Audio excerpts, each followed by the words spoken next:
Selamlar. Как обычно, башлайбыз стрим сағат 8. Но мен постарался енді 8-ге үлгердім, но пока пока сөйләбейбіз, иштәбіз, Алла берсе бүгін будем слушать деген кебек. Қазір пока начнем слушать. Так, ну ишетәбез дә, сөйләшәбез дә деген кебек енді мына шулайрак була инде ул. Потому что мына бүгін тема эфира, само собой, Башкортстан, Татарстан һәм марҗалар дидем мин. И монда Габбасов чыккан, без бит инде Башкортстан булгач, Башкортстанны теге проблемаларын ишетеп чыгарга тиешбез бөтен кешеләрдән, потом уже делать выводы какие-то, да, чтобы понимать, информироваться дигән кебек инде. Чөнки мин бит инде шул яңа этот теге информация чыккач кына бит инде нәрсәләрдер сөйли башлыйм. Мына кичәдә нәрсәдә килеп чыккан, шуны сөйләдем инде мин, менә шулай. Вот так вот. И то при том прогулка булды бит инде. Итак, бүгін мына итоги 6-го Всемирного Курултая Манкуртов деген Руслан Габбасов. Шуны мына давайте иштәбез. И потом уже будем комментировать, прослушаем мына, он принципиально ишетмәдем бүгін. Ишеткән башкаларны ишеттем, поэтому мы будем сейчас слушать его. И попутно дальше уже будем проходить уже по Куштау Байраму, новости, туда-сюда, короче, мына шулайрак. Позже, потом сейчас колым тигеш тикток сделаем еще, и вот так будем запись делать шундыхаль. А так, ну, чтобы для тех, кто не в курсе, сразу айтып өтәм. Без көрәшәбез Башкортстан һәм Татарстанны азатлыгы өчен. И, конечно же, бүгін бик кичә, точнее, ишеткән идем аны. Инде мин аны үземнән уйлап таптым дисәм, алдаган булыр идем. Ул әйберне мин ишеттем. И, ну, в тот момент ведь я не могу выступать, они выступают там. Выступали старики наши, старики-разбойники, которых постоянно я не люблю. Вот. И вот у них был там сыр-бор, базар был. Но принципиально не из-за стариков Миона Корадом, а и принципиально смотрел я и из-за того, что там был вот этот какой-то новичок, которого я пару раз видел и не вкуриваю пока. Один казах-брат, Ирджан, что ли, Ерджан, что ли, Ерджан или Ирджан, короче. Ну, с буквой Е, короче. Вот, как он сам сказал, с 18-го года я только начал тут, типа, выходить туда-сюда. Вот чисто ради него я посмотрел. Плюс, конечно, и лица там знакомые. Шулай. И там кое-какие вопросы у меня возникли по этой хуйне. И, ну, реально там сборище стариков реально пиздели о хуйне конкретной.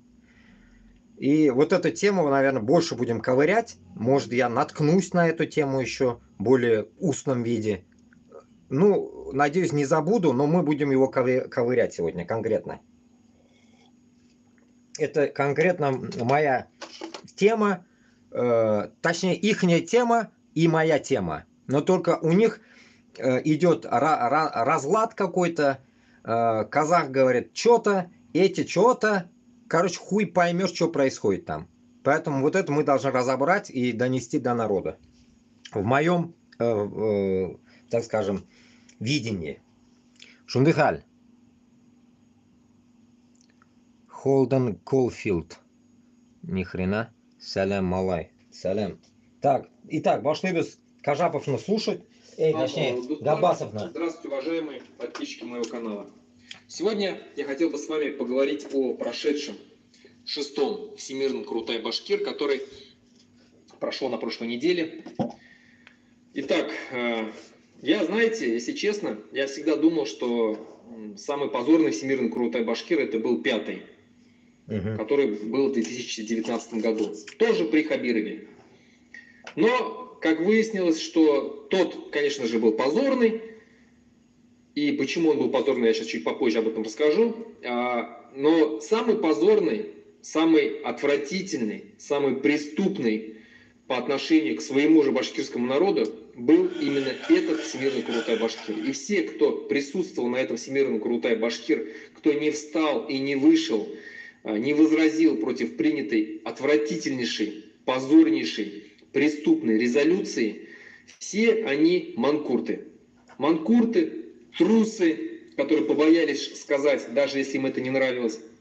Так. А если им нравилось, то это, ну, еще раз говорю, это предатели и обкаляи. Сигиз киши рахмат, Башкортостан, Татарстан максимально. Таратыгыз, дусларыгызга жиберегиз менің ссылканы максимально. Шулай, как бы киш инде башладым инде. Ну мына йокыдан алдан ишетеп йоклап китәргә бик шәп нәрсә инде. Лекция, так скажем. Итак, почему прошлый Всемирный Курултай Башкир тоже считается позорным? Потому что на прошлом Всемирном Курултай Башкир делегатами были избраны более 10 человек, членов организации Башкорт из разных районов. Были избраны законно, на законных основаниях, легально, на районных курултаях. За них голосовали люди, все, кто присутствовал на этих районных курултаях. И эти делегаты были избраны. И так вот, их, те чиновники, которые отвечали за проведение Всемирного Курултая Башкир 5-го, а именно это Бадранов, это Кильсенбаев, Опять это Бадранов, блин. Мурзагулов и остальные приближенные к Хабиру, ну и сам Хабиров, конечно же, тоже. Они исключили этих делегатов из списка участников Всемирного Курултая Башкир 5-го Всемирного Курултая Башкир 2019 года. Еще раз говорю, об этом идет речь. Какую причину они нашли, чтобы их исключить? Якобы у этих людей, у исключенных были административные правонарушения когда-то. Неважно, погашенные, не погашенные. Вот если, и какие именно правонарушения они говорили? Штрафы, автомобильные штрафы. Вот. У этих людей, которых мы исключили, у них административные штрафы. Они не имеют права быть членом, делегатом Всемирного Курултая Башкир. Меня вообще, тогда нас всех поразила вот эта формулировка. У всех, у кого есть права, все когда-либо получали штрафы. Так тогда, получается, вообще можно было бы там, я не знаю, может быть, 5-10 человек нашлось бы, которые там не имеют прав, присутствовали бы тогда на этом Всемирном Курултае Башкир. А что, другие штрафы никогда не получали? Всегда получали. Сейчас Хабиров ездит на своей машине, штрафы не гасит. У него под 90 тысяч штрафов. Об этом он пишут все СМИ. И ничего, никто его не исключает из глав Республики Башкортостан, из правительства не убирает. Нормально у них это считается. Значит, видите, кому-то можно, кому-то нельзя. Так вот тогда исключили всех, вот еще раз говорю, более 10 человек, только вот по надуманным причинам. А в день проведения Всемирного Курултая Башкир, когда туда все-таки смогли пройти законно избранные, еще раз говорю, делегаты, такие как Фаиль Алсынов и Эльмир Мухамедьянов, увидев Фаиля Алсынова, Азат Бадранов тут же начал вопить там на весь зал, кричать, что вот, почему здесь Фаиль Алсынов, уберите его. Охрана подошли сотрудники МВД, и Фаиля в наручниках вывели из зала суда, из зала Всемирного Курултая Башкир. Понимаете? Вот до такой степени позор был. Потом, когда Эльмир Мухамедьянов, который находился в это время в зале проведения вот этого съезда, встал и громко сказал о том, что почему законно избранного делегата выводят сейчас в наручниках. Ему сказали, что Эльмир, он там на балконе был, оттуда кричал, да, эти слова произносил. Ему сказали, спускайся туда-сюда, к микрофону подойди, скажи, что ты думаешь. Что ты хотел сказать, здесь вот микрофон, подойди туда, скажи. Он начал спускаться, его тут же под руки охрана этого мероприятия скрутила ему руки и точно так же вывела из зала. И потом их с Фаилем вместе увезли в отдел полиции. Это был позор, это был позорный Всемирный Курултай Башкир, о котором долго потом башкиры говорили. Но он забылся, прошло 5 лет. И вот на прошлой неделе прошел 6-й Всемирный Курултай Башкир, который стал еще более позорным. Почему? Ну, потому что на сегодняшний момент Россия ведет войну против Украины, и эту войну поддерживает власти Республики Башкортостан. И именно эта война была основным центром принятия всех вот этих решений в резолюции. Именно эта война была. множество пунктов, которые там говорилось в резолюции, связаны именно с войной. С участием в войне, с участием башкир в войне, с поддержкой этой войны. И я сейчас ее зачитаю, эту резолюцию. Мы слышали заявления различные на этом Всемирном Курултае Башкир, которые, скажем так, демонстрировались отрывки по ОБСТ, по другим телеканалам. Весь полностью посмотреть Всемирный Курултай Башкир они, конечно же, не дали, потому что боятся. Вырезали и показали только то, что им удобно. Вот. И там Ради Хабиров заявил о том, что собирается, что мы будем ставить памятник участникам вот этой войны, СВО, как они называют. Ну, на самом деле, это захватническая война. Участникам, получается, оккупантам. Мы будем ставить оккупантам памятник. И вот это вот лицемерие, которое там сквозило во всех действиях вот этого Всемирного Курултая Башкир, во всех этих заявлениях, оно просто бросается в глаза. Одновременно, когда ты говоришь о том, что мы будем ставить памятник оккупантам, людям, которые воюют за деньги воюют против свободного независимого государства, захватывают его, уничтожают города, стирают с лица земли города, убивают мирных жителей, посылают туда ракеты на многоэтажки, на больницы, на театры, сносят полностью с лица земли целые города, такие как Артемьевск, Бахмут, там, да, ну и разные города. Полностью там жизни вообще не остается никакой. И вот это они называют освобождением, вот это они поддерживают. И вот этим людям они собираются ставить памятник. И одновременно у нас в Республике Башкортостан вот уже несколько лет сносят памятники нашим национальным героям. Памятнику Заки Валиди уже убрали с Санкт-Петербурга. Но это ладно, там это можно как-то закрыть глаза, потому что это не касается, эта территория не касается Республики Башкортостан, она не входит в Республику Башкортостан. Там можно как-то, да, там сказать, но хрен с ним, русские ненавидят до такой степени Заки Валиди, что убрали его памятник у себя там. Но у нас в Республике Башкортостан здесь сейчас сносят памятник Заки Валиди. Уже несколько лет прошло с момента, когда убрали памятник Заки Валиди в Сибае. Убирали нагло, врали, что якобы убирается с целью реконструкции, ремонта. Вот сделаем ремонт и вернем обратно. И ничего не вернули. И уже и не вернут, потому что все это место, где стоял памятник, полностью заросло травой. Дальше больше. Дальше начали снесли памятник в Тимясово, первой столице Республики Башкортостан, нашей первой Башкирской республики. Убрали памятник, бюст Заки Валиди оттуда. Тоже якобы под ремонтом. Должны были вернуть еще летом этим. До сих пор нету, уже зима. Потом убрали, табличку сняли с библиотеки имени Заки Валиди. Тоже якобы реконструкция. Прошло уже несколько месяцев. Табличку, что там реконструировалось? Табличка обычная с именем Заки Валиди. Убрали, все. И вот это вот одновременно идет уничтожение памятников Заки Валиди, человека, который создал эту республику, где сегодня заседают вот эти вот манкурты, и ставить памятники оккупантам, это ли не лицемерие?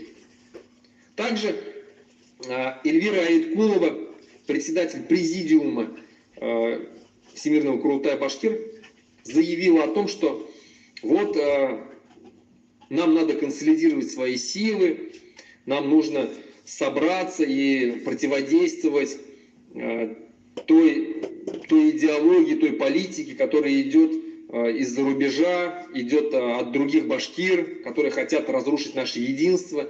То есть она намекала про нас.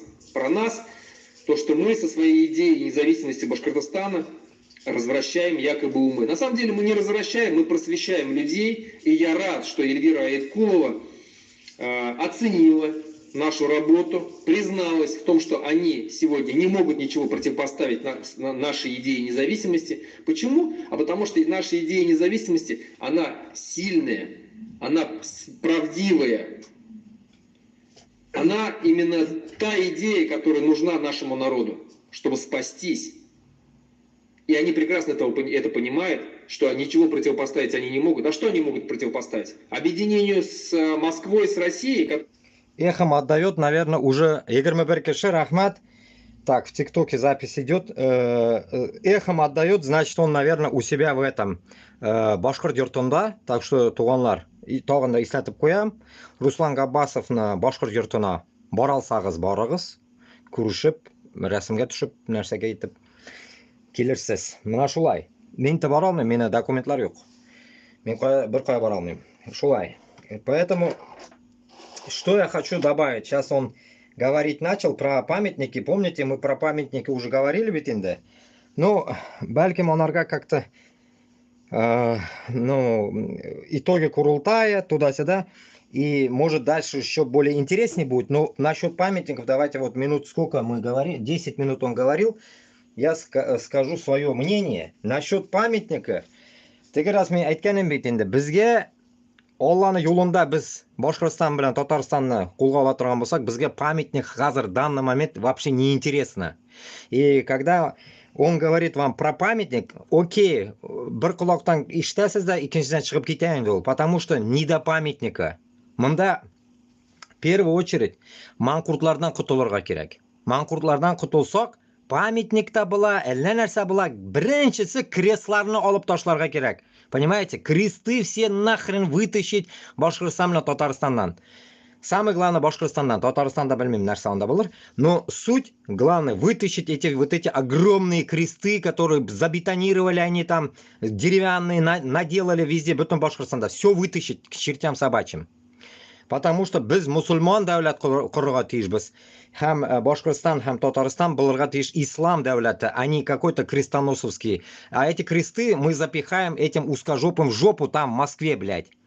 Повезем туда и будем запихивать им в задницу. Или вообще как хуярить будем, как они, твари, блядь, типа зафигачили, как говорится, Иисуса. Вот таким же макаром мы их тоже будем там четвертовать, ублюдков, короче говоря. Так что башкортлар һәм татарлар, самое главное, мусульманлыгыгызны югалтмагыз. Иманны башта куып тотыгыз. Иман гына булсын. А вот это памятники, хуямятники, ничего это не надо. Ничего. И добавлю еще один день, блядь, я увидел одну вещь. Почему Мухаммаду Пайгамбарымызда памятник не было? Помните, я говорил, ну памятника ему не было, потому что его, точнее памятник, говорю, картины даже не было. Его бы давно, наверное, кто-то нарисовал бы. Он не разрешал рисовать его, получается. А я увидел лица в Египте. Если в Египте уже были, я вот сопоставил вот этот момент, что там же вот это рисовали, точнее не то, что рисовали, я увидел, какого-то фараона какого-то, черта я увидел. Мы, ну как сказать, мы его видели, но мы не понимали, точнее я не понимал тот момент, что почему-то Мухаммад Пайгамбарымыз нету, само собой, его нельзя было, да ведь, а тут получается 1500, 5 миллионов лет назад уже были египетские вот эти чертовые лица, короче говоря, и баб, и мужиков, короче, вот это все вот с головой волка, там у них на голове какая-то хрень, вот эта фигня. Уже же было тогда, получается, в истории же было это, как они могли это копирнуть, да, хоть и не было фото там и видео и так далее. Они могли оставить бы на бумаге, могли бы оставить и так далее. А эти фараоны же неверующие были, а у этих долбоебов было все.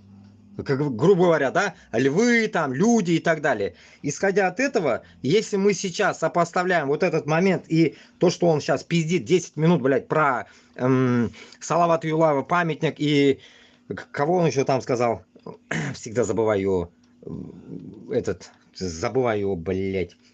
Ну вот этого, которого тоже он, который говорил, забыл его имя.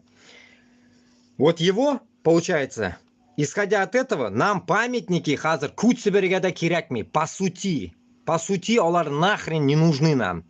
Это просто вам, он хочет донести, чуть-чуть я вам с другом флаконе это объясню, он хочет донести вам, что манабит, безне, даже памятникларны алып шүйелер, сіз, блядь, манкуртлар, қарап отырасыз шунарға, аузыңызны ашып. Примерно вот это, вот с такой, блядь, концентрацией мы должны понимать, а по-другому никак.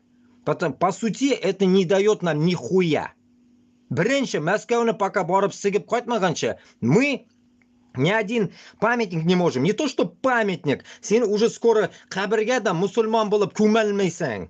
Көмілмейсің, потому что сен хуй поймешь, как будешь көмілерге. Везде у тебя будет, блядь, могила, как раньше вот это было, ауылға кіресің, это тут солдаты, могила. Там хер поймешь, одни кресты, не поймешь, кто там. Целая куча, главное, огромная территория захоронения, и кем онда бар, кем yok. Ну, мына суғышта өлгенлер, 41-45-та. Кем оны ішінде, Алла біле. Урусмы, татармы, бүтінісі в одной куче. Вот такой братской могиле будете лежать все. Так и так уже можете лежите так. Понимаете? Поэтому мында памятник білән мы сігіп отырға керек, мы барып Москваға суғышырға барарға керек. Мына шуны көтерге керек. А не то, что, блядь, нахуй, пиздеть там нас обидели, тут нас обидели. Да нас не то, что обидели. Уже бит инде күтебізге сігіп еттілер бит инде. Не то, что обидели. Мында уже біз дунқайырға даже не нужно.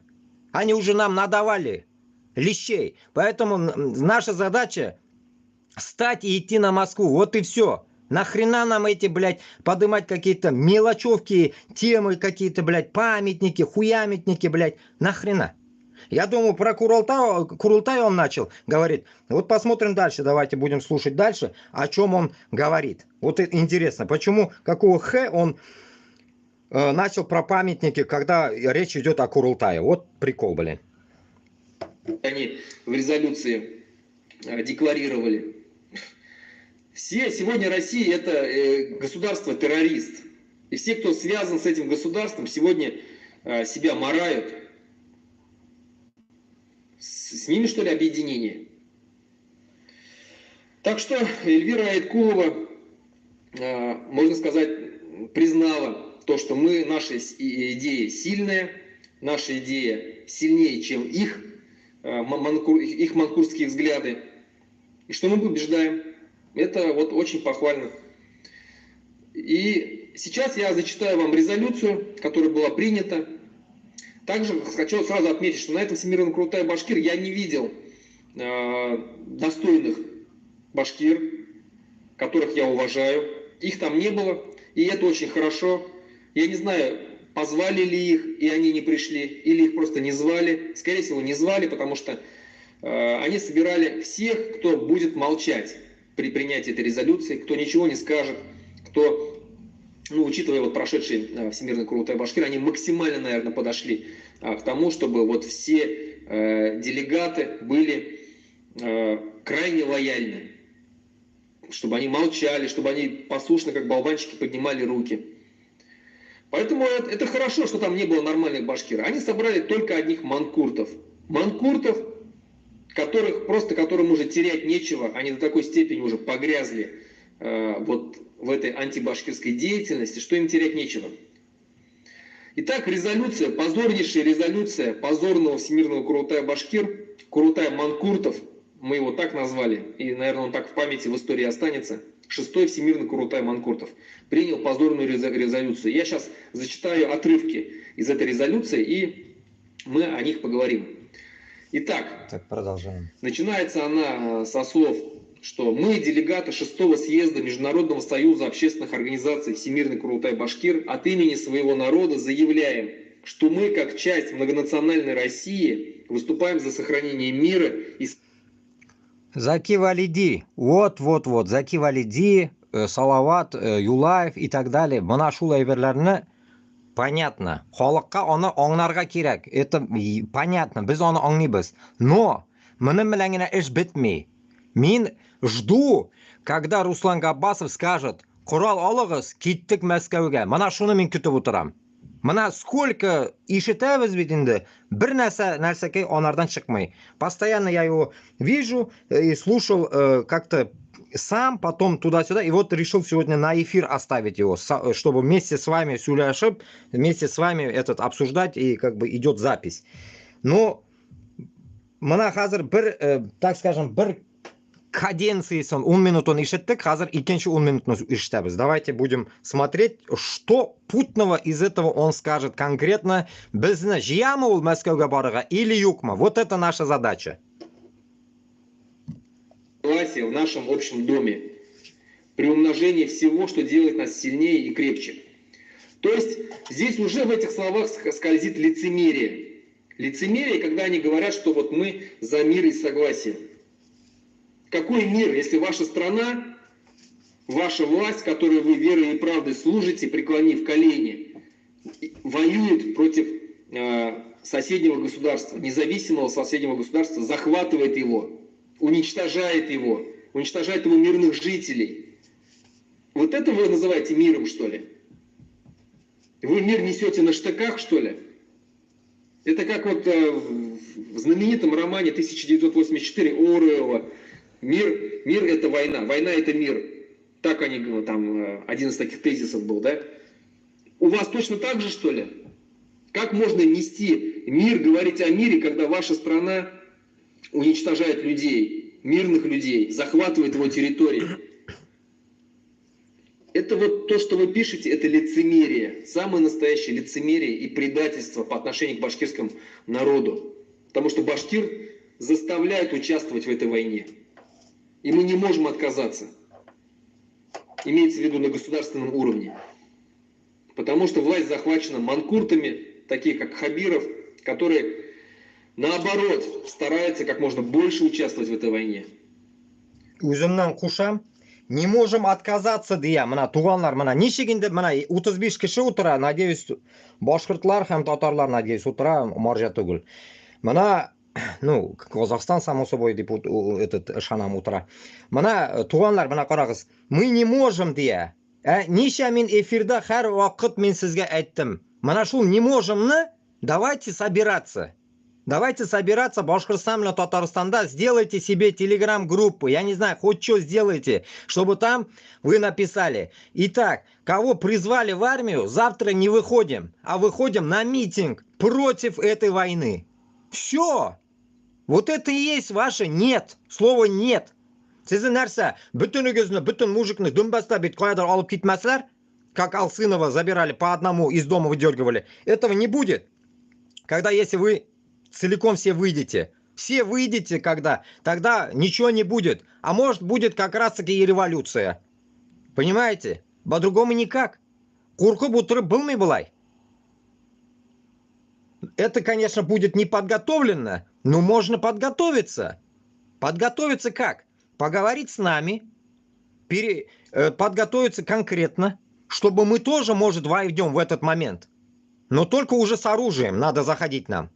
Поэтому к этому моменту мы должны как таким образом сделать подготовку этой чертовой поднятия людей. Причина – сушка бармибас. Потом, само собой, если мы к этому концерту, так скажем, будем готовы, мы могли бы уже все вместе зайти туда, и получается все оружейки, все, захват, освобождение тюрьмы и поход на Москву. Мана шулай гана. По-другому никак. А мана иртага укшул 3 күндә бетәр шул сугыш потом.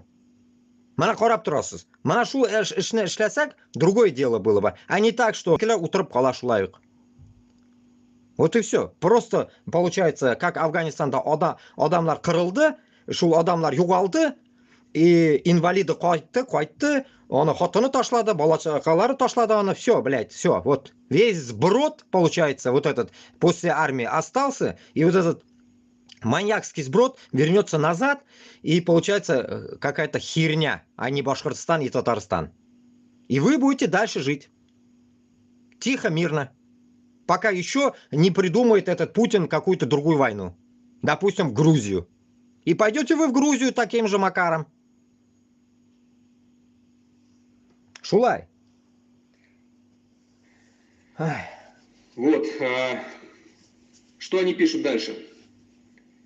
Ну, в общем, здесь такие слова, как «обязуемся беречь наши ценности, семью, почитание памяти предков, наш язык, культуру, родную землю, прикладывать все силы для защиты нашей Родины». Так всегда делали наши деды и прадеды. На самом деле наши деды и прадеды всегда воевали с этой империей, с этой Москвой за свободу и независимость, за то, чтобы оставаться башкирами. Вот что они здесь заявляют. Мы обязуемся всячески помогать нашим бойцам на фронте, которые сейчас отстаивают наше право жить в сильной, дружной, многонациональной России. То есть Они что говорят? Они говорят, что мы будем продолжать агитировать башкир, чтобы они участвовали в этой войне, чтобы они продолжали умирать в этой войне. А я напомню, что наша республика Башкортостан вот уже год, как почти год, с февраля месяца начиная этого года, и вот по сегодняшний месяц, по декабрь, Республика Башкортостан занимает стабильно первое место по количеству убитых на этой войне. Первое место. Количество официально признанных властями всеми подходит к 4000 человек. За этот год на 2000 увеличилось. Официально только. А сколько неофициально? Потому что запросов, есть такой сайт, ищи меня, что ли, называется, ищу тебя, где родственники ищут тех, кто пропал без вести на этой войне. И самый большой запрос там тоже из Башкортостана. Удивительно, да? А почему так? Да, добавлю. Ну, само собой, чтобы вы понимали, крылышки шутера. Вот именно он подметил, как бы информацию дает кто-то. 4000 там, плюс 2000, 6000, да? Херня. 6000 түгел, 60 000 болырға может. Как может Башкортостаннан за эти 3 года 6000 гына кеше китті деп ойлайсыз міне? 6000 кеше киткен и 6000 кеше өлген. А кто сейчас тогда на войне? Вот это что-то я не могу понять. Поэтому теге она Ташак Путинның племянницасы, блядь, 48 нәрсеке алған ДНК, 48 000 ДНК. Вот оттуда нужно как говорится, отходить. Исходить 48 000 кишеден. Это минимум, вот это старт. 48 000 кишины ДНКсы это старт. Каждого региона, можно сказать даже. Пусть будет туда-сюда 5000 вверх-вниз, пусть играет. Но вот 48 000 Башкортостан может, как говорится, называться, что вот эти люди нету, этих людей нету уже. Они Дуртмен и Кемен, которые выдает, как он говорит, ищи Башкортостан там, под который постоянно я вам читаю, там трупаки вот эти, каждый день. Оскан района 10 штук, Баймак, 20 штук, вот так, короче, каждый день одно и то же. Шулай. Поэтому, как вам сказать, Инда, он говорит только поверхностную вещь. Поверхностные вещи мы тоже можем урыс каналларына аңларға. Даже в этом вашем чертовом ящике узкожопых, который вы в России смотрите, вы можете этот обман смотреть. Этот ложь там сплошь и рядом. Поэтому, туғанлар, аңларға керек. Һәр бірігіз, мына, яшисіз қайсыдыр районда, мына, Башқұртстанға, я кидаю запрос. Мына, һәр районыңызда бар, мына, бір күнні мен өзім бір достыма да яздым, бізді ауылдан, көрші ауылдардан дақырына өлді дейді менге ол. Даже ему не интересно, сколько сдохло. Поэтому каждый, вы можете написать своего района. Я в тот раз, один раз на своем стриме говорил, каждый районыңызда можете спросить, неше мың кіші кетті. Неше мың кіші кетті, и шу кеткен кішіні yazып қойырға можете. И потом дать нам, мы это все приплюсуем и поймем, сколько вообще сдохло на самом деле. Именно қайтқанын yazмасқа керек, өліп қайтқанын, а именно сколько кетті ауылдан. Мана, допустим, ауылда бұлыға может 200 ызба. 200 ызбадан 50 кеші кетті дейірге можете. Ага, мы поймем. Получается, һәр ауыл белән районны исәпләсәк, получается, бір районда где-то 20-30 ауыл була торган булса, шуны 50-га күпәйтергә кирәк. Тапкырлап шуны 50-га, дальше заходить уже районны үзенә, потом шәһәргә. Понимаете, вот таким образом мы поймем, сколько людей подохло. Это для вашей, так скажем, зрячести, что вы поняли, что Дуртмен генә кеше үлгәне юк.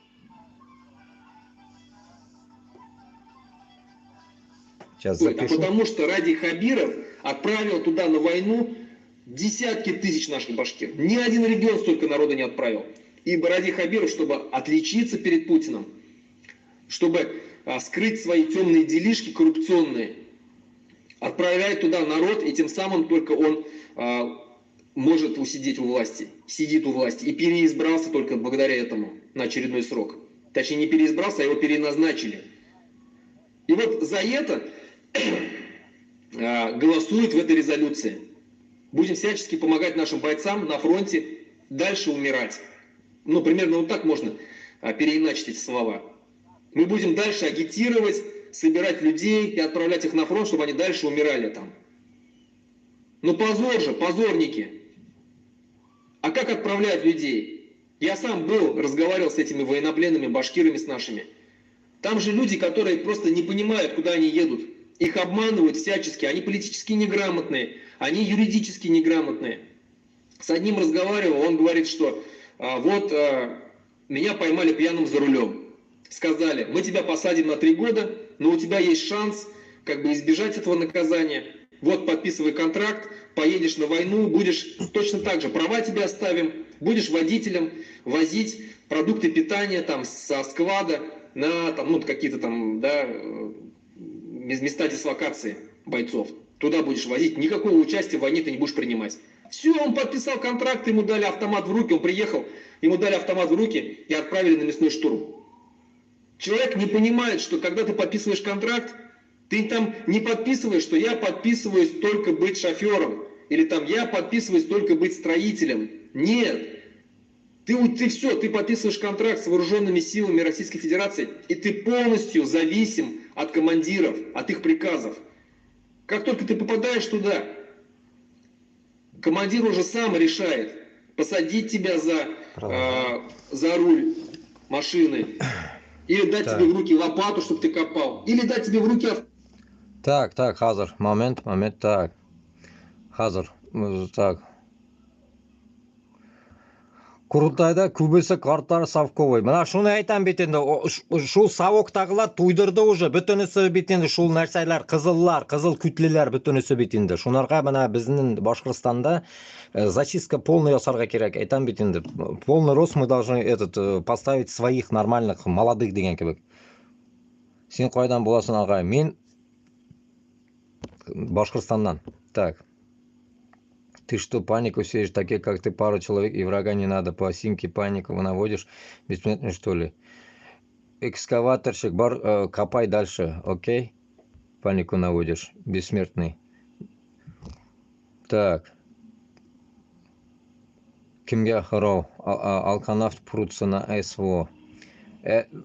Суроо мен деп ойлаймын, мына бүтін халыққа, Башкирстандағы нормальный халыққа, который может по своим районам просто узнать, сколько людей вообще ушло на фронт. Потому что не СВО, это фронт, ё-моё. На войну вы посылаете. Само собой, алкашлар, манкуртлар, біз оны аңлайбыз, но шуны бит инде эшинден бит инде мына Габбас да айта, мәжнүн тупойлар да бар бит инде, которые зачем-то идут чисто кимдир айткан, акча табасың, бар акча табып кел, мына шундай тупойлар. Их даже можно по сути не винить.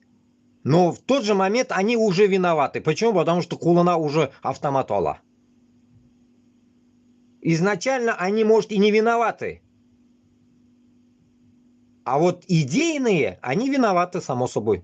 Сначала уже. Идейные, которые Хабировна, как говорится, кутена кергенлер, которые идут за какие-то там ординат, за вот это, идейные. А есть еще вот эти тупорылые. А еще одна часть, да, алкаши, тюремщики. Надо как-то нам понять, разделять этих, как говорится, людей. Да, папа все говорит, если вам это не близко, не слушайте, идите на другой канал русскую общину, например. Рахмат, значит, Холден, үзебизден, значит. Шуны айтам.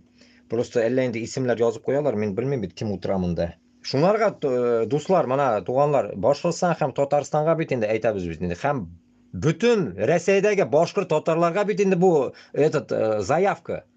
Вы понимать должны, что вы умираете хрен знает за что. Если брать, допустим, даже сейчас вот сегодня где-то тоже слышал про Бурятию. Бурятия такая же фигня. В Тыве то же самое. И они уже конченые манкурты, с них тяжело даже что-то сделать. Но біздің бит башкырт белән татар бит инде эс булса да бит инде ичендә бит мусульманлыгы бар. Тегелер хрен с ними, да, многобожники дирсен, потому что я по якутам знаю, как они херачили эти бурят, якуты, херачили, пулеметчиками были в этом, блядь, в Грозном, когда чеченцев они ложили. Пулеметчик якут был. После этого многобожникам без нәрсе айтырга может біз. Но біз бит Башқұртстан белән Татарстан многобожник түгел дә инде. Күзебез кысык булса да, мы же, Аллага шөкер, мусульман да инде. Біз бит просто так барып кешене бит инде үтерә алмыйбыз. Менә хәзер сез шул юлдасыз.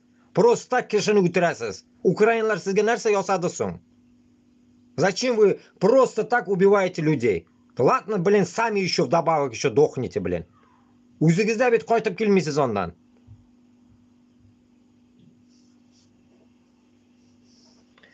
Чтобы ты бежал на мясной штурм.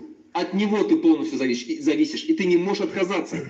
Абсолютно все. Ты продал свое тело этой армии. И все, вот этот человек попал в плен. Слава Аллаху, что попал в плен и остался жив. Сейчас вернется домой и, скорее всего, переосмыслит все то, что он там видел. Но, а сколько не вернулось? А еще одного башкиром я разговаривал. Он говорит, что вот, я говорю, почему ты поехал? А вот меня судебные приставы поймали. Он весь закредитованный. Человек, который вел, ну, такой асоциальный образ жизни в своей деревне, там, на подработках постоянно был, за бутылку водки, за покушать там работал, в кредитах весь. Вот его поймали и сказали, давай, вот мы тебе даем возможность все кредиты погасить. Поедешь вот туда на войну, но воевать там не будешь, будешь окопы копать. Все, человек подписал, поехал, попал в плен, потому что его сразу отправили на мясной штурм. У нас, говорит, осталось 2 только из всего отряда выжило. Вот таких. И вот таких вы собираетесь отправлять, когда говорите, что помогать нашим бойцам на фронте. Дальше что они пишут здесь? Нам открыто грозят расчленением государства, кровавой межнациональной междоусобицей и смутой.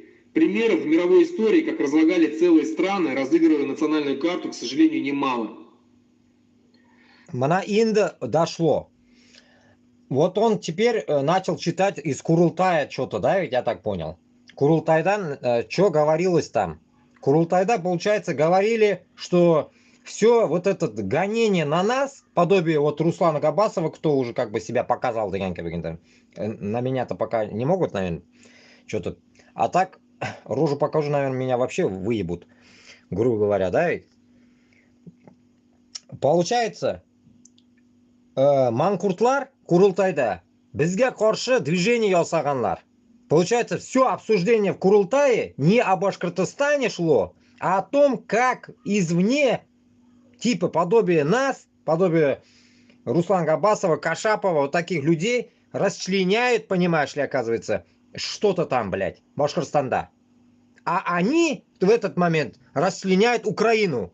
Хрен знает почему эту Украину они, как говорится, имеют право расчленять, а без Башкорт, татар, была тұрып, біз өзімізді дәулетні қолға ала алмайбыз. Это что за такая узурпация, блядь, или как это называется, блядь? Присвоение наших земель, блядь, какими-то манкуртами и узкожопами. Поэтому сколько мы должны молчать? Шунарга бізге да ответку надо давать. Мне когда-то еще говорил, не так сказал, и до меня, блядь, Кашапов, блядь. Я первый раз начал выступать, блядь, Парижга поехал, блядь, и начал пиздеть там что-то. Ну, я никогда, блядь, не снимал, блядь, куда-то нахуй, в интернет не накладывал, не закидывал, ничего, блядь. Мне как бы как-то не до этого было, я не такой был, блядь. В итоге, блядь, я что-то снял, тяп-ляп, сказал, үзімні көрсетмейші, само собой. Там, Олга Башкортостан, Свобода Башкортостан, или что, я не знаю, не помню, блядь. И как бы это им не понравилось, короче, Кашаповым. Надо было, типа, говорит, с плакатом, блядь. Вот типа того. Поэтому, туганлар, если мы будем вот таким образом, блядь, делать, то таким образом мы далеко не пойдем. Далеко мы когда пойдем? Только Мәскәүгә без юлга чыксак. Менә бөтенебез җыелып, Мәскәүгә юлга чыксак, шунда гына бездә нәрсәдә килеп чыга. А плакат, блядь, mana шулай телефонда утырырга, как этот Ахмат Сила, блядь, ТикТок войска. Вот так сидеть, мне уже реально надоело. Менә карап торасың, гомер үтә. 3 ел уже үтеп киткән икән сугышта. Biz 2 yıl o'tiramiz bunda. Gabbasov necha yildan beri söyleyeyim. Kashapov 30 yıldan beri söylüyor ekan. Chechenlar necha yıldan beri воюют, блядь. 94'ten beri 30 yıl bo'ldi mana недавно. Вот и думайте. А biznikiler, наверное, 30'da tugul. Biznikiler, блядь, 91'da, если Узбекистан взял независимость, значит, блядь, до хрена 30'dan da artık, блядь. 94'da 30 bo'lgach, 33 yıl, блядь. Грубо говоря, 34 yıl, блядь. Biz могли бы уже иметь свою независимость. И построили бы нормальную жизнь. А мы спим. Получается, эти Кашаповская, так скажем, партия, она уже все, отходняк. Уже корт бабайлар алар. А bizga, яшьлер, bizga надо уже это взять в свои руки. Как я всегда говорю, взять с этого, с Куандыка до Ненеции наверх, до новой земли, все это наше должно быть. Понимаете? Арабызда bir жерде, даже переулок болмаска тиеш, проулок болмаска тиеш, урысны, урама болмаска тиеш. Даже Брайтон Бич мы не дадим сделать им Башкортостан тирасында. Понимаете смысл? Bütün жерни biz egallab olishga tiyishmiz. Они просто так отдать это.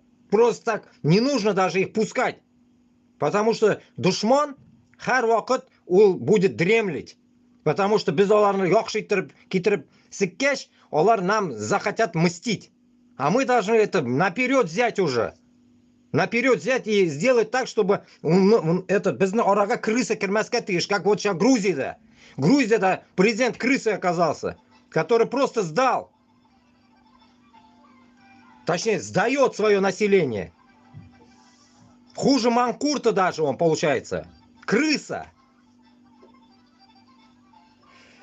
Но башкирский народ понимает, и мы ответственно заявляем, что будущее нашей нации было, есть и будет только в составе единой Российской Федерации.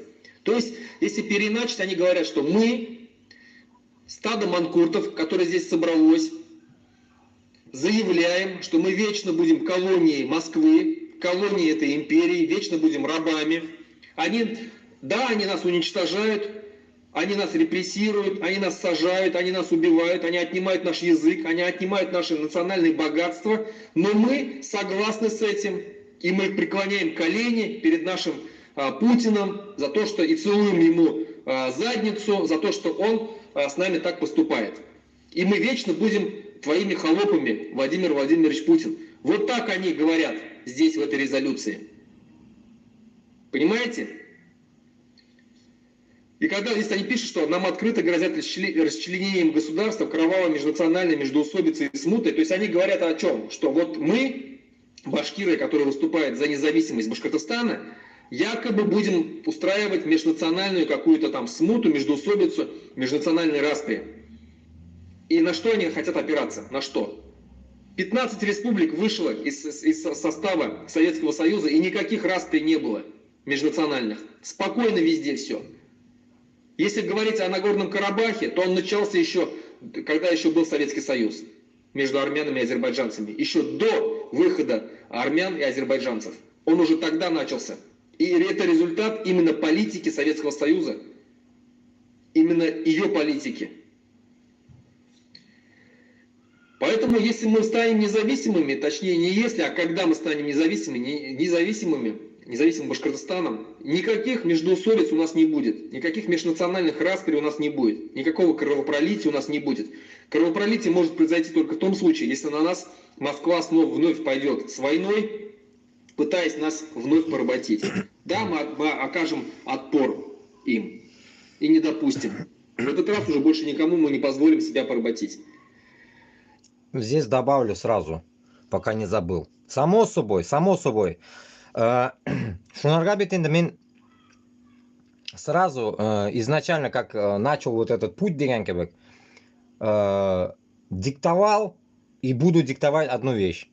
Только Азия халқы белән без дуслашырга тиеш булабыз. Бернине дә нахуй азер, түрек безгә кирәге юк. Безгә самый главный туганлар казаклар, узбек, кыргыз, таджик. Таджик белән, кыргыз белән мы, как говорится, тоже найдем общий язык. Там у них сыр-бор между ними. Но с нами сыр-бора не должно быть у них. Потому что мы должны будем построить и ихнюю экономику, и свою, вместе взятую. Допустим, как Таджикистанда, что ли, блядь, сегодня как раз, блядь, вот это, не радио, вот это, ну, короче, подобие Азатлык, но только какое-то настоящее время Азия. Вроде бы, я не забыл, ну, Шулында вроде бы. Говорится, что в Таджикистане, что ли, блядь, не соврать. Сука, в один час в день, что ли, блядь, или что, я не понял. Или где это, блядь. Короче говоря, Таджикистанда, блядь, то свет вырубает, блядь, то где еще вырубает, сказали. Короче говоря, какая-то хрень там, блядь. Свет наедают, сказали, или где это было, блядь. Короче говоря, где проблемы Кыргызстанда, Таджикистанда и все вот, где проблемы, это все столкновение к чему? Узбекистанда, само собой, газ, юг зимой, я это отлично знаю. Это потому что газ, который газ у нас выходит, газ, нефть, бутунайвер, ул Азига идет только каким-то, блядь, таким шаблоном унизительным, что Москва нашла томозып кына бирә. Тегеләр уже тегендә баргач, ат хакына сата аны үзбәкләргә. Таджикистан, Кыргызстанда да шулай ук. Понимаете смысл какой? Получается, безнең туганнар страдает. Bütün байлык Башкортстан белән Татарстанның иченнән алына. Без шуларга җавап бирә алмыйбыз. Поэтому только вот этот контингент наш, помощь друг другу и спасет нас в будущем. Если даже кто-то на нас уже нападет, у нас будет конкретная договоренность, что bütün халык за нас станет, а мы за них станем. И не нужно безгә ни Америка, ни Европа күч себерә кирәкми берсе дә. Шуның өчен бит инде мин көрәшәм, башкорт белән татар үзе торсын, инәлмәсен. Моны Украин кебек, Зеленский барып инәлде, барына күтенә сигәләр урыслар. Понимаете смысл? Менә без дә шулай булмаска тиешбез. Инәлмәскә тиешбез. Без үзебезгә үзебез ышанырга тиешбез. Всегда напоминаю, артта бездә тыл, Казахстан. Казахстан мең президенты алама булса да безгә алар кирми. Потому что халык киргизми безгә аларны. Халык үзләре турып бирә у президентка каршы. Кирәк булса. Самая первая задача безгә басырга кирәк Мәскәүгә каршы. Как в тот день, как раз, который я начинал этот эфир, казах брат тоже сказал: я же с Казахстана, говорит, я же не могу вам что-то говорить. Я могу только советовать, сказал. Шулай шул. Безгә генә торырга кирәк. Менә без торгач сугышны башлагач Мәскәүгә, шунда могут они нам помочь, как по-братски. А так они же за нас же не могут нашу победу получить. Это же полный ебанизм, если вы так думаете. Шунарга первая задача наша, урысны полный рост Башкортстан белән Татарстан кырып сибереп куырга күтенә тибе. Беренче, bütün власть безне кулга төшергә тиеш. Bütün власть. От звонка до звонка, деген кебек. Снизу до верху, вот до морей, блядь. И потом добавлю то, что танкеры, это сгнившие, блядь, нахуй, пролились в Черное море. Это все. Это узкожопый мир, который, блядь, в день, блядь, 30 миллионов, блядь, сказали, да, или миллиардов, или миллионов, блядь, в день тратят на войну, а там танкеры, сука, гнилые, блядь, тысячелетние. Бездә алай булмаска тиеш. Когда мы войдем в моря, северные притом моря, мы должны будем покупать танкеры. Мы будем покупать у японцев, у нормальных чуваков, у кого есть хорошее, как говорится, поставленное уже кораблестроение. Новое все купим, новое. И специалистов оттуда загоним, которые будут за ними ухаживать. Или там обучать наших, как ухаживать. Рулить будем. Суга керәбез, Алла берсә. Башкортстан гомердә суда булмаган. Без булабыз. Без аркылы Казахстан, Узбекистан, Кыргызстан, Таджикстанга да дадим возможность суга керергә. Кашанга хәтта шулай терпеть итеп яшәргә соң.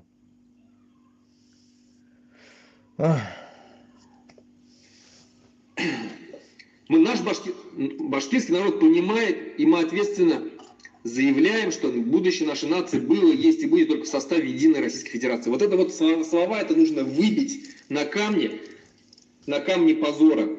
Вот тем манкуртам, которые голосовали за эту резолюцию. То есть они нам отказывают вот эти люди, которые там сидели, они говорят, что мы, башкиры, недостойны быть независимыми. Мы, башкиры, недостойны жить, создавать, иметь свое собственное независимое государство. Мы слишком слабы, мы слишком необразованы, мы слишком ущербны, чтобы иметь свое собственное независимое государство. Мы не сможем. Почему? Потому что у нас есть старший брат русский, который нам всегда будет указывать, как нам делать и как нам жить. Манкурты, предатели. Вот кто принимал и голосовал за эту резолюцию. И кто писал ее. Дальше что пишут? Сегодня, когда вокруг нашего президента страны Владимира Путина и общей задачи сохранить нашу страну объединились все силы общества, Курутай должен консолидировать всех башкир, в какой бы точке земного шара они ни находились, как это было во все времена. Нет у вас никаких сил объединить башкир вокруг своей, башкир мира, объединить вокруг своей идеи манкуртской. Нету, потому что все башкиры мира сегодня видят, что Башкортостаном завладели и управляют манкурты и предатели, которые идут против интересов своего собственного народа. Сегодня... Остановлю, как раз мне надо комментарий, он был Язган. Не переживай, сейчас в Сирии войска приходят, там база российских частей освободили и заняли НАТО.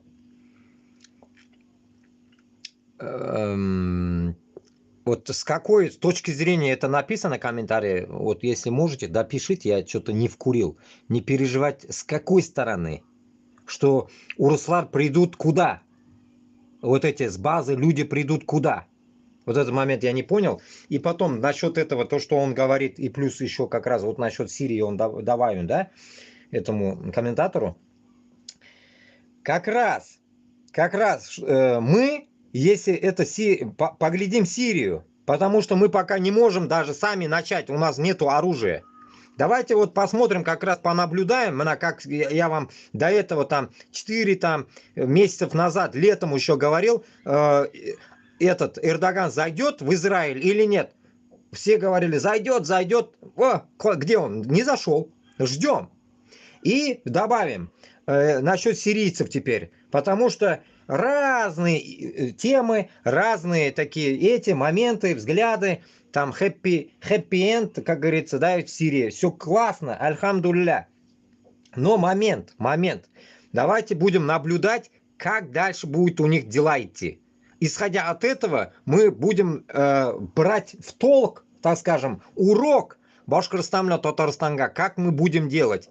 Ихние ошибки или не ошибки мы будем, как говорится, брать, получается, к себе, как говорится, на заметочку. Потому что они одну вещь сделали, но там вопрос остается насчет Палестины. И вчера, вот весь день я ничего ни хера не делал, грубо говоря, или я днем стрим делал, и потом наткнулся на столько гнилых комментариев, я просто в шоке был. Столько комментариев. Я много чего-то там накидал себе в Телеграме и так далее. И от этих комментариев, грубо говоря, это информация. Столько информации начитался, что получается, люди недовольны, что в Сирии чувак этот, который не идет в данный момент сейчас в Палестину спасать их, что-то не так. Что-то не так. Поэтому, исходя от этого, это уже как бы звоночек бзге, что если у нас вот такая тема, не дай Аллах, произойдет, мы однозначно мы должны дойти до Москвы. У нас не должно быть так, что вот так бах-бах, по рукам, все, сейчас вот подобие Зеленского с Москвой. Нихуя так не должно быть. Вот как сейчас в Сирии, если эти не тронутся через какое-то время Палестину, значит что-то тут не то. Получается, значит, Сирию, получается, это наша территория, мы освободили, мусульмане. А вот палестинским мусульманам мы хуй ложим, нам похуй до них. Понимаете, смысл какой? Вот такая же херня. Исходя от этого, мы должны понимать, что манкурты Башкортостана, Хам-Татарстана, они пойдут на нас. Но в этот момент они могут также съебаться, как асадовские войска. Это уже, блядь, звоночек нам. То, что, блядь, манкуртам будет пизда. Я же вам изначально говорю, манкуртам, блядь, вам будет пизда, когда мы зайдем. Потому что пощады не будет нахуй. Потому что в данный момент вы кайфуете в Курултае, там, bütün жиынларда вы кайфуете сейчас. Башкортостанда, Татарстанда вы банкуете сейчас. Как асадовские войска, которые хуярили, блядь, тюрьмы и так далее, людей издевались. Вы в данном случае такие же. Алсынов сидит из-за вас, тварей. Поэтому мы будем это понимать, мы будем брать это на заметку. Шунарга, башкорт һәм татар уянырга тиеш, аңларга тиеш. Кем монда душман? Манкуртларны да нужно отсеивать. Потому что бүтін манкурт безгә душман булмаска может, но тупой булырга может. Тупой, потому что ему нужно, как бы, лишь бы моя хата с краю, я не виновата нахуй, он сам пришел. Типа того, понимаете? Презумпция невиновности нахуй может врубиться у них, у долбоебов. Поэтому мы должны исходить, что зачистка мужчин обязательно должна быть у нас. Хатын кызлар хуй с ним калсынлар, блядь. Бары сигирге кемнедер кирәк бит. А мына мужикларны, башкорт һәм татарларны, манкуртларны будем истреблять. Это однозначно. Зачистка должна быть доскональная нахуй. Грубо говоря, более-менее нормальных будем сажать в тюрьмы, блядь. Вытрезвители, где будут они учить башкорт телен, татар телен и будут изучать, как говорится, нашу религию. Объединяется вокруг комитета нашего, либо просто не поддерживают вас вообще, просто молчат. Но точно не поддерживают. Особенно Хабирова.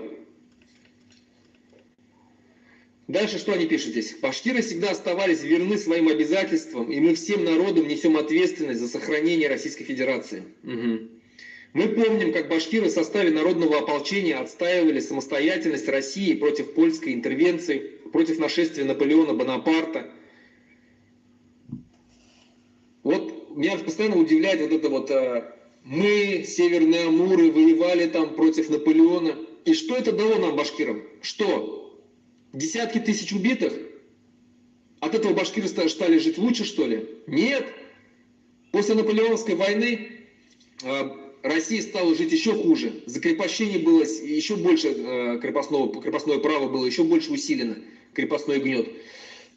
Усилено было против народов других. Все еще хуже стало. Чем мы гордимся? Что ни за что погибли наши люди на этой войне? Да я уверен, что если бы Наполеон победил бы, башкиры точно бы жили лучше. Потому что Наполеон, французы никаких претензий к нашему народу не имели. Абсолютно. Насчет этого в 2015 году я не понимал еще этого чувака. Услышал насчет того, что почему немцы нас не победили, блядь, в узкожопой войне. И мы все радовались, что мы победили. И этот чувак мне сказал, зря, говорит, мы победили. Мин аңламадым, в каком смысле зря? Ну вот, посмотри, говорит, Германия как живет. А ты как живешь? В нищете, блядь. И все. Разговор был окончен. А после этого мысли перекипали мои мозги. Нихуя себе, что я услышал. И вот то же самое сейчас он говорит насчет французов. И когда мы говорим северные амуры, да, bizning ota-bobolarimiz герой туда-сюда.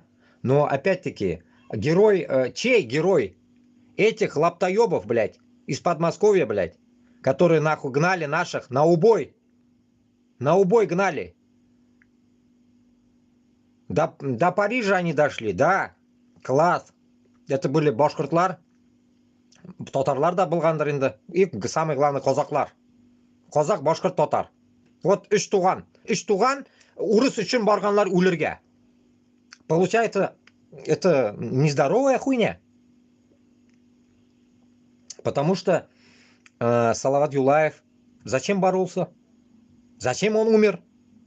26 лет тюрьмада, зинданда утырып, в кандалах, грубо говоря. А эти пошли, блядь, против французов. Потом что-то, потом они победили. Французы проиграли. Но Франция живет, блядь, нахуй 100 раз лучше, блядь, чем Россия сейчас, блядь. В России только живут, блядь, коррупционеры. Хорошо. А во Франции живут все стабильно. Базара нет. Кто не работает, они хуево живут. А кто работает, нормально живут. 2 косаря в месяц они могут зарабатывать. Зелени. Евро. А вы на войне такие деньги должны в окопе нахуй гнить, чтобы получить. Разница. Какого негатива к нашему народу они не имели? С чего им нужно было бы нас уничтожать? Они и свои народы там не уничтожали, которые захватывали. Дальше. Как Салават Юлаев защищал справедливость по отношению к народам самого российского государства.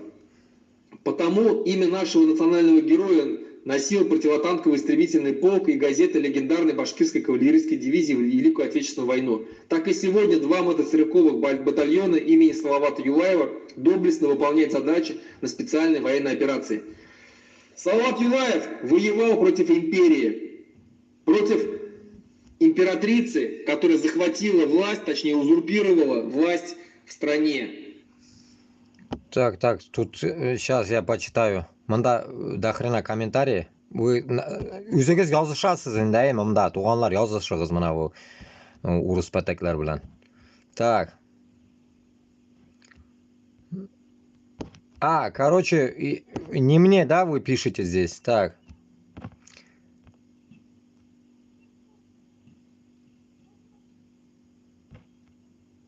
Бля, этот Володя же в тот раз тоже вылазил. Володя, иди как говорится, нахуй, с медведем нахуй. Перепихнитесь, блядь, ублюдки, блядь. Так, на танкерной торговле только держится Раша. На танкерной торговле только держится Раша. Вот оно что. Ну да. Мазут же, блядь, мазутом все разлили, Черное море загадили, блядь, ублюдки нахуй. Они заебали, блядь, реально. Бетон жерда, блядь. Где это русня, блядь, везде говно, блядь. Везде, блядь.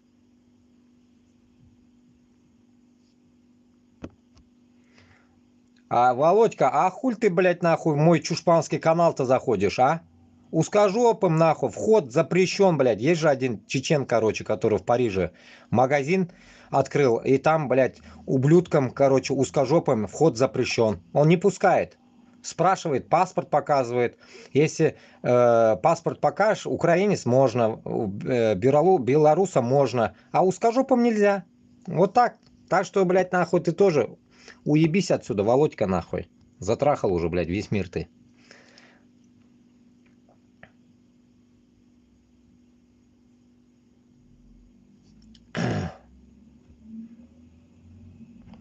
Так.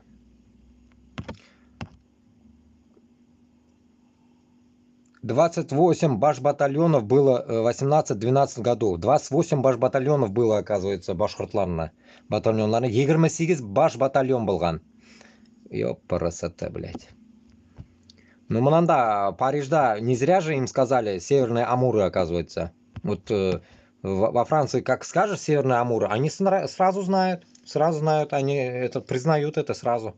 Как в Норвегии, допустим, говоришь мин-татар, нихуя не знают. А когда говоришь Чингисхан, да, Чингисхан, все, монгол, вот так типа, это знают. А вот нация татар не знают. Вот примерно так, то же самое. Так, идем. Убив своего мужа, законного наследника Петра Третьего. И башкиры воевали против нее, воевали против России, которая захватывала наши земли, которая убивала нас, башкир, которая пыталась нас насильственно христианизировать. Да. Именно против них воевали башкиры. Узкожопые. Воевали против всей целой страны, против всей системы имперской. Это как сегодня воевать против Путина. Понимаете? А вы говорите, что Салават Юлаев воевал за российское государство. Нет, он воевал против российского государства. Вот оно что, видите, тупорылые. Дальше. Мы, делегаты 6-го съезда Международного союза общественных организаций Всемирный Курултай-Башкир, ответственно заявляем, что не допустим никаких попыток дестабилизировать и радикализировать ситуацию как среди башкирского общества, так и в Республике Башкортостан в целом. Последние годы стали настоящим испытанием для башкир, которых подвергали внешним информационным атакам, провокациям сепаратистского характера, продвижением идей радикализма и нетерпимости к другим народам. Нет, друзья, нет. В последнее время Башкортостан расшатывали и дестабилизировали, и радикализировали ситуацию именно Хабиров и его команда. И начали они с самого начала, когда пришли к власти. Началось все с того, когда он заявил, что Куштау будет разрабатываться, когда начали преследовать всех, кто боролся за Куштау, когда организацию Башкорт начали преследовать, а потом запретили, когда избивали людей на Куштау, когда в Сибае давили тех, угрожали тем, кто выступал против загрязнения воздуха от серного смога, который шел из карьера. Как обманули, мы помним, людей, горожан Сибая, когда им пообещали 200 миллионов рублей, Казицын пообещал и ничего не дал. При Хабирове лично обещал. Ничего не дал, кинули просто.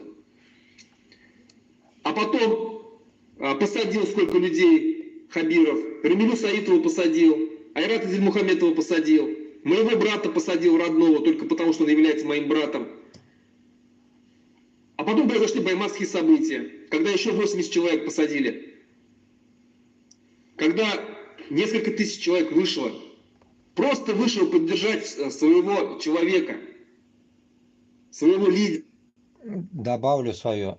Туганлар, вот сколько киши утырар зинданда? Почему мы молчим? Почему у нас сейчас обстановка то же самое, как в Сирии? Bizne kishilar kutib turadi zindonda. Siriyani ko'rdingizmi? Siriyani butun videolarini qarag'iz, yaxshi ittirib qarag'iz. Ko'rib turasizmi? Necha yil bir qarshiqni olganlar, 40 yaşında o'tirgan, 46 yil o'tirganmi, или 45 yaşında qittiqqanlar 40 yil o'tirgan. Ушим ketdi 85 yoshlik abi chiqdi, yili tigi ushi keta, что она освободилась. 40 yil zindonda o'tirgan. Bu narsa bu. 21-asrda 40 yil zindonda o'tirgan. Tigi Bashar Kutakboshni atasi vaqtida tiqib qo'yganlar u qarshiqni, значит, shu xotinni. И 40 yil o'tirgan, или 45 yil o'tirgan. Представляете? Не говоря о том, что та еще молодая в 19, говорит, посадили, в 32 вышла. Недавно, вот в этом веке, посадили ее 13 лет назад. И вышла вот, уму непостижимо. Шулайык бит, har bir kun zindonda ul Alloh degan kun bit ul. Bir kun o'tirgan kishini siz bilmaysiz, o'tirgangina bila. O'tirgangina bila, bilasizmi? Bir kun mana men даже mana svobodada Allohga shukr, данный момент, svobodada Allohga shukr. Men даже из-за того, что meni ishim yo'q, я не знаю, чем занять себя. Гомерим o'ta shulay непонятно. А zindonda 1 soat o'tuvi og'ir, блядь. 1 soat o'tuvi qiyin, bilasizmi? Nechik olar onda o'tkazar ekan vaqtni, это уму непостижимо. Plus еще ona xotini, bolalari uyda kuta. Alsinovni ola turgan bo'lsak, допустим, qolganlari da shulay yo'q. Ha siz o'tirasiz uyda, kayfuyete, sug'ishga borasiz 200 mingdan. Oqsha ishlaysiz, kvartira olasiz. Mana endi dunyoda siz yasharga o'lisiz. Biznikilar Boshqistonim deganlar, boshqa deganlar, og'iz ochganlar butunisi zindonda o'tira. Siz получается эгоист. To'kunni bitinmi sizga kechagina вел лекцию, стрим делал на улице. Я же вам объяснял, как вы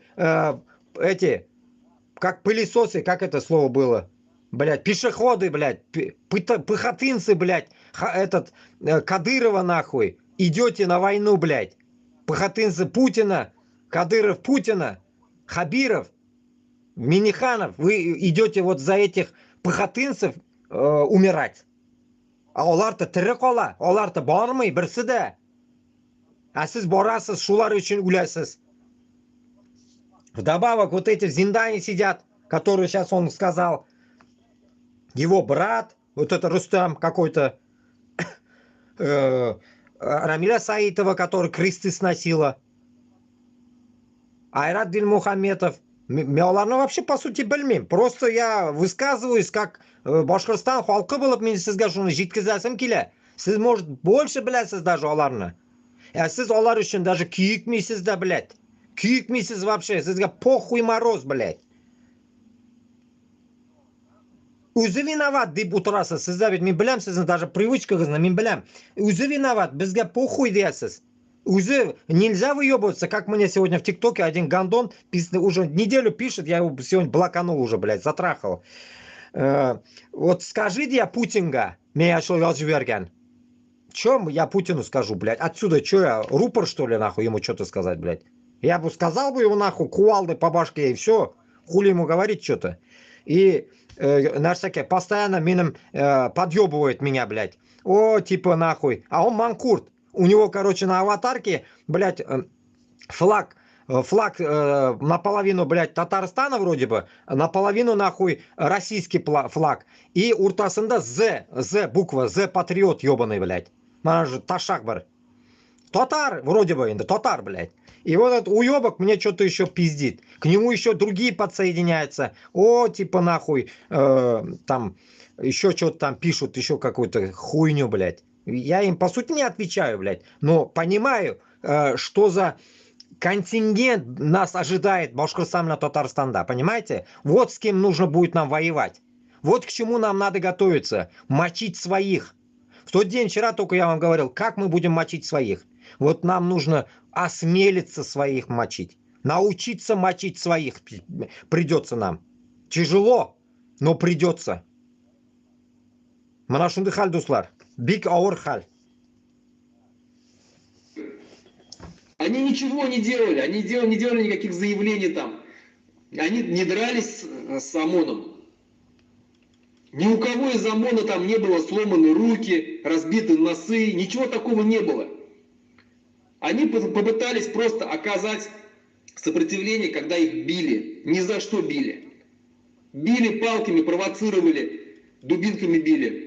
Конечно, любой нормальный человек будет защищаться, когда его просто так бьют. Когда не только его бьют, но бьют его рядом жену, которая стоит, или рядом мать, которая стоит. А таких тоже там было много. Конечно, любой нормальный человек, который имеет достоинство, будет сопротивляться. И именно за это сопротивление, которое никакого, еще раз говорю, ущерба физическому здоровью не принесла ни полиция его, этим ОМОНовцам, за это посадили более 80 человек, а двоих убили. Убили просто. Убили Рифата Даутова, а потом Хабиров, смеясь в лицо, говорил уважаемому Рифу Габитову о том, что якобы Рифат Даутов умер от алкоголя и от наркотиков. Но кто после этого Хабиров может быть? Манкурт. Человека убили, и это доказано медицинским освидетельствованием, экспертизой независимой, что ему нанесли более 40 ударов по телу, и от внутреннего кровоизлияния он умер в течение нескольких часов после задержания. И нету никакого дела, ничего не рассматривается, ничего не расследуется. Все, спрятали все концы. И Хабиров защищает. Это вот это и называется попытка дестабилизировать и радикализировать ситуацию. А сегодня уже начали сажать людей, которых задержали. 3 людям уже вынесли реальные сроки. Реальные сроки. По 5 лет люди получили. Вот кто на самом деле дестабилизирует и радикализирует ситуацию. А почему люди вышли? Потому что устали жить при Хабирове. Устали жить при Путине. Потому что природные ресурсы все разворовываются. Карьеры разрабатываются. И потом все оставляют вот так, как есть. Люди лишаются своих пастбищ, угодий сенокосных. Лишаются вообще права на чистый воздух. Конечно, людей довели. Но я еще раз говорю, они же не нападали на ОМОН. Они защищались. И их за это всех посадили, дали огромные сроки. И здесь сейчас вот эти манкурты сидят на Всемирном Курултае-Башкир и говорят о том, что мы не позволим, не допустим никаких попыток дестабилизировать. Вы уже допустили. И это сделал ваш Хабиров, которого вы защищаете. Он же побоялся потом даже в Заурале приезжать. Манкурт, трус. Побоялся приезжать в Заурале. За него кто голосовал, когда он был переназначен на 2-й срок? Путин его переназначил. За него никто не голосовал из Башкир. Абсолютно. В это сложное время геополитических вызовов и современных угроз башкирский народ объединен вокруг своих лидеров, президента Российской Федерации Путина и главы республики. Ну вот мына шул роликна алға елем Руслан Габбасов, у него есть ролик. Мен бит шуны қарап отырам бит инде. Шулдыр инде. Мына шул 2 часа назад у меня было он. 2 часа назад. Называется «Итоги 6-го Всемирного Курултая Манкуртов». Вот про Манкуртов и слушаем сейчас. Башкортостан Хабирова. Вот это вообще, вот это могут написать только рабы. Вот у него 29 тысяч, да ведь? Недавно Руслан Айсин говорил, что они 100 тысяч было. На днях смотрел, 101 тысяч был Руслан Айсин, да. А почему Башкортостан үшін, хам Татарстан үшін мына біз күрешебіз? Почему у Руслана Габбасова только 29 тысяч? Я не понял. Где все другие? Почему бізде 29 мың генә? Почему башкортлар не подписываются на каналына?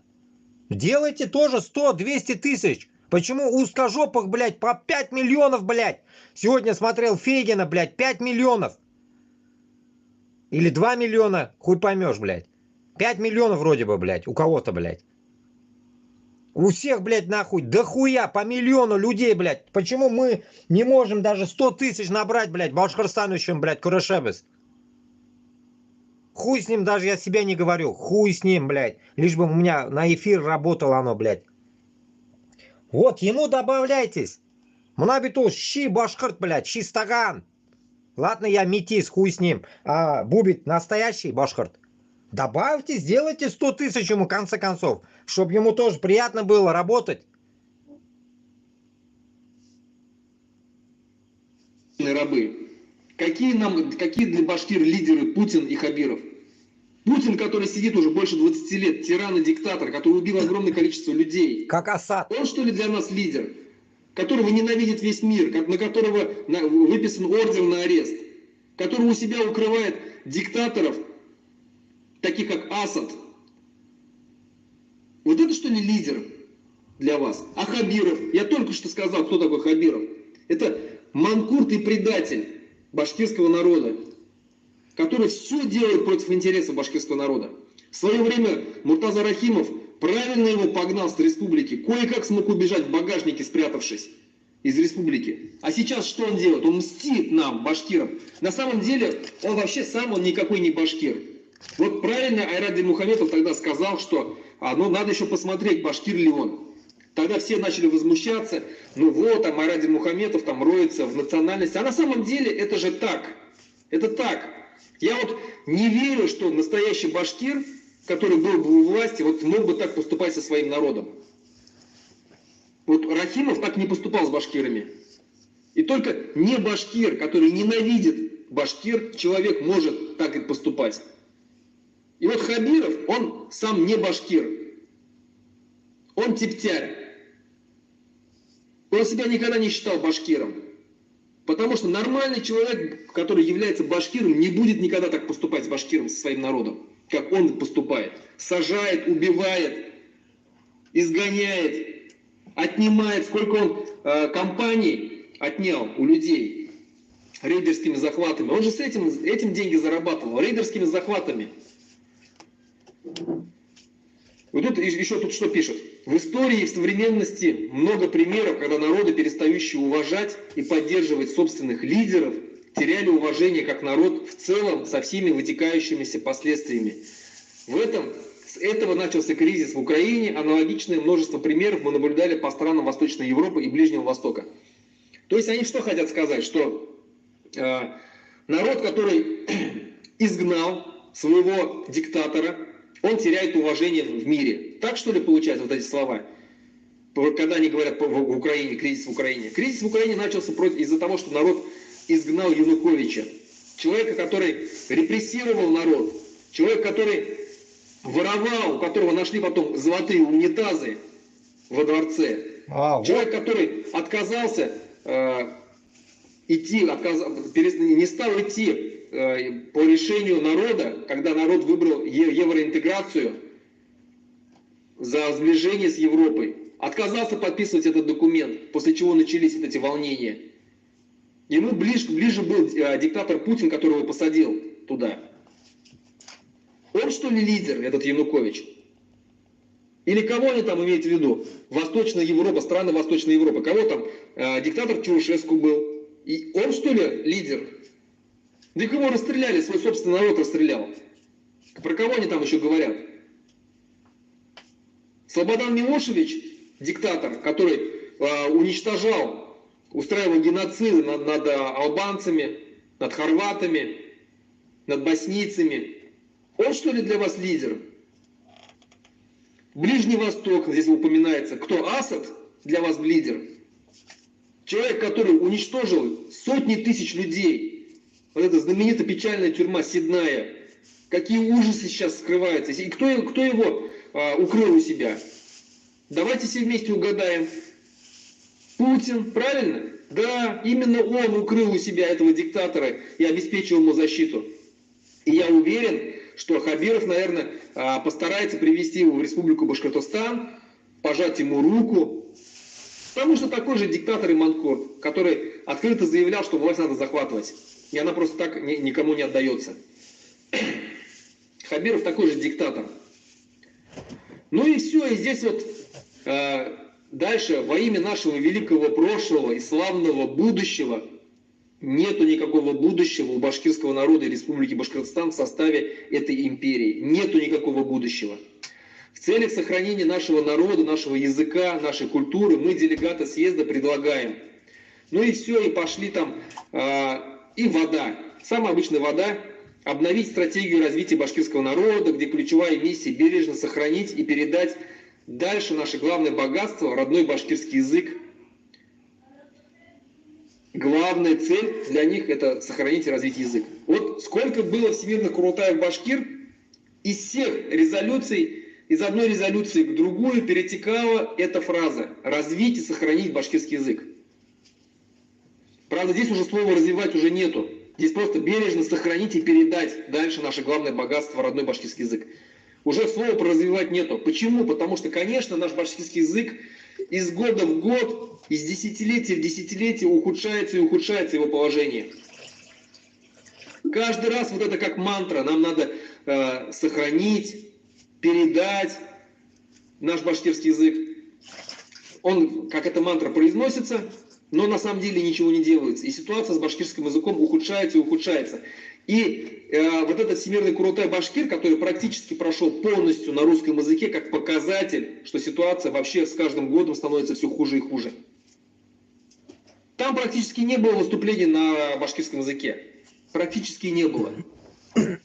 Одно-два из 10-15 выступлений. Все на башкирском языке, на русском языке. На башкирском языке только Эльвира Айткулова там что-то какое-то дала,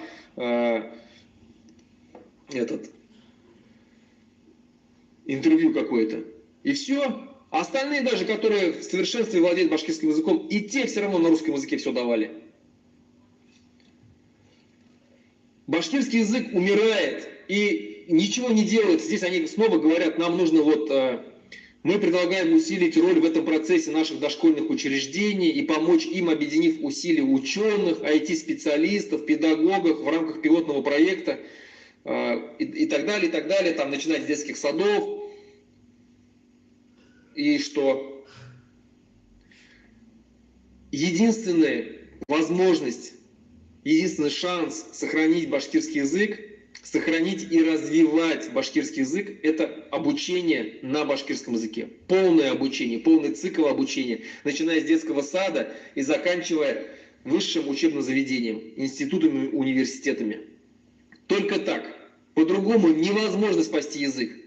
1 час, 2 часа в неделю в школе и, как они говорят, учите дома, невозможно язык спасти. Тем более в наше время, когда повальная русификация идет, сознательная русификация идет населения.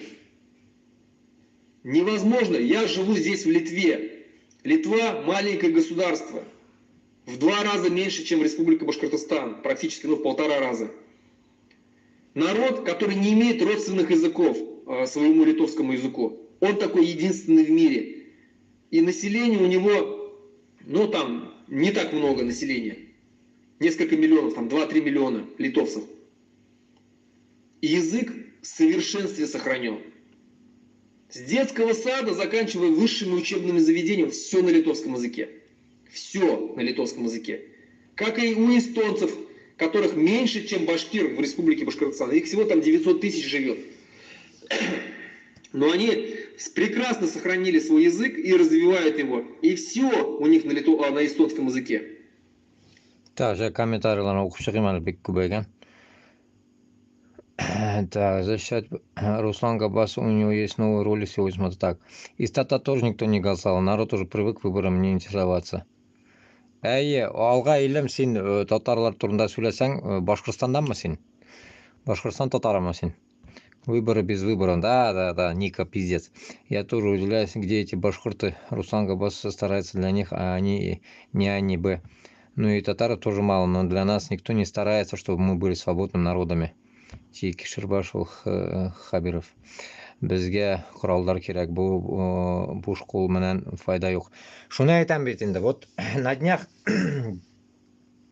где-то же, помните, я говорил вроде, блядь, насчет... вы же здесь же говорил, блядь, какой-то... Кто-то писал, потом этот Ишмурат Хазрат говорил про это, и этот... Потом от него читали, блядь, один дебил, блядь, остров надо уехать, башкортларга туда-сюда, блядь. Ну вот я здесь живу, и чё? Вот я уехал. Бля, мы Башкортостана киттем, и что? От этого мы что-то построили здесь Башкортостан, что ли? У меня что здесь в чужой стране получилась моя земля, что ли? То же самое будет. Вот добавим, сегодня даже новость, давайте добавим такую для истории, так скажем. Как раз какой-то, блядь, цунами или что-то было. Мусульмане говорят, там в ебенях где-то в Индийском океане остров какой-то, я в телегу писал, как-то называется, блядь. Он вот там. И там было что-то, блядь, было какой-то торнадо, блядь. Умерли люди там. Потому что там половина из них какие-то беженцы, которые туда поехали, чтобы получить французское гражданство. А оно находится где-то в Индийском океане. Остров французов. Остров французов. Я просто в шоке.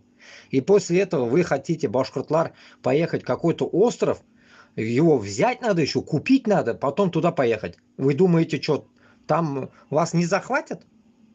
Да там, блядь, любой пират, мимо проходящих кораблей, захватит вас и в рабство кинет, блядь. Всех поголовно, блядь. Вот это сборище этих айтишников, которые хотят это сделать, блядь. Поэтому, Алла сакласын, Башкортстан белән Татарстанны ул җирләр безне җирләр. Бер каяннан китергә түгел. Менә мин монда килеп нәрсә мин нәрсә эшләдем монда килеп? Ни хрена, понимаете? Поэтому только берләшкәндә генә көч була. Берләшергә кирәк безгә. Бер үзең ни хрена не воин ты. А вы не можете понять этого. Каждый рак, лебедь, щука тянет в свою сторону. Каждый куда-то тянет свое одеяло, и все равно ноги открываются. Файда юк. Сізда яшәүгез файда. Сізда яшисіз файдасызга. Потому что рано или поздно ваше вот это житье, как в Сирии, закончится. И вы будете бежать. Вот как раз-таки вот вам острова эти понадобятся. А мы-то вернемся. Поменяем местоположение свое мы, а вы свое. Придется, потому что вы, как говорится, не идете с нами в контакт. Значит, вас гнать будем. Или шунда Башкортстанны яратсагыз, шул Башкортстанның зинданында отырасыз. А яратмасагыз, шығып тоясыз. Или үлеп тоқтайсыз. Другого варианта вам нету. Вам вот 3 варианта будет. Или Себастьяну, или внутри оставаться, или умираться. И тамам. Примерно так. А у башкир, которых родственных нам языков огромное количество в мире, мы теряем наш башкирский язык. И вот только независимость Республики Башкортостан, только полный перевод на башкирский язык всего цикла обучения может спасти наш башкирский язык. Когда нам спрашивают, что вы будете делать с полученным образованием на башкирском языке? Ничего, то же самое, что делают эстонцы, что делают литовцы у себя. Словаки делают у себя в странах. То же самое. преподавать, юристами будут работать, врачами будут работать, на башкирском языке будут давать, экономистами будут работать, учителями, инженерами. Тоже как и здесь. Только еще мы можем, так как учитывая, что огромное количество родственных нашему языку стран есть, мы можем точно так же уехать работать и применять этот язык в республике Татарстан, в Казахстане, в Узбекистане, Каракалпакстане, Кыргызстане, в Турции. Да, там немножко нужно будет подучить язык. Но это будет очень просто, потому что уже башкирский язык, он тюркский язык. Он очень схож. Будет очень быстро, легко интегрироваться в это общество. Поэтому башкирский язык невозможно спасти вот такими резолюциями и попытками преподавать только в детском саду, изучать только дома и 1 час в неделю. Невозможно. И все, кто говорит об этом, это просто манкурты и предатели, которые боятся признаться, что наш башкирский язык сознательно уничтожается. Идет лингвоцид, название, когда сознательно уничтожают язык, это называется лингвоцид. И вот сегодня проводят лингвоцид с башкирским языком. Российская Федерация, Россия, Путин проводит. И вы это поддерживаете. Ну и, конечно же, здесь конечно же, они тут про СВО, про памятники, в каждом населенном пункте Башкортостана есть что сказать о своих отцах и мужах. Нужно будет национальный исследовательный проект Башкортостана на защите Отечества, соберем историю о наших воинах СВО. То есть все делают для того, чтобы башкиры и дальше вовлекать в эту войну. Дальше, чтобы они умирали на этой войне. Это как называется? Это называется, что вы предатели своего собственного народа и идете против интересов своего собственного народа. Вы что? Вы воюете за то, чтобы наши башкиры умирали, гибли, чтобы наш народ, наша нация исчезала? Вы за это воюете? Вы за это там сидите, принимаете решения, что ли? Бубитин, этот вопрос я вам 1000 раз задавал. На самом деле, мына башкортлар, татарлар, нәрсе үшін сіз үләсіз, мен аңламайм. Мына мен шығып тойдым, блядь. Меня вообще не стыдно, блядь, нахуй. Потому что менің қулым, Аллаға шүкір, қанда түгіл сізнікі кебек. Сіз башқұрт татар манқұртлары, сізді қулығыз қанда. Плюс өзігіз қабірде, вдобавок. Еще қулығыз қан. Этот балаларыңызға юға ол, әйбір. Потому что біз біләбіз бит инде. Башқұртстан белән Татарстанны кулга алгач, без беләбез, кем сугышка киткән, кемне әтәсе сугышта булган. Мы все будем узнавать. И балаларыгыз за это будут отвечать тоже. Вы не думайте, что вы только отвечать будете. Балаларыгыз да будет отвечать. Хатынларыгыз, инәң белән атаң шунарга да җавап бирә. Кем җибәрде соң сезне? Менә бөтенегез семейно будете отвечать, потому что эти же кровавые деньги вы же семьей жрете. Вы же семьей отправляете, домой отправляете эти бабки, чтобы вам жена, как говорится, не орала на вас. Вы же отправляете домой эти деньги. А какая-то долбоебая часть проституткам дает, у которых час 20 000 рублей. Проститутки зарабатывают пол-ляма нахуй в месяц. Больше, чем вы даже, блядь. Вы в окопе нахуй, как раз сегодня я увидел в Инстаграме, поют песни татарша жырлар жырлап отыралар, в окопе там возле окопа, не окоп инде, какой-то костер зажгли и стоят татарлар инде. И столько комментариев таких еще гнилых. Ой, қайтығыз инде, тірі қайтығыз, победы қайтығыз. Нет, блядь, суғышқа бармағыз. Мен yazып қойдым, құттақ башлар, суғышқа бармағыз деп мен нәрсәді яздым инде мен анда, блядь. Мен постоянно шулай гына язам, блядь. Құттақ башлар и все, блядь, это мой лозунг нахуй. И, блин, я ушел с этого сайта, хуй его, посмотрим потом, в Инстаграме это.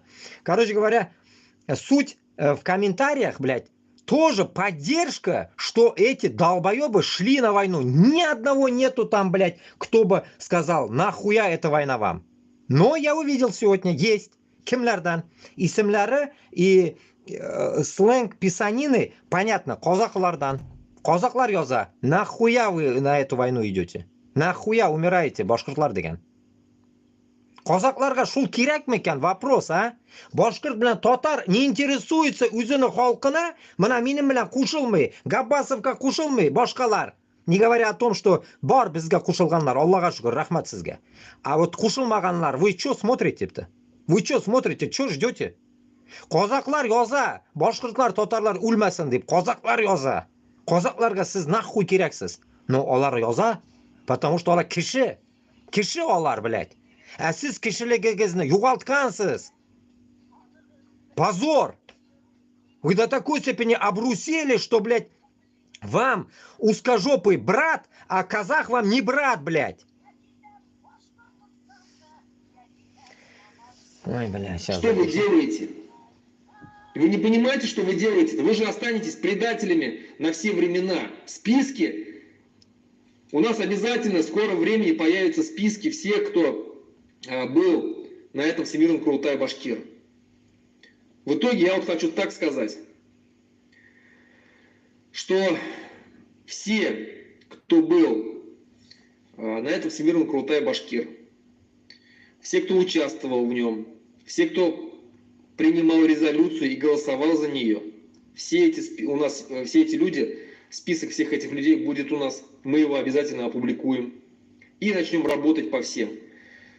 Вы останетесь предателями, я вам ответственно заявляю, что вы останетесь предателями башкирского народа. Все, кто участвовал, кто голосовал, вы трусы, потому что у вас не хватило духу встать и сказать, что мы не согласны с этой резолюцией, мы ее не поддерживаем. Вы трусы, предатели. И вы враги своего собственного народа, те, кто голосовал за эту резолюцию. За то, чтобы продолжали убивать наших башкир, чтобы их продолжали репрессировать, чтобы наш Башкортостан продолжал оставаться колонией этой России. Вы за это голосовали. Вы за то, чтобы голосовали за то, чтобы наш башкирский язык продолжал умирать. Вот за это вы голосовали. И ваши списки мы обязательно опубликуем, чтобы все ваши родственники, все ваши дети, внуки знали про этот позорный всемирный Курултай-Башкир. Вы, еще раз говорю, будете все опубликованы на нашем сайте, и эти списки, они сохранятся на память. Но также мы начнем с тех, кто из-за рубежа приехал в Уфу на этот всемирный Курултай-Башкир и голосовал там. Мы обязательно, особенно мы хотим начать с тех башкир, которые приехали из Латвии. Страна, демократическое государство, свободное, живет хорошо, уровень жизни хороший, совершенно не тот, который в Республике Башкортостан. Демократические свободы, есть оппозиционные партии, постоянно меняется правительство. Что еще надо жить? Нет, они в кайфе живут там, деньги зарабатывают там, но своей черной душой они находятся в Республике Башкортостан вместе с Хабировым.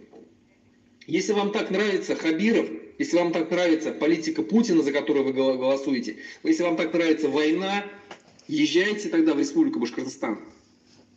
Мы постараемся донести до латвийских властей, чтобы вами занялись. Мы укажем списки всех, кто приезжал из Латвии и голосовал в этой резолюции. Вы никак не отмажетесь. Мы обещаем вам. Это что-то... кто в курсе, что за башкортлар из Латвии поехали в этот чертовый Курултай? Кто знает, есть что этот, нарсякей, телеграм, Хорватия, беженцы, деген телеграмга закиньте. Будем это публиковать. Что за эти шайтаны, короче, поехали сейчас из Латвии туда, что-то я не пойму. Это то же самое, то, что я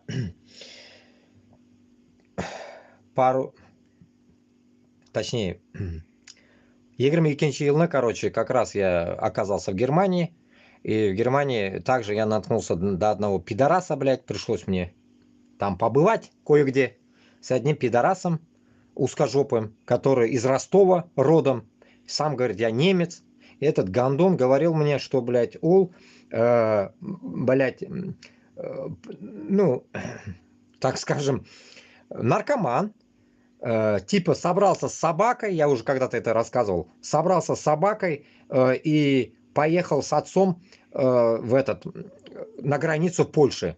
Но там из-за собаки его не выпустили, и они вернулись в Германию обратно.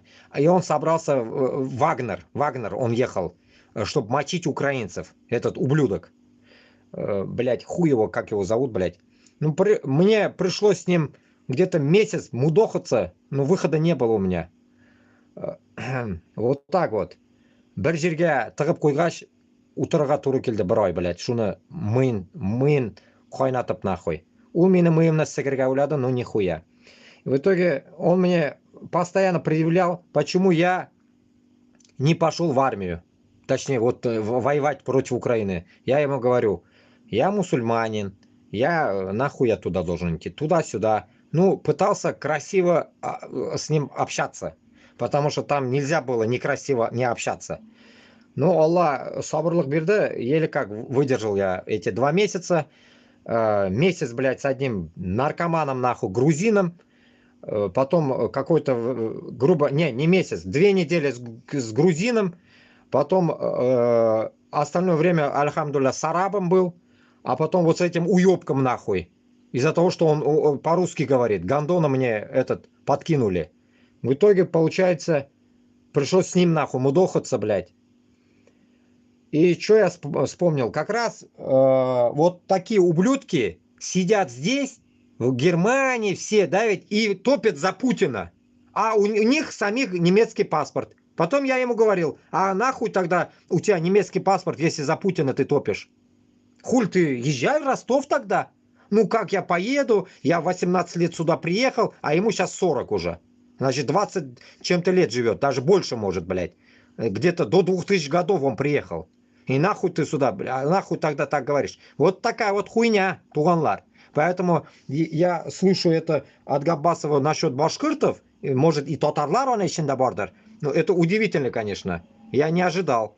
Урыслардан понятно, это мы понимаем, блядь. Урыслар, пол Германии нахуй, и все они топят за Путина, это понятно. Как казахлар это, в Казахстане и татары есть, и башкиртлар, и урыслар бардыя, которые топят нахуй за Путина, блядь. Это те, которые живут в Казахстане, вот такие пидорасы есть там, манкурты, внутри Казахстана, которые топят за Путина и говорят только на русском они, притом еще, блядь, там, внутри.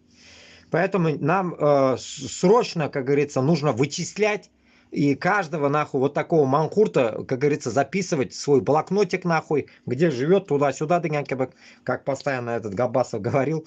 Вот. И понимать, что когда мы зайдем, рано или поздно, мы их будем вылавливать, как говорится, и будем допрос делать. Само собой, им пощады не будет.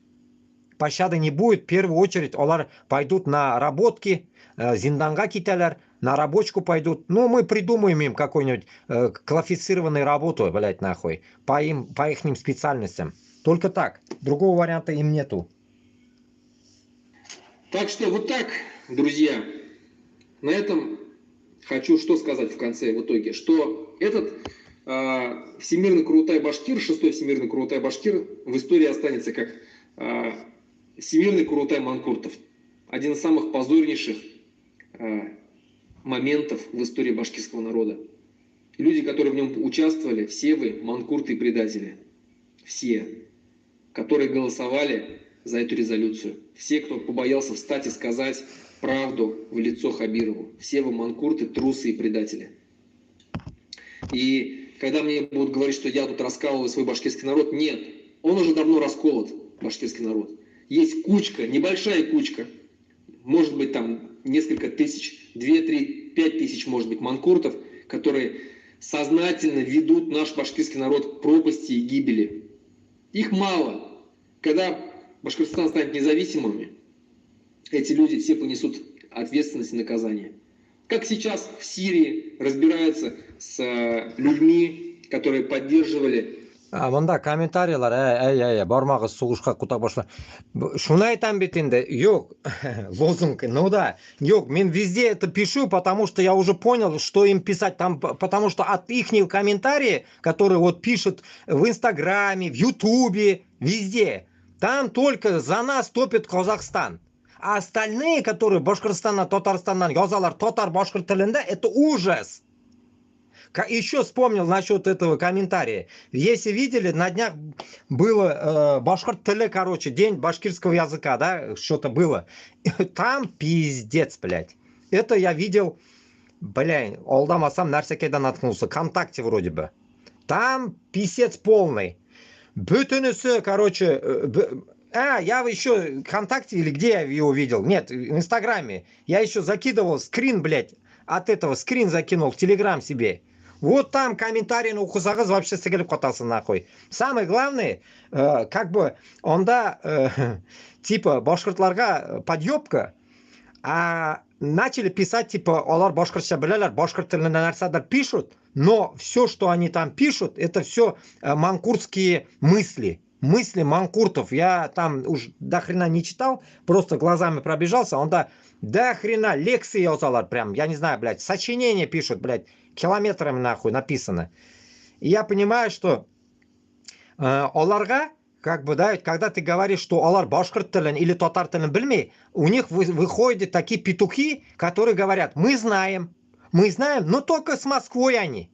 Они знают, но только с Москвой. Понимаете? Вот такие еще есть экземпляры, которыми мы точно, как говорится, не пойдем, как говорится, срать даже. Потому что они с Москвой. Это из той категории манкуртов, которые, блядь, жырлап, татарша, башкирша, жырлап нахуй. Башында арақы тұтып, опять туз белән манкуртларны, урысларны күтіп алалар. И сушка да шулай жибәрәләр. Это из той категории. Они, да, знают свой язык отлично, все знают, как говорится, на 5 знают даже языки. В школе татарской, башкирской учились. Отлично. Но они топят за русню. Они против нас. И вот такие, блядь, еще экземпляры, которые пойдут против нас, это тоже нам звоночек. К тому, что, блядь, как сказать вам, блядь, отсеивать будет очень тяжело. Очень тяжело, потому что олар будут переобуваться нахуй на наших глазах, вот увидите. На наших глазах будет переобуваться. Вот я представляю свой заход, Алла верса, Башкортстанның жерлеріне, мен қойтам, қолымда автомат была, мен қойта тұрған болсам, Алла верса. Они, когда мы уже зайдем вот в Куандыкский коридор, они там уже начнут переобуваться. Потому что эта новость проскочит, до Казани дойдет эта новость, до Москвы дойдет это, и они начнут переобуваться. Вот посмотрите, и каждая вот эта сука будет говорить, ой, туганлар, сізні біз күткен ек, рахмат инде, келдігізмі. Вот это начнется у них, блядь, вот это нытье, блядь, имейте в виду. Но это будет лживые, нахуй, манкуртские проделки. Поэтому мы однозначно, нахуй, bütün мужикларны будем, нахуй, отсеивать так, чтобы, блядь, нахуй, менять их местами. Алсыновскую басоту выносить на улицу, всех сидящих вытаскиваем, а туда засовываем вот эту хуету, которую, шелуху, которая живет сейчас и припеваючи подобие Бодрановых и нижестоящие всякой шушеры, всех мэров, нахуй, всех, блядь, уборщиц последней библиотеки, блядь, Аулдан, грубо говоря, всех будем, блядь, сажать, нахуй, потому что в данный момент, когда мы зайдем, нужна нам тишина. Тишина, чтобы в Башкортостане, Татарстане была тишина, чтобы нам разобраться в этой властью. Вот примерно как в Сирии. Вот такая хуйня должна быть. Или они сбегут, чтобы нам оставили все города, свободные места, Белый дом, Ларна, все оставили. Нам вот такая система нужна будет. Вот такой заход нужен будет, понимаете? Такой, так скажем, взрывной заход, блядь. Такой заход, чтобы они сами чухнули, блядь, чтобы меньше крови было, нахуй. Потому что их хоронить еще надо. Нам лишний геморрой нахуй нужен. Понимаете? Примерно так. Запишу. Творили преступления с режимом Асадом. Точно так же вы все будете наказаны, потому что вы идете против интересов башкирского народа. Наших интересов в ведении войны, в потере языка, в продолжении репрессий, в том, чтобы кормить Москву, наших интересов нету здесь. Это ваши интересы. Вы ради своего теплого места, ради тех зарплат, которые вы получаете, бешеных, ради этого вы предаете интересы башкирского народа. Позор вам на вечные времена. Хаубалы, хурматлы тәштәр, осрашага тиклем.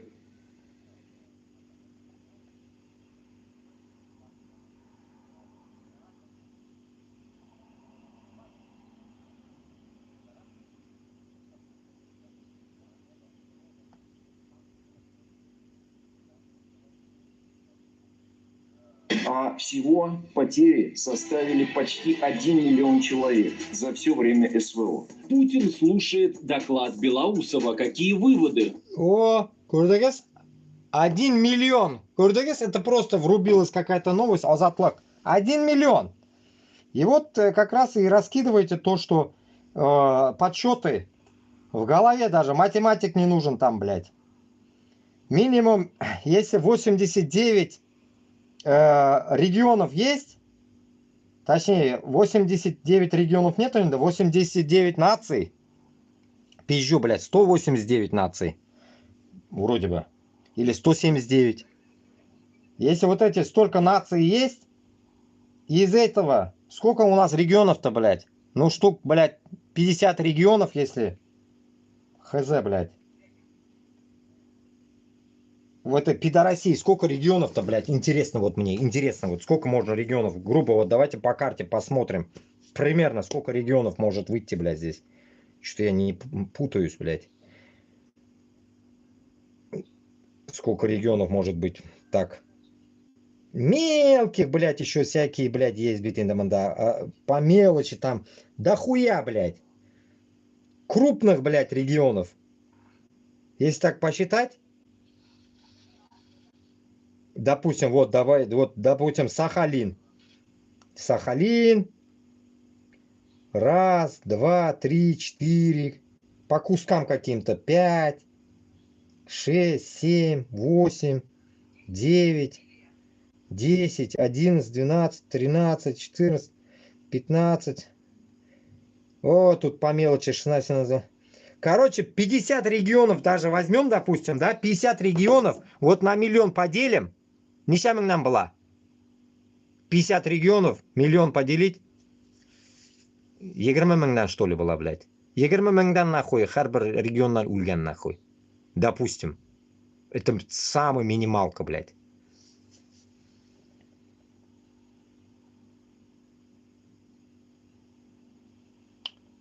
Так. Так, юг. 43 киши караган уже, мана. Самый первый уже 43 человека посмотрели. Последний, предпоследний 10 человек уже посмотрели в ТикТоке. ТикТок-то тиз бара. Так, давайте теперь по новостям пройдемся. Вот мы послушали, поняли, о чем был Курултай. Вот так.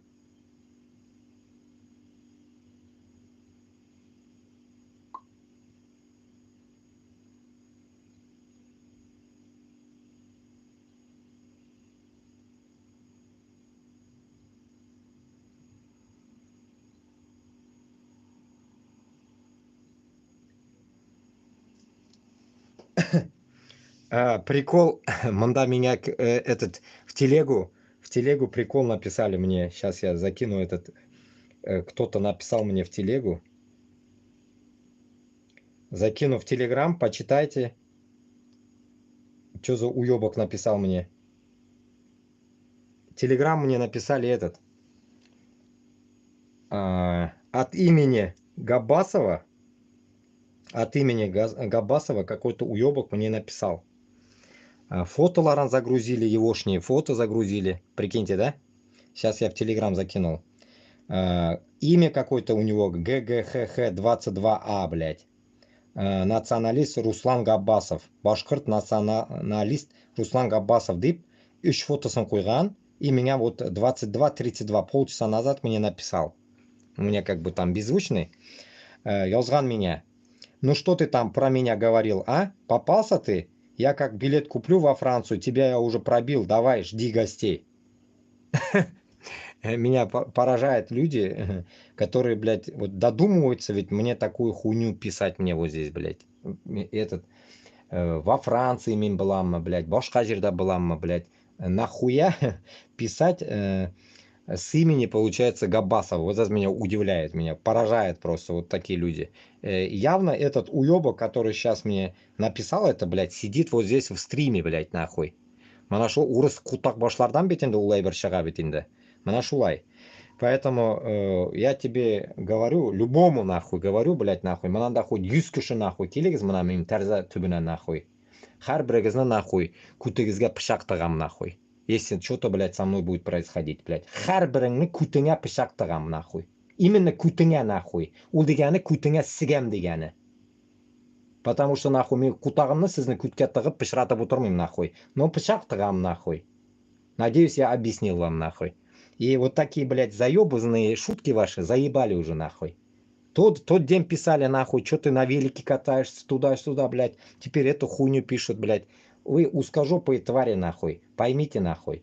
Каждая сука придет сюда нахуй. Каждого из вас буду кастрировать нахуй. А баб нахуй, которые придут на меня нахуй. Каждый нахуй буду, блядь, сбривать нахуй клитора ваши нахуй. Ублюдки ебаные нахуй. Что вы нахуй, суки нахуй, кайф никогда в жизни что такое не знали, блядь. Гниды нахуй.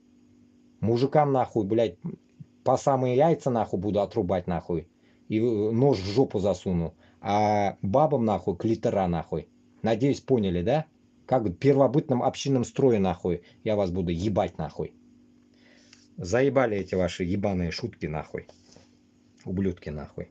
Кильсягез нахуй, если можешь нахуй, подойди вот под окном нахуй. Я выйду вот сюда, выйду к вам нахуй. Ебучки, блядь. Надеюсь, объяснил, надеюсь, ответил нахуй. Затрахали мне уже, блядь, писать нахуй. Ребят, беззвучный нахуй, а то, блядь, затрахали бы пикать нахуй. Миллион сообщений нахуй, блядь. Так, ладно, поехали дальше. С пантологии нахуй сбили. Так, Куштав Байрамны, как обычно, читаем, потому что, как я всегда говорил, Куштав Байрам. Куштау Байрамда ведь темы разные, и, как мы понимаем, это из нашей категории людей. Как я всегда говорю, открывайте каналы, распространяйте нашу, как говорится, независимость Башкортостана, Татарстана. И тут будем, само собой, надеемся, что бунда Куштау Байрамда кеше без ёклы кеше, ну, иногда у него какие-то новости странные, но более-менее лучше, чем другие, потому что Уфа, новости Уфа, это все написано с узкожопами, новости Татарстана тоже самое написано узкожопами, если только не читать какие-нибудь там Олга Татарстан, там Олга Башкортостан, что-нибудь такое, ну, такого нету. Вот есть только вот последнее вот, что загружено, как раз начнем от Габбасова, тот самый из башкиртов пишет. Что пишет, давайте почитаем. Нет, ну, реально же так. Когда студентов из башкирской КВН заставили извиниться за неудачную шутку над Хабировым, то это нормально. Перед Кадыровым извиняется за любой чих. Тут русская алкашка из Сибая оскорбила всех башкир, полная тишина. Ни один черт из башкирских чиновников слова не сказал. Когда ублюдок Арслан оскорбил башкир и татар, тоже не нашли никаких поводов для возбуждения уголовного дела. А тут парни извинились за то, что плохо знали свою историю, и поднялся собачий вой. Дошло аж до Бастрыкина. И кто мне скажет после этого, что в этой сраной стране работает закон, защищая коренные народы? Да вы же сами все делаете для того, чтобы вашу власть ненавидели и чтобы насадили вас на вилы при первой же возможности. Нет только независимости Башкортостана и подальше от Рашки. Кушылам, блядь, миллионкратно кушылам, блядь. Урысларны мен, блядь, бірінші күннен сігірге деп мен сізге с этим высказывался, блядь. Бірінші күнден, блядь, мен задний не врублю, нахуй. Поэтому, туғанлар, башқұртлар, татарлар, біз урысларны полный зачистка жасарға тиішбіз, блядь. Башқұртстан мен Татарстанның ішінде олар ниже травы, ниже воды юрюге тиішлер, нахуй. Вот как раньше в лаптях они родились, в эти лаптоебские, блядь, мероприятия мы должны загнать их, нахуй. Они должны жить в лаптях, нахуй. На нашей территории. Если они хотят в кожаных сапогах ходить, тогда будут отсасывать у украинцев в Украине, а потом они, может, добро им дадут в Москве жить, вот они будут там где-то обитать, нахуй, в своих торфянниках, по-другому никак. А Башкортостан для Татарстана больше не давать власть. Никогда не должно быть, нахуй, власть у узкожопых Башкортостана Татарстанда. Только башкортлар власть-то была, только башкортлар. Татарстанда татарлар, мында башкортлар. Вот все, вот так только должно быть. Понимаете? А нижние ступеньки занимать должны Башкортостанда татарлар. Явно урыс түгел только.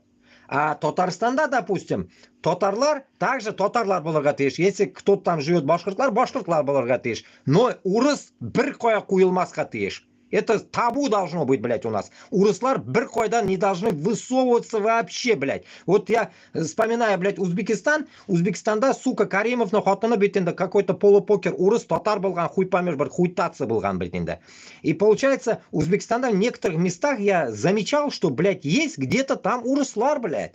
Когда-то я видел, бля, урыслар. Ну, надеюсь, в данный момент сейчас уже они их потихоньку зачищают, надеюсь. Их нету уже там, надеюсь.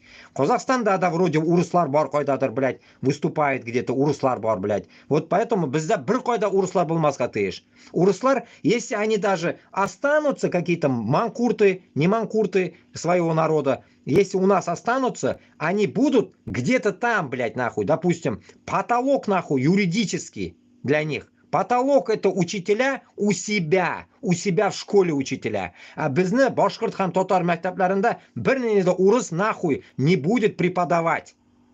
Вот это надо зарубить себе нахуй, хоть куда зарубайте. Мана шуны язып куйгыз. Это тамга сезгә, что Башкортстанда бернинди мәктәптә урыс булмаячак. Хуҗасыннан башлап, азакы уборщицасына хәтле башкорт булырга тиеш. Һәм татар. Урыс мәктәпләрендә хоть сыйлык бассынлар, нәрсә эшләсенләр, похуй. Но по сути урыс мәктәбе булмаска тиеш. Как я вам говорил, была Марый мәктәбе булырга может, там Чуваш мәктәбе булырга может. Вот им мы больше дадим добра. Потому что они тоже из той категории страдальцев, которые захвачены этой ебучей Москвой. Поэтому мы будем оценивать только друг друга. А русню будем давить, блядь. Ничего алар безне мыскыллый, без да шулай мыскыллыйбыз аларны до последнего. Пока мы будем живы. Надеюсь, другой контингент, там, который останутся за нами, тоже мы их обучим, чтобы их они мочили только так нахуй. Шулай. Идем дальше. Так, портрет замужней женщины в традиционном уборе. Уфимская губерния, 1908 год. Портрет Круковского. Ну да, мына теге тәңгәләр белән башкорт киемендә, башында да шулай шигелгән инде бөтен теге нәрсәкәй. Бисерланган, короче. Шул вакытта уже ниндидер бисерлар эшләгәннәр. Карагыз, 1908дә уже шунда уже теге нәрсәкәй бисер җыйганнар. Мына безнең башкорт нәнәйләребез бисер җыя белгәннәр шунда. А нам это бисерство только недавно пришло, грубо говоря, да, носим на руки туда-сюда бусы там, а там уже они тогда вешали все, видите, из этих всяко деревянный бисерлар инде эшләнгән.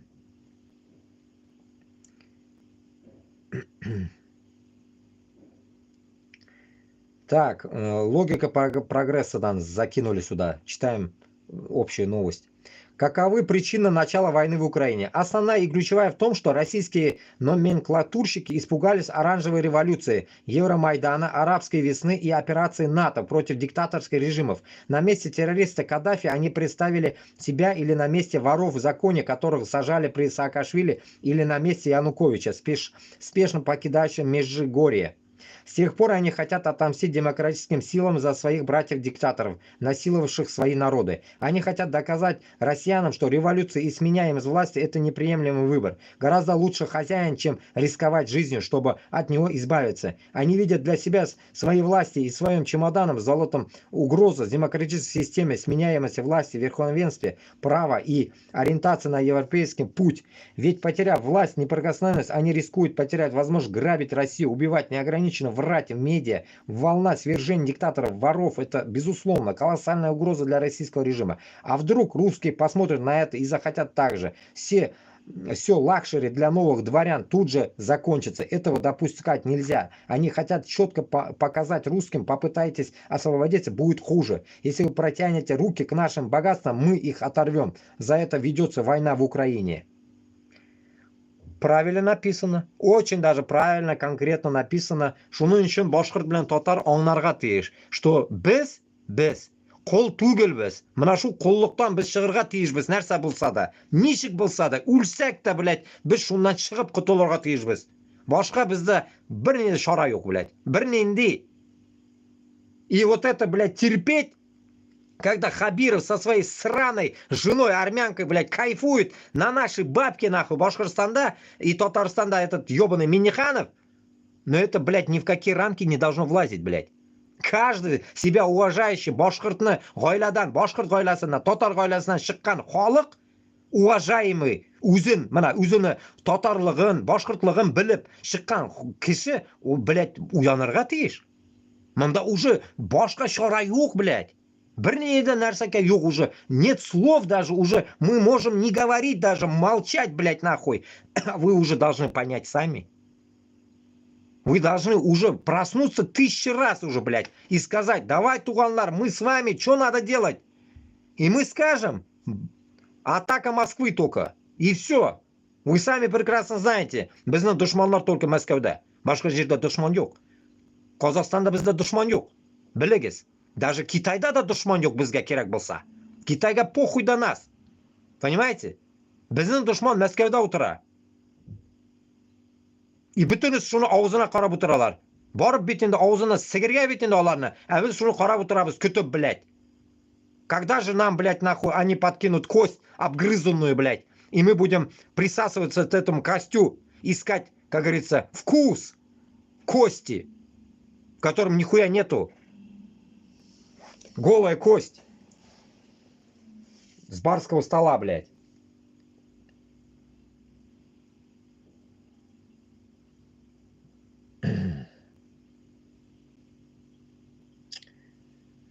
Что за дерьмо опять?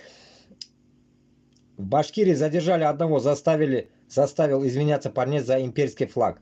С его слов ему написал человек, который попросил наказать ребят после того, как он отправил видео с извинением заказчику, неизвестно, удалил и переписку. Предварительно заказчиком был Руслан Габбасов, который сотрудничает с СБУ. Внесен перечень террористов и экстремистов Росмониторинга. Если бы не было Габбасова, то его надо было бы придумать. Ну, көріп тұрасыз бетінде. Он вышел, показал себя. Кашапов вышел, показал себя. Еще другие там вышли, показали себя. Допустим, мен да қазір өзімді көрсетіп тұрған болсам, я уверен, блядь, мені да миымны сігіп бітірелер. Если уже сейчас мені миымны телеграмда сігерге улайлар, нахуй. Шоларға мен улим, мында только наша сплоченность нам поможет. Чем быстрее мы сплотимся, тем быстрее мы уже пойдем на Москву. Только так. А если мы будем вот так сидеть, каждый день друг другу доказывать, что Москва алама, да мы сдохнем уже скоро, завтра, блин. Біздің ғұмырда этот, қашей бессмертный түгілбіз, блядь. 100 ел яшарға, блядь. Может, мы и тогда уже не будет нас. А кто после нас будет это говорить? Надо же об этом думать. Поэтому тезірек надо бұл Москвадан құтылырға, тезірек Башқұртстан мен Татарстанны гүрлетіп яшатырға керек оны.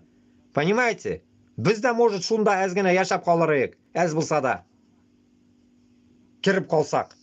Шул жерлерге, буш деген ұрыссыз жерлерге қайтасы келе.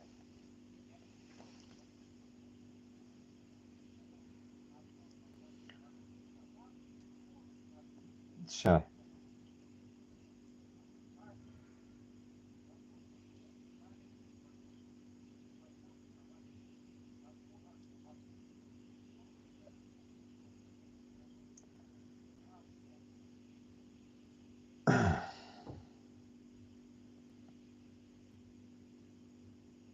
Просто много. Не хочется даже записывать, конечно, а может этот эфир поставить. Эфир куйсан, киши корамы. Шунысы да бар. Эфир куясың, 2-3 киши генә утыра тиктокта. Мында да хәзер 9 киши калды, рәхмәт, кем калган булса да. Калганнары все йокларга киттеләр, потому что төнге 2 уже Башкортстанда.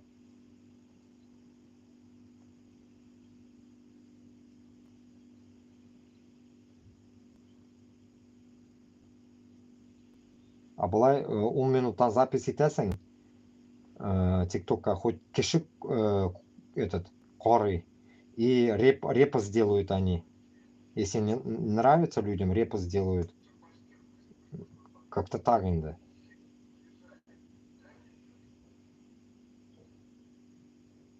Вот уже последний, он киши караган уже.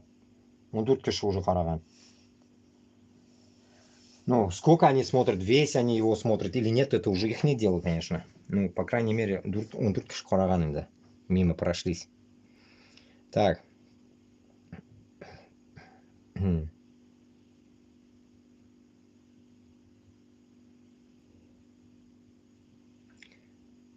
Так, что тут говорят? 157 объектов БПЛА были уничтожены.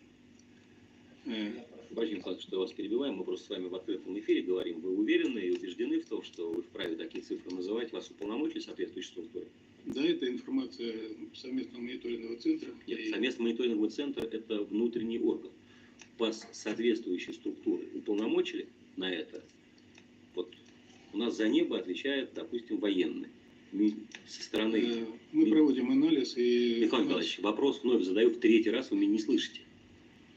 Те цифры, которые вы сейчас начали приводить, вас уполномочили их публично называть? Мы сейчас находимся в прямом эфире.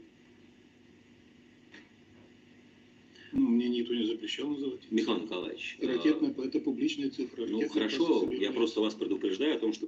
О, этот уебок, видите, публично уже называть нельзя, как в тот день пропиздошилась, блядь, племянница этой дура, блядь, племянница этого путинососа.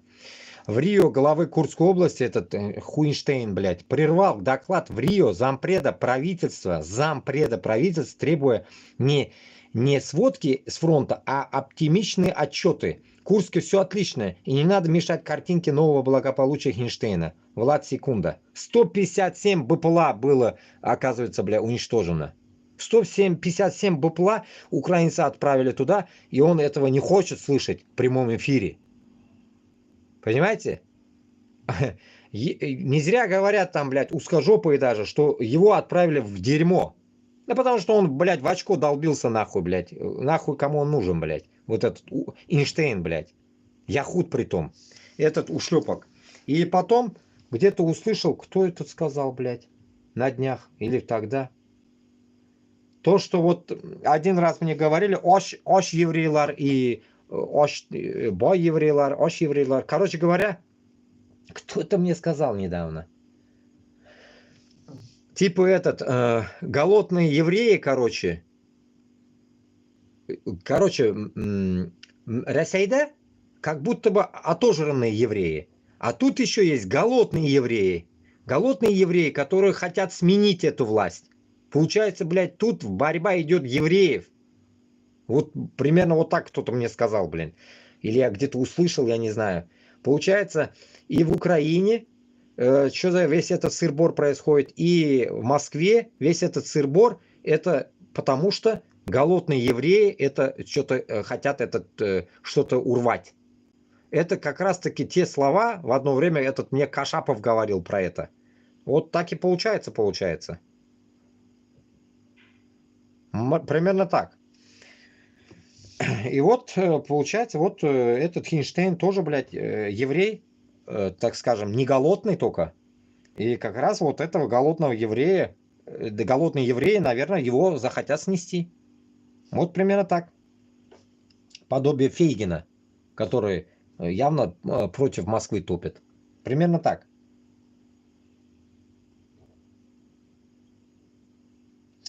В Госдуме обвинили россиян в паразитировании на выплатах за рождение детей. Депутат Нижней палаты парламента Александр Ильтяков заявил, что демографический кризис в России не получится решить деньгами, а госвыплаты на рождение детей приводят к паразитическим наклонностям. Если мы будем поднимать с вами выплаты за первого, второго, третьего ребенка, давать еще какие-то пособия, все это приведет к тому, что человек будет надеяться прожить за счет кого-то. У него в таком случае возникают паразитические наклонности, и детей он будет рожать только для того, чтобы прожить за счет этого ребенка, заявил Александр Ильтяков. Теперь вот этому долбоебу хочу ответить. Недавно, если вы помните, блядь, эти придурки, наоборот, говорили, чтобы эти, блядь, Тукаевна бисяхе моржабит. Тукайкана дабит. Ну, из старой категории. Ну, манасыня. Ну вот и как Аримова тоже хуй поймешь, кто был. И вот получается, букву так баш, а это типа, блядь, балага окша бирмаска. А до этого, наоборот, говорят, рожайте, мы будем платить. Вот, сука, вот и живи нахуй в этой ебучей России. То, блядь, рожать нельзя, блядь. Наоборот, рожайте, говорят. То, блядь, денег не надо. То это, то все. Ну, получается, рожай, но денег нихуя ты не получишь. Как в Африке получается. Рожай по 10 человек нахуй. Все голодные нахуй. Блядь, памперсы даже не могут купить. Ходят там, блядь, чумазые. Эпеи юх, ошаргасы юх. Но главное, блядь, рожай. Получается, для армии рожай, но денег вам нету. Примерно так. Ну вот и все. Вот Башкортостан, Татарстан, имейте в виду, так что, когда будете рожать ради денег, вы можете через какое-то время понять, что вам уже не будут платить по 500 тысяч нахуй за ребенка. Так что имейте в виду. Рожайте ради Аллаха, а не ради денег. Вот и все. И никогда не ошибетесь. Оч қоламы, қалмаймы, сіздің ішіңіз түгіл ол. Рожай и все. Башқұртлар, татарлар көбейсін. Ёбаный в рот. Вот новость. Из 29 мобилизованных узбеков в живых остался только один. Ни хрена, дайте-ка я этот комментарий запишу. Сейчас запишем это. Так, тема такая. ТикТок. Из 29 мобилизованных узбеков в живых остался только он один. Мужчина признался, что в ряды оккупационных войск попал, чтобы избежать тюремного срока в Москве. Его обвинили в нападении на работодателя, не выплатившего зарплату ему и его коллегам. Оказавшись на фронте, герой сюжета понял, что совершил роковую ошибку. Пиздец, долбоеб. Все обещания, которые давали российские военкоматы, оказались ложью. Материального и финансового обеспечения не было, выплаты остались только на бумаге. А самое страшное, путь назад был отрезан с заградительными отрядами.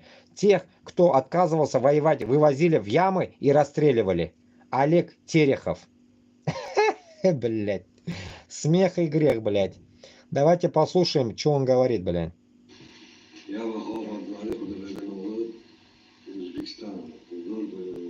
Вахобов Абдували, чей-то угли, короче. Вахобов Абдувалы. Узбекистан. В Узбекистане. Работал в Москве, везде работал, в Российской Федерации. Работал. И в Москве я работал один дом, домах. 200 человек были, нам половину денег давали, да, половину денег не давали. И потом я праздник хотел деньги, туда поехал, к нему, в фирму поехал, они меня сбили, 3 человека. Потом я ждал неделю, потом я его поймал и сбил его сам один. Потом мне суд давали, 3 месяца суд бегали туда-сюда. А мне 3 года давали в военкомате, они сказали, 2 года давали. А потом пришли военные, сказали, за Россию, короче, нам повар нужен, военным повар, сапер нужен. Туда пойдешь, 2 года не сидеть не будешь. А потом я расписался. Контракт писал потом. А Ростове 22 дня были, а потом Крыму 41 или 42 дня были. И потом сюда пришли, по Запорожский район, на позицию. А потом здесь 40 дней я был, я только здесь работал поваром, позиции не было. Первый раз, первый день. И нам 4 человека отправили, никакой позиции мы не знаем, никуда мы новые, первый раз позицию, куда ехать, какую ситуацию мы будем держать, не знаю. Нам сказали, нулевой идете, там 5 труб, это занесете на окоп, ждать будете машину, 5 дней потом вернетесь обратно. А там не видели ничего, там труб увидел, а там никто мне не помогал. А у нас 4 человека были, все умерли, 200 все. Я жив остался, а потом на Украину сдался сам, своим ходом. Уже на мясорубку ехали, уже узнал, уже я 200 буду уже. Не сдаться, меня стреляют. Поэтому я сам сдался. Что сказать? Сам сдался, короче. Вот я здесь. Хоть шунарға боршы эшләгән. Сдаться. Нам сказали, сперва контракт писали, сказали президентский 400 тысяч, президентский 50 еще за форму дает, и еще 50 помощь дает, еще московская помощь. Ничего не взял. 195 тысяч взял и 306 тысяч помощь взял. Они еще обещали 2 миллиона 300 обещали. Никому деньги не давали, никому. Наебали, видите? 29 человек пришли, все умерли. Я и 2 человека, 3 человека осталось, 29 человек. Вот и все. Позор. Ничего, деньги не давали. Форма дали, ну, форма это нехорошая форма. Мы сами покупали все деньгами, форма, все. Еще они сказали, обратно за день идешь, без ничего, без рана, без ничего, сзади будешь вернуться, стрелять будем сразу. Сказали, поэтому я сдался, назад не ехал. У меня 3 ранения, вот голова, почка и нога, 3 ранения. Я не могу ничего не сделать, не хотел, я своим ходом Украину сдался. Я еще жить хочу и воевать хочу в Украине. Отказники, кто отказ сделал, назад вернулись, яму кидали все, и потом я не видел этого человека вообще. Там или стреляли, или ничего, назад не приехали никто. 3 человека было, отказники. Нихуя себе, все слил, блядь. Все слил. Ежетегизма? Пиздец, блядь, мна. Вот тебе Абдували какой-то. Вот вам, блядь, узбек. А потом мне до этого орали узбеки, то, что наших нету, блядь, наших нету, нахуй. Пиздец, нахуй, ваших нету, блядь. Я просто хуею, ваших нету. Вот. Плюс еще такой узбек, чуть-чуть так, глаза чуть-чуть узковатые такие, да, ну, явно, блядь, не знаю, с какого района он, блядь, ну, явно, блядь, из Ферганской долины, блядь, нахуй. Вот наш, блядь, нашевский узбек это. Не из других районов, вот явно, я думаю, блядь, не знаю, блядь, но явно наш. Акцент тоже, хоть и на русском говорит, наш акцент. Другие узбеки так не говорили бы. Вот именно откуда-то, блядь, с Ферганы, может, там, с Андижана, хуй его, с Намангана. Ну, что-то такое, блядь. Потолок ташкентский. Вот так вот. Ну, не Самарканд, не это, мне кажется, вот так. Ну, пиздец, нахуй. Идем дальше. Дурдом.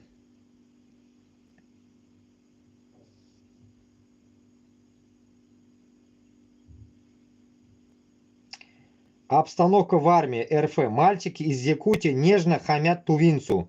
Шойгу, посмотри, что делать с мальчиками из твоего рода.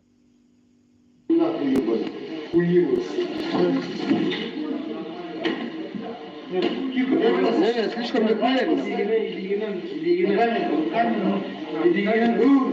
Что еще про якутов скажешь? Что еще про якутов скажешь? Что еще про якутов скажешь, сука? Отвечай нахуй, блядь. Давай нахуй. Давай. Закрывай, понял? Хули ты паришь, ебаный? Если мужик для лицо, пошли не закрывай, говорю, блядь. Слышь? Что ты сказал? Якутов всех нахуй поставлю, да? Сука, блядь. Язык твой, враг твой нахуй, блядь. Марка. Ох, короче, слышь, братан, ладно бы ты это один... Вот такая вот хуйня у них в армии. В армии. Это тоже закинем. Это в армии.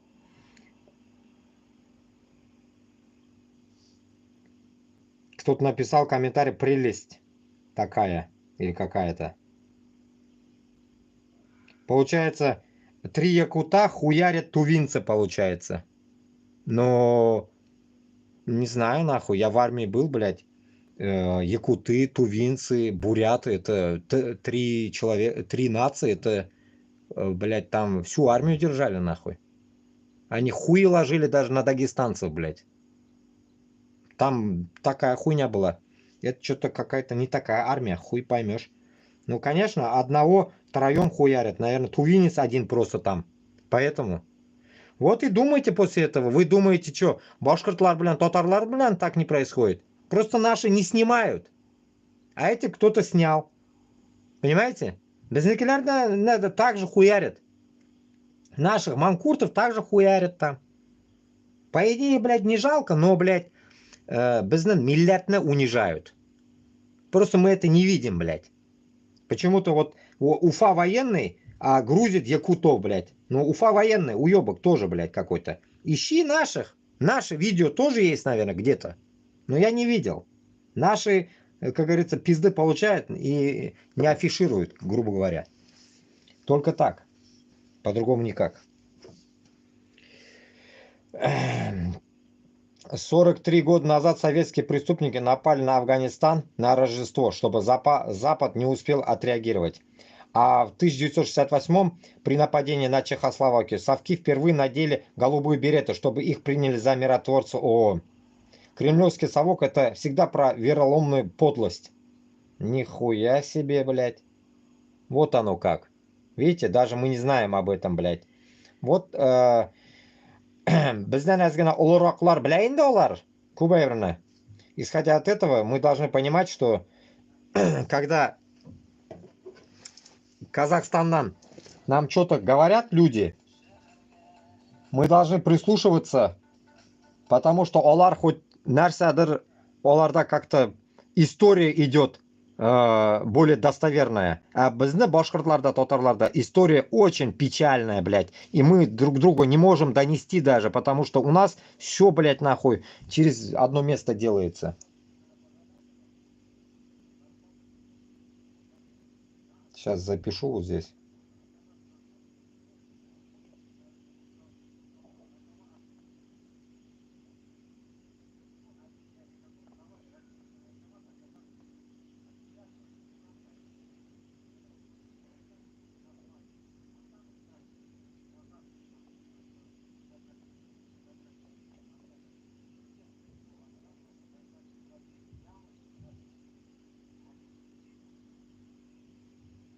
Так.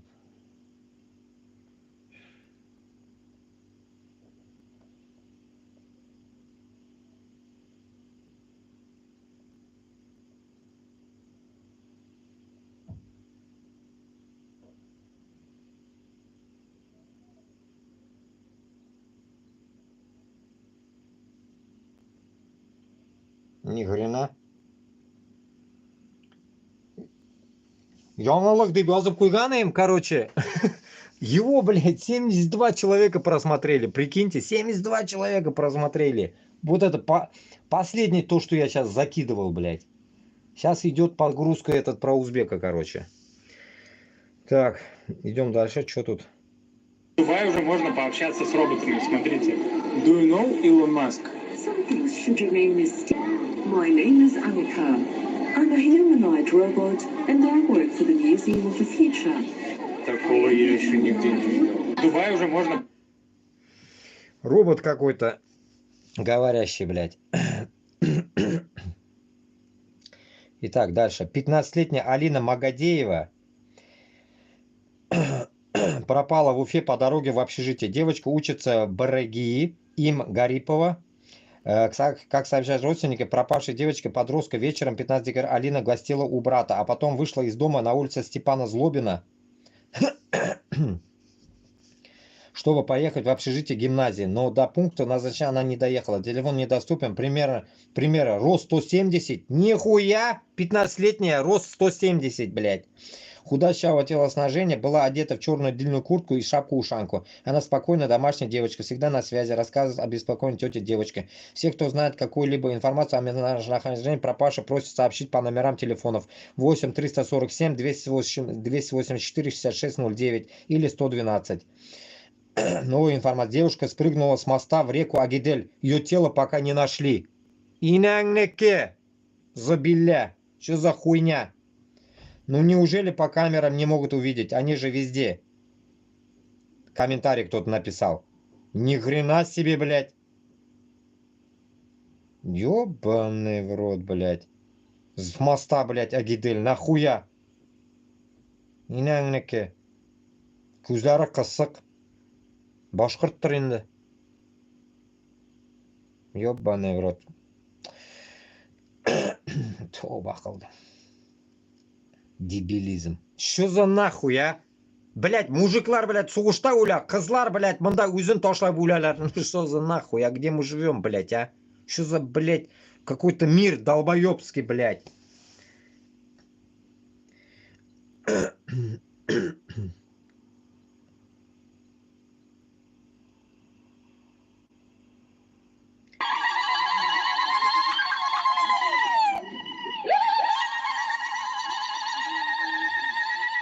Сирийский летчик Рагит Ахмед Аль-Татари, арестованный в 27 лет за отказ бомбить Хаму в 1989 годах, воссоединяется со своей семьей. Инеңнеке.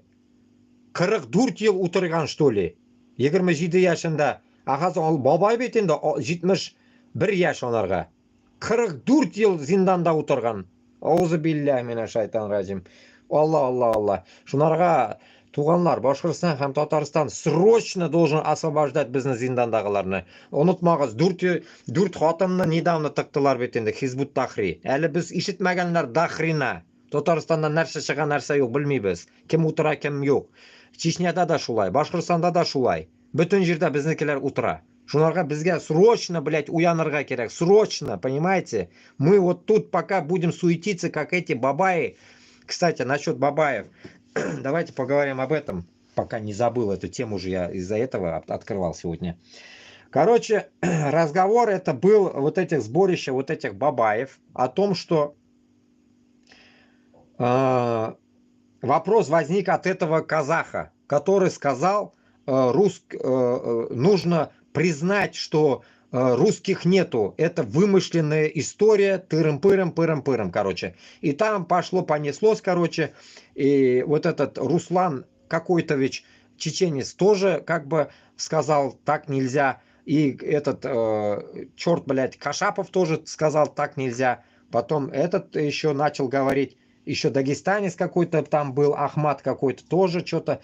Итог, короче говоря, у них мысль была такая. У этого человека. Надо как бы донести людям, что русской нации нету. И вот это сыр-бор.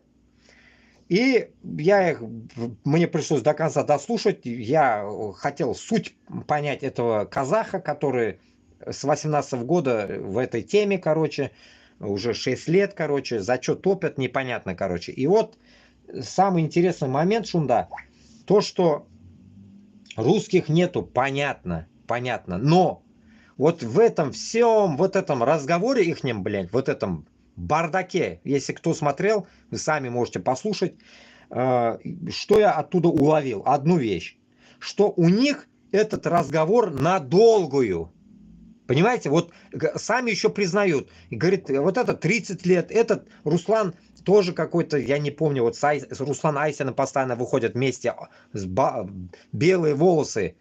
Потом Кашапов 30 лет, там, грубо говоря, все по 30 лет они там воюют, грубо говоря, этой русней. И получается, суть разговора ихнего не привело меня к ожиданиям моим. Никто не хочет поднимать оружие. Вот с ихнего разговора можно понимать только бороться через Европу, еще откуда-то, оттуда-то. Или там с Украиной. Но олай болмайды енді. Признание, русский народ есть или нету, нация есть или нету, это не в этом суть, блядь. То, что мы их признаем, не признаем, похуй до этого языка, этой нации, блядь. Нахрен нам эта нация? Если бы полностью Башкортостан, Татарстаннан, я предлагаю, полностью зачищать будем их, блядь. Нахрена нам обсуждать, есть эта нация или нет эта нация? И тут, получается, они там, типа, поднимали тему, кто за, кто против. Получается, большинство было против, потому что как бы эта затея этого казаха им как бы неуместна, потому что русские, нельзя их как бы искоренить туда-сюда, это невозможно, туда-сюда, типа что-то в этом роде. Меня вопрос, во-первых, нахуй не нужен этот был. Плюс его ответ тоже ни о чем. Я не услышал ни с этого, ни с той стороны. Вот 4-5 человек там сидело, пиздело. Можете посмотреть этот ролик. Ну, час где-то там, блядь, больше часа, что ли, пиздели они. Меня не понравилось то, что у них все это так быстро проходило, во-первых. Они там толком ни о чем не пиздели. Каждому давало слово. Я был в таком эфире у Кашапова. Был в таком ебаном эфире. Как-то меня тоже поразвали. Я сидел, слушал. Само собой, меня не видно там. Я их вижу, они меня не видят. И мы знакомились там. То все, общались. Но толка нет от этого эфира.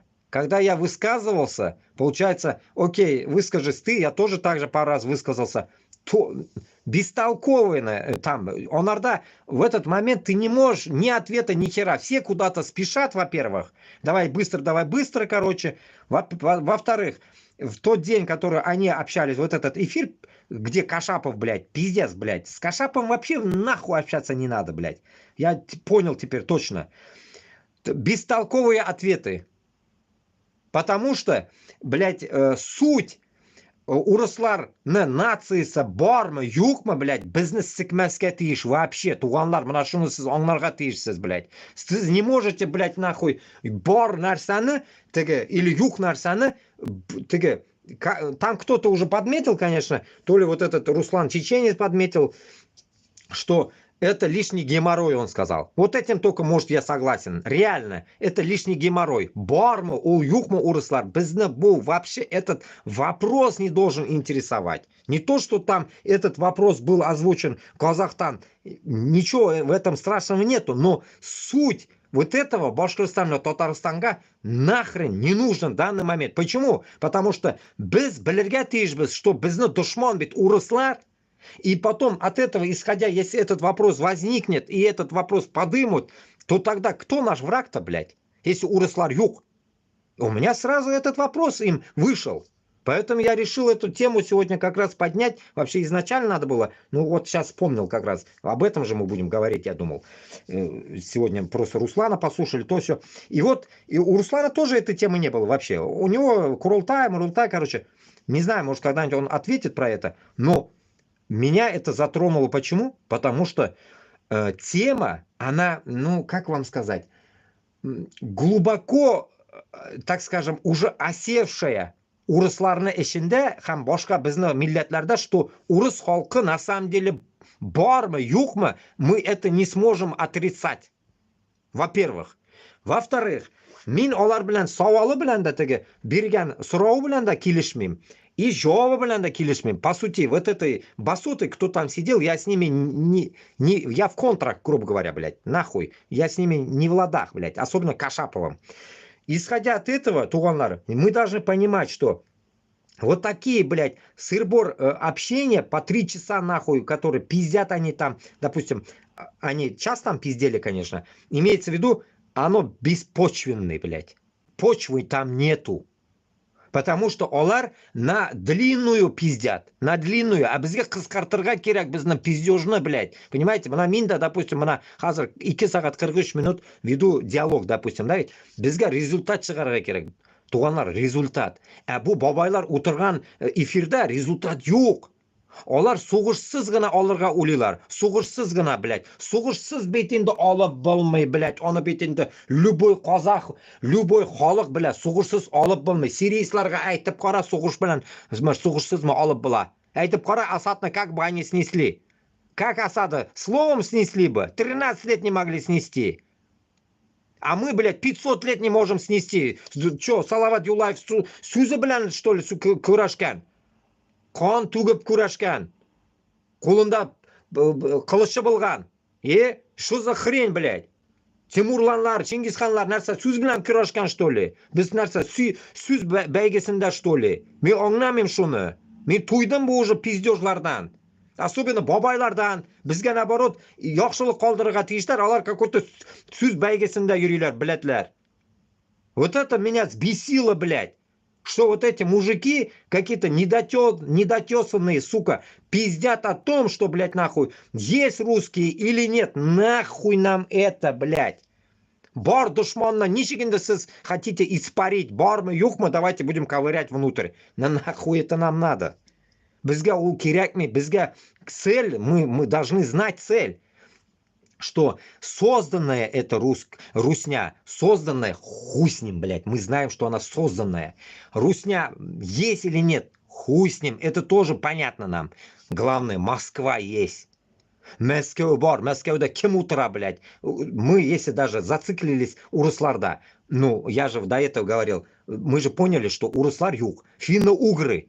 Финно-угры, значит, bizning dushmanlar. Давайте тогда прямолинейно будем говорить. Финно-угры bizning dushmanlar. Но пора бы быть, что Москва инде ол. Убить никак не может быть Луна, или Америка, или Норвегия. Не может же быть, нахуй, bizning dushmanlar. Не может быть bizning dushman, допустим, Китай. Если Москва здесь все рулит. Получается, блядь, место слагаемых, может, меняется, а это не меняется. Это нельзя поменять, блядь. Москваны нельзя поменять, блядь. Bizning dushman Москвадан chiqqan, shunda ol ko'milirga tegish, блин. Вот это я хотел бы к ним сказать, блядь, в этот момент. Меня аж зло брало, что они, мужики взрослые, пиздят ни о чем. Целый час пиздежа ни о чем, блядь. Если можно было бы это просто в 5 минутах объяснить, что урыслар бар югма bizning цель тулю. Bizning цель урысlarni yo'g'altiruv цели, понимаете? Ничего она называть хотите, Иванушкой назовите, лаптоебами назовите, путинососами, как хотите называйте оларны. Главная задача урысларni sigirga. Хотите Москваны sigirga деп этот себе на ум это yozig'iz.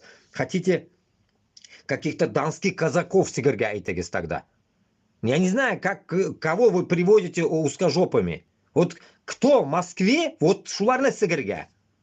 Не волнует, он ведь içinde, мы же знаем, яхутлар да бар да инде. Знаешь, Соловьёв, Скобеева тоже sigirga керек. Это же не говорит о том, что олар урыслар. Жириновский живой был бы, да, Жириновцев тоже sigirga. Урысмы кем ол, блядь. Шунарга мен шул херня, блядь, келишалмадым. У них разговор был, блядь, сбор этот, нахрена, я не знаю, час пиздежа бестолкового. И получается, мы с такими бестолковыми людьми, блядь, ведем борьбу против Москвы, что ли? У меня только так появилась мысль, блядь. Bu qartlar уже крыша ketgan bu qartlarni, блядь.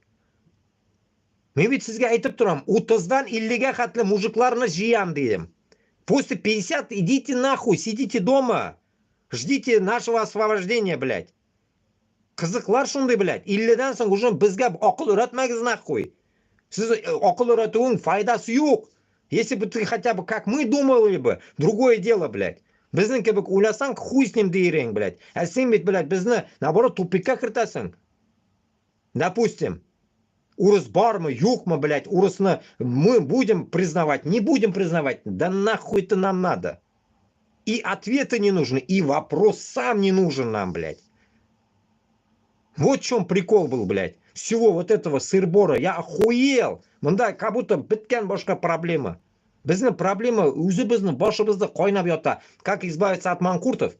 Этот вопрос никто не задает, блядь. Как избавиться от манкуртов, чтобы легче было бы дойти до Москвы? Вот наша цель. Наша цель манкурты, буква М и Москва. Манкурты, Москва. Все, вот. А не русня. Наша цель. Вот, две цели у нас. Раздолбать манкуртов внутри Башкортостана с Татарстаном и идти на Москву. Bitti. Bir problema yo'q. Bizda birgina so'z aytalar. Ish yo'qdan ish topgan, teshigidan pit topgan nahoy. Mana shulg'ina, блядь. Ish bitgan как будто bizda, блядь. А boboylarga, конечно, нихуй делать. Birsi Angliyada o'tira, birsi allaqoyda. Пиздеж этот не нужен.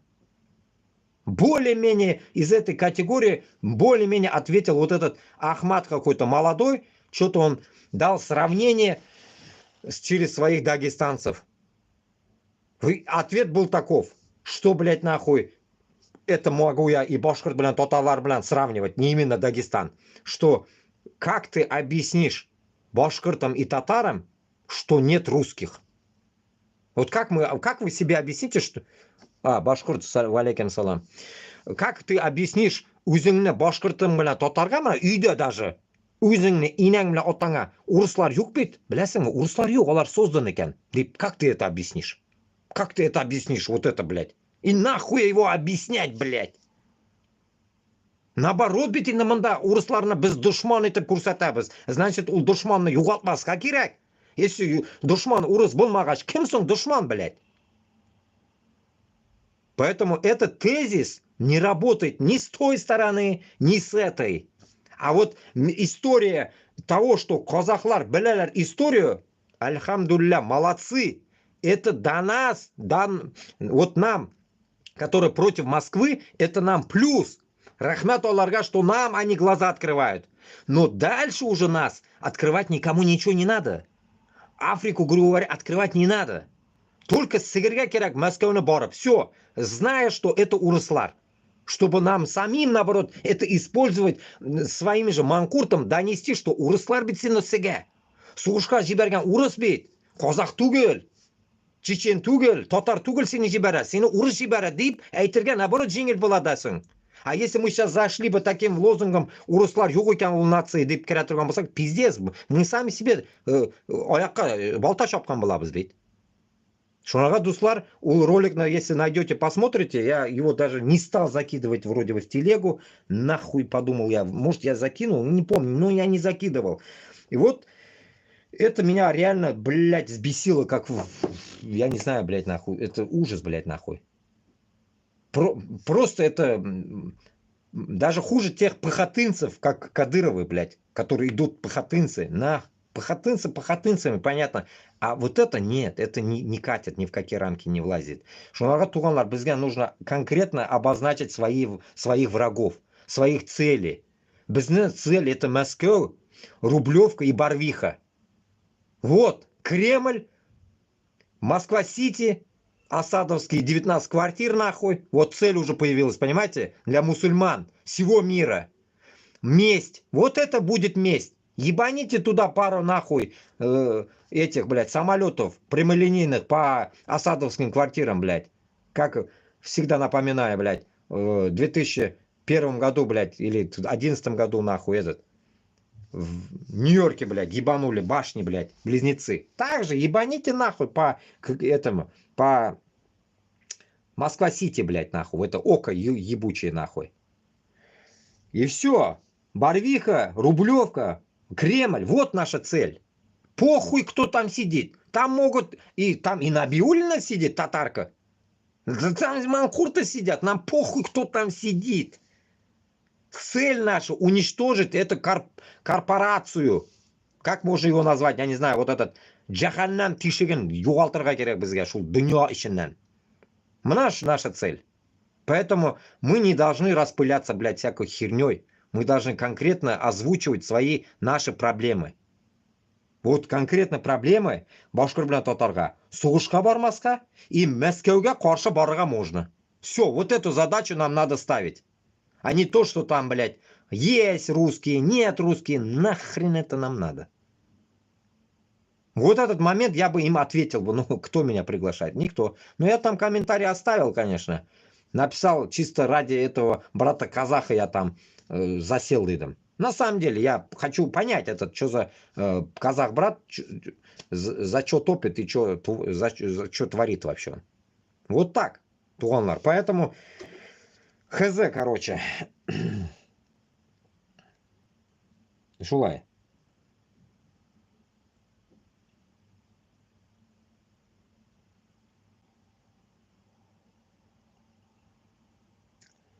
Так, идем дальше.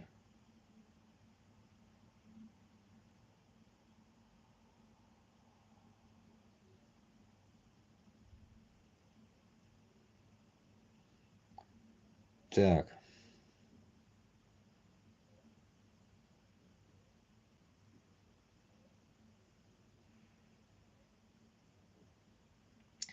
В Башкирии задержали депутата Госсобрания Алексея Локотченко. В Башкирии задержали депутата Государственного собрания Курултая 29-летнего Алексея Локотченко. Сообщили источник РБК Уфа. Парламентария подозревают в посредничестве во всячестве в особо крупном размере. Подробности дела пока не раскрываются. Сегодня Советский райсуд Уфы избрал для него меры пресечения заключения под стражу до 30 января 2025 года. Алексей Локотченко, член фракции «Единая Россия» в Госсобрании Башкирии. В феврале 2024 года депутат ушел на СВО. В мае был ранен в бою, а после лечения вернулся на передовую. По данным РБК Уфа, боец находился в Башкирии в отпуске. Ну, не знаю, блядь, это в коррупционном мире, блядь, все дерьмо, блядь. Ну, добавлю от себя здесь самое интересное, блядь. Локотченко. Явно это Урустугуль был, украинец, наверное. Локотченко. И потом, біздің Курултайда, вот, запоминайте, біздің Курултайда, мына шундай фамилиялар, блядь, Украин білан, башқасы білан, бірсі болмасқа тиіш. Бүтінісі бұлырға тиіш там, допустим, какие-нибудь башқұрт фамилиялары, татар фамилиялары, мына шулар ғана бұлырға тиіш. Бірнені де урыс фамилия болмасқа тиіш онда. Даже шуқыншық татарлар да керек түгіл ана ішінде. Мың татарша сөйлерсін, ну, фамилия, исім бүтіней бір, блядь, урысныкі болса керек түгіл. Поэтому башқұрт жиынында, Курултайында, вообще үстінлігінде, бүтін жерде только башқұртлар бұлырға тиіш. Башқұртстанда. Татарстанда татарлар болсын. Хоть урысны қойсынлар, шукунганы қойсынлар, бізге похуй. Главное, Башқұртстанның ішінде бұларға тиіш башқұртлар. Бүтін жерде башқұртлар бұларға тиіш. Особенно үстінлікте. Бүтін мына с главенствен жерде башқұртлар бұларға тиіш. Детский саду, там, заведующий да, школда да, бүтін жерде. Бүтін жерде. Все главные места должны сидеть башқұртлар. Только башқұртлар. Манкуртлар туголь, башкортлар. Другого варианта нет у нас. Только таким образом мы сможем истребить этот узкий мир. Только таким образом. Уничтожить главенственные верхушки. Вот тут власть лжет.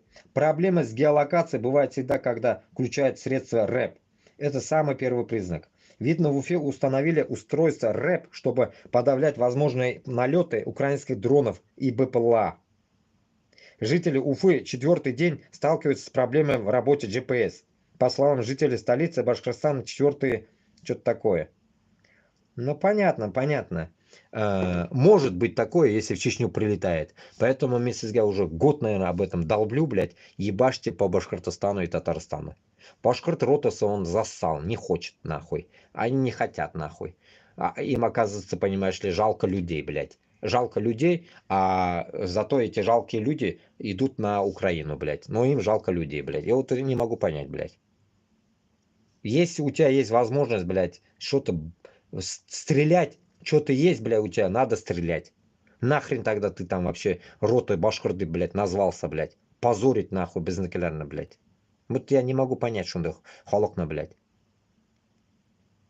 Поэтому Нарсягадр Чечняга летит, блядь, что-то, потому что там Закаева сын явно управляет этой тематикой. И украинцы согласны туда херачить, потому что правильные там действия совершены. А Башкортостан, Татарстанга ничего не летит. Потому что наши мудаки там, блядь, одни, наверное, служат, блядь. Там нормальный холок не служит, блядь.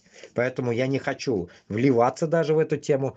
И с ними даже что-то там делать не хочу. Поэтому мы только сами собраться должны.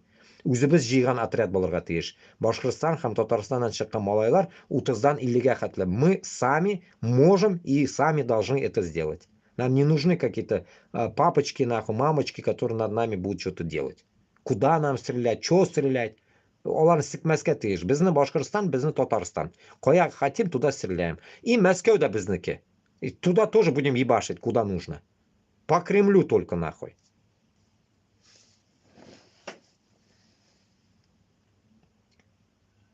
Кузбассе, Кузнецком бассейне по добыче угля дефицит хорошего угля. А на Камчатке рыба по карточкам. Как это по-русски? Нихуя себе. Послушаем-ка. Обращались 2 недели и к губернатору, и на месте здесь. Никаких результатов нет. Все бесполезно. Поэтому просим вас разобраться в ситуации, которая накалилась до предела. От ЖКХ нашего управляющей компании никаких результатов нет. Поэтому просим вас разобраться.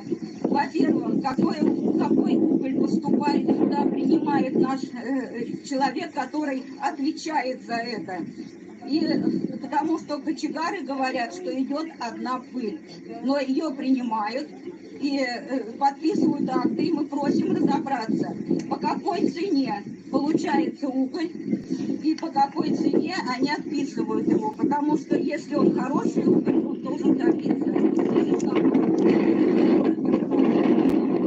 Просим обратить на нас внимание.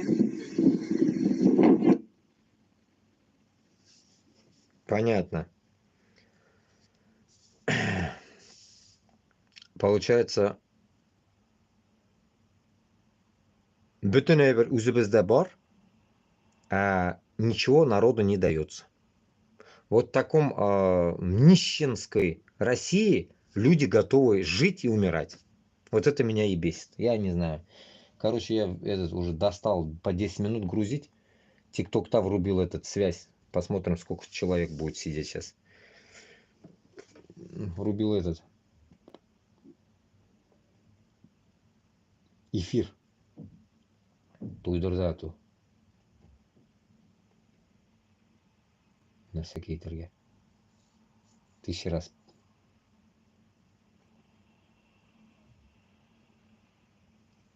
Подключаться. Так, Ярар, идем дальше. Пиздец.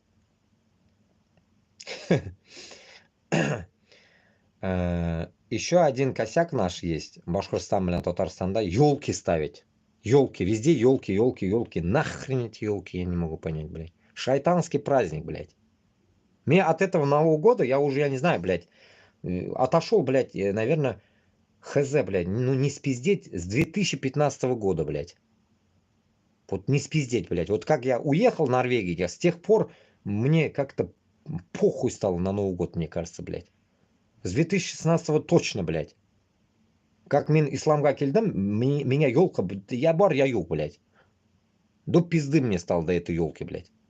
Потому что я понял, что это шайтанский праздник. Все. Там аргументировать даже не надо. Конкретно. Да, я могу снять там, да, вот елка, у людей Новый год. У людей, не у нас.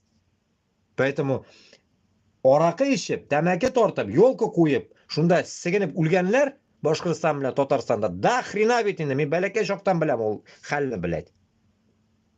Шул нәрсәне беренче үк без туктатабыз, нахуй. Башкортстан белән Татарстанда яңа ел дигән нәрсә булмаска тиеш, блядь, вообще, нахуй. Яңа елны нахуй туктатырга сразу. Була Ураза бәйрәме, Корбан бәйрәм, менә шулар буларга может. Сабантуй булсын, окей. Үзебезне бәйрәмләр, үзебезне календар буларга тиеш. Үзебезне җыенлар буларга тиеш. Салават бабайны искә алырга һәм башкаларны каберенә барып, статуясына түгел, каберен табырга. Кабере бар микән аны, юк микән? Вот это интересно. Если он где-то там за границей умер, явно не привезли его. Примерно так. Хотя бы сделать такое место, где как бы хотя бы, что он кабере онда бар дип эшләп куярга можно хотя бы. Памятное место. Захоронение какое-то. Типа. Хотя бы. И то, хотя бы гүнах түгел барып, әзгенә шунда дуа кылып укып кайтырга. Шу көнне. Они, блядь, вот здесь читаю. Рухнула елка возле дворца Орджоникидзе в Черниковке. Пиздец, блядь. Вот просто. Предварительно главный символ праздника повалил сильный ветер. Ну и нахуй безгә ул кирәк. Biz mana шул хәбәр безгә кутакка кирәк микән? Безгә нахуя бу хәбәр? Белмим, язып булар микән? Кутакка безгә бу хәбәр.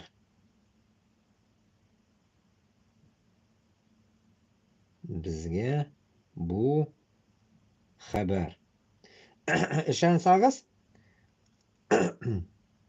maqtanib bo'lmasin bu. Но я на ощупь totarcha yozishga o'rgandim, на ощупь. Men totar maktabini umrda ko'rganim yo'q, o'qiganim yo'q. Просто вот начал писать, вот то, что слышу, то и пишу. Дұрыс язамын, yo'qmi, похуй. Пытаюсь.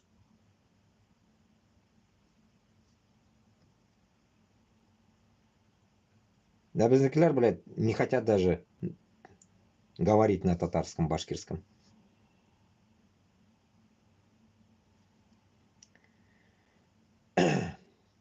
Неонацисты со всего мира признают Россию своим другом и покровителем. Практически на каждой неонацистской демонстрации в большинстве стран мира тамошние организации неонацисты берут с собой на митинги российские флаги, российские армейские патчи или плакаты на узком языке, либо кричат лозунги поддержку пидорасии и ее имперской нацистской политики. Кроме того, различные ультраправые политики, в том числе и замеченные в симпатиях к Гитлеру, высказывают свою поддержку пидорасии. На очередном шествии неонацистов в Берлине российский флаг также оказался в первых рядах. Группа из 60 неонацистов охраняла более 1000 полицейских, чтобы не допустить столкновения с 3000 противников нацистов. Деколонизация и распад лучшее, что может случиться с Россией. Пиздец, нахуй, давайте-ка посмотрим.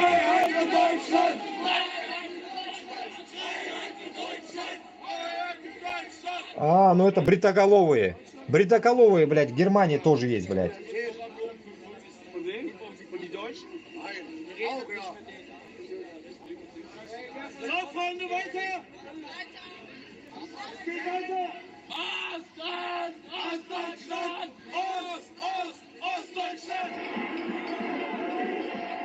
Пиздец.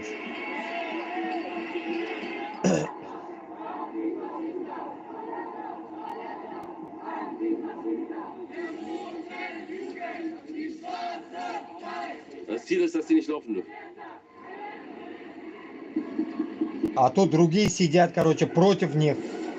Против них тоже. Одного забирают.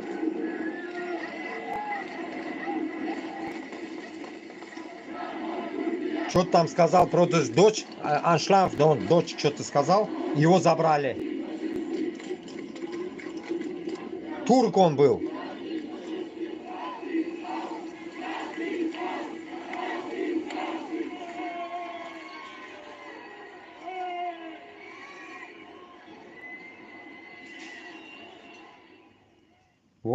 Вот и думайте после этого, что Германия, вот такие басоты ебаные нахуй, живет еще.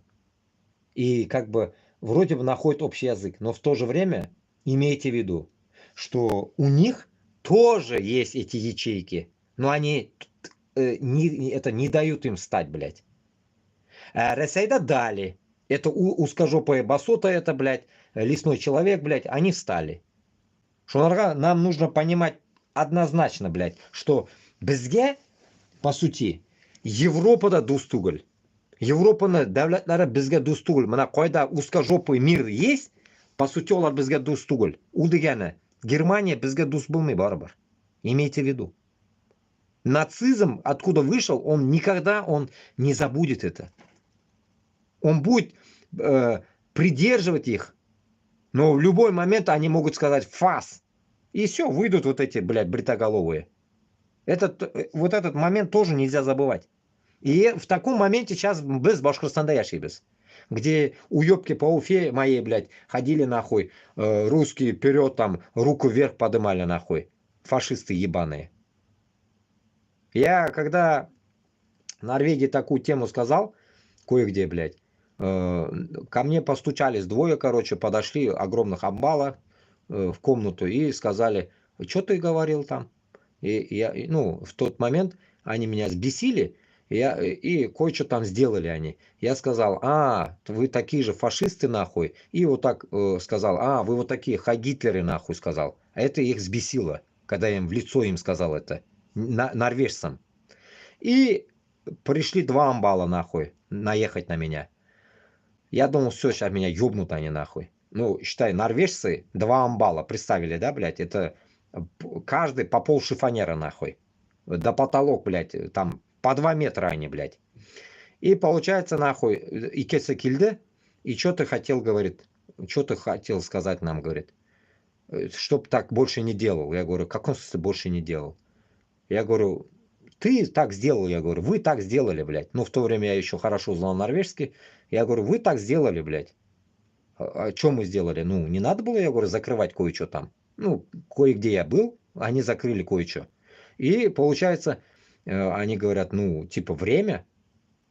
Какое время? И они, короче, получается, там еще оставалось 15-20 минут, и они, как говорится, двери закрыли. В итоге, получается, я сказал, нахуй так делать. И вот так, блядь, я сказал, что вы нахуй, эти фашисты, что ли? Почему, я говорю, на других местах, блядь, не закрывают, а вы закрываете? Ну, типа, вот такую предъяву я им кинул. И, получается, двое потом, после, так скажем, отбоя подошли ко мне, нахуй, и выяснять отношения. И вот такая вот хуйня была. И я понял, что Норвегии тоже такие же, нахуй, как и немцы, они фашисты. Норвежцы говорят, что они любят другие народы, нихуя, нихуя. Если ты против них что-то вякнешь, они выебут тебя, потому что они на своей земле. Безде Башкортостан для Татарстана вот эта тема не работает. Когда узкожопые приходят безде Башкортостанда, а Гитлер делают, они ничего, мы ничего не говорим. Вот в каком парадоксе мы живем, блядь. А у нас изма.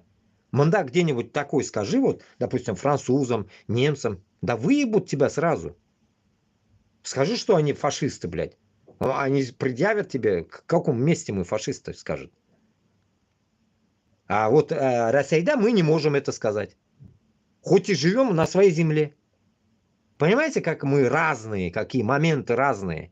Поэтому я всегда говорю, если ты дүнияны көрмедің, Башқұртстан мен Татарстаннан шықмағансың екен, шығып қара хотя бы, неше халық яши, башқа жерлерде. Хотя бы шығып қарағыз, блядь, не только Турции наши едут постоянно, Башкортостан, Татарстаннан. Куттақ бар ма Турцияда, блядь? Такой же диктатура, блядь. Эрдогановская диктатура, блядь, такая же, блядь. Вы хуль там увидите? Нихуя. А вы вот увидите Европу, такую разнообразную Европу. Америку, Мексику, Бразилию. Вот потом вы поймете, блядь, где есть, блядь, как говорится, хакикат. Мана шунда гана сіз оңлап жетесіз, где есть правда, где нету. И исходя от этого, я к чему это? Тому, что нам тут не сладко живется. Потому что здесь тоже надо терпеть свои какие-то рамки. Понимаете? Рамки вот этого, опять-таки, национальной тематики. Где ты что-то можешь, где-то что-то ты не можешь. Тот же момент. И это, как говорится, не, так скажем, не как-то не как это говорят, не чисто признание мое, да, это факты, это реальность, потому что разные, я шапхорисен и понимаешь, где что, блядь, и все равно ты чужой, поэтому только Башкортостанда без яшарга тиешбиз, татарлар Татарстанда, примерно вот на наших территориях, понимаете? Шунда гана без хужа быларга может быть. Вот там уже ты никогда не получишь, что, сука, син башкорт какой-то нахуй, узкоглазый, а син татар сосаган, блядь. Вот этого мы не получим там уже, у себя дома. И даже если даже кто-то скажет так, не обидно будет дома. А вот когда башкорт блин татарға келіп тұрып урыс, юри, мы русские, деп, Башкортостанда, Уфада, блядь. Ну, это ни в какие рамки нахуй не влазит. Или Казанда балаларға, хиджаплы қызларға сказали, я русский, деп, пойте, деп. Пару лет назад, если помните, блядь, шаманскую ебучую песню, блядь, я русский, деп. Қызларға, блядь, наехали. Бәлекей қызларға, мектепте. А шунардан соң, блядь, сіз нендей дәулет құруға ойлайсыз? Башта, мен бит айтам, башта не зря мына бұрынғы заманlarda кешелер не зря ходили, смотрели мир. Все эти шелковые пути и так далее, они узнавали. Не зря же Аллах Та'алям говорит, узнавайте друг друга. Bizda Boshqirdiston bilan Tataristonda dunyoni ko'rmagan kishilar bor. Umrida chiqmagan, им похуй, неинтересно им, блядь. Им только где-нибудь нахуй побухать, пошляться, сыгынып yürüge, блядь, нахуй. Qaydadir. И все, borib yo'qlarga. Все, bitta, ishi bitta ona. И вот это ёбаный этот зомбоящик qaraydi и yota. Bitta. Shunaqa туганлар, bizda зацикленность нахуй того, что урыслар bizga do'st, это уже это старые песни, надо забыть раз и навсегда. Нам нужно искоренить с головушек наших это дерьмо ихнее. И вот этого дерьма мы в дальнейшем не увидели бы. То, что творится. Вот да, вот этот. Все вот такие, да, в масках забирают. Я еще раз вот просматриваю молча. Да, вот этого бородатого турка забирают. Бородатого турка забрали. Потому что он что-то сказал там, Шайза Дочланд может, или Шайза вот эти хуеплеты там, то, что они вышли. Получается, там вышли такие вот. Представили, вышла команда Алсынова и против узкой общины. Представили, да? Допустим, за Куштау те вышли, а эти против иммигрантов. Вот эта стычка произошла сейчас в Германии. Вот это сейчас закинули сюда. Получается, примерно вот такая хуйня произошла. И представьте нас, которые уничтожители Москвы, зайдут в Башкортостан на Татарстанга. Да мы же там всех покончим нахуй.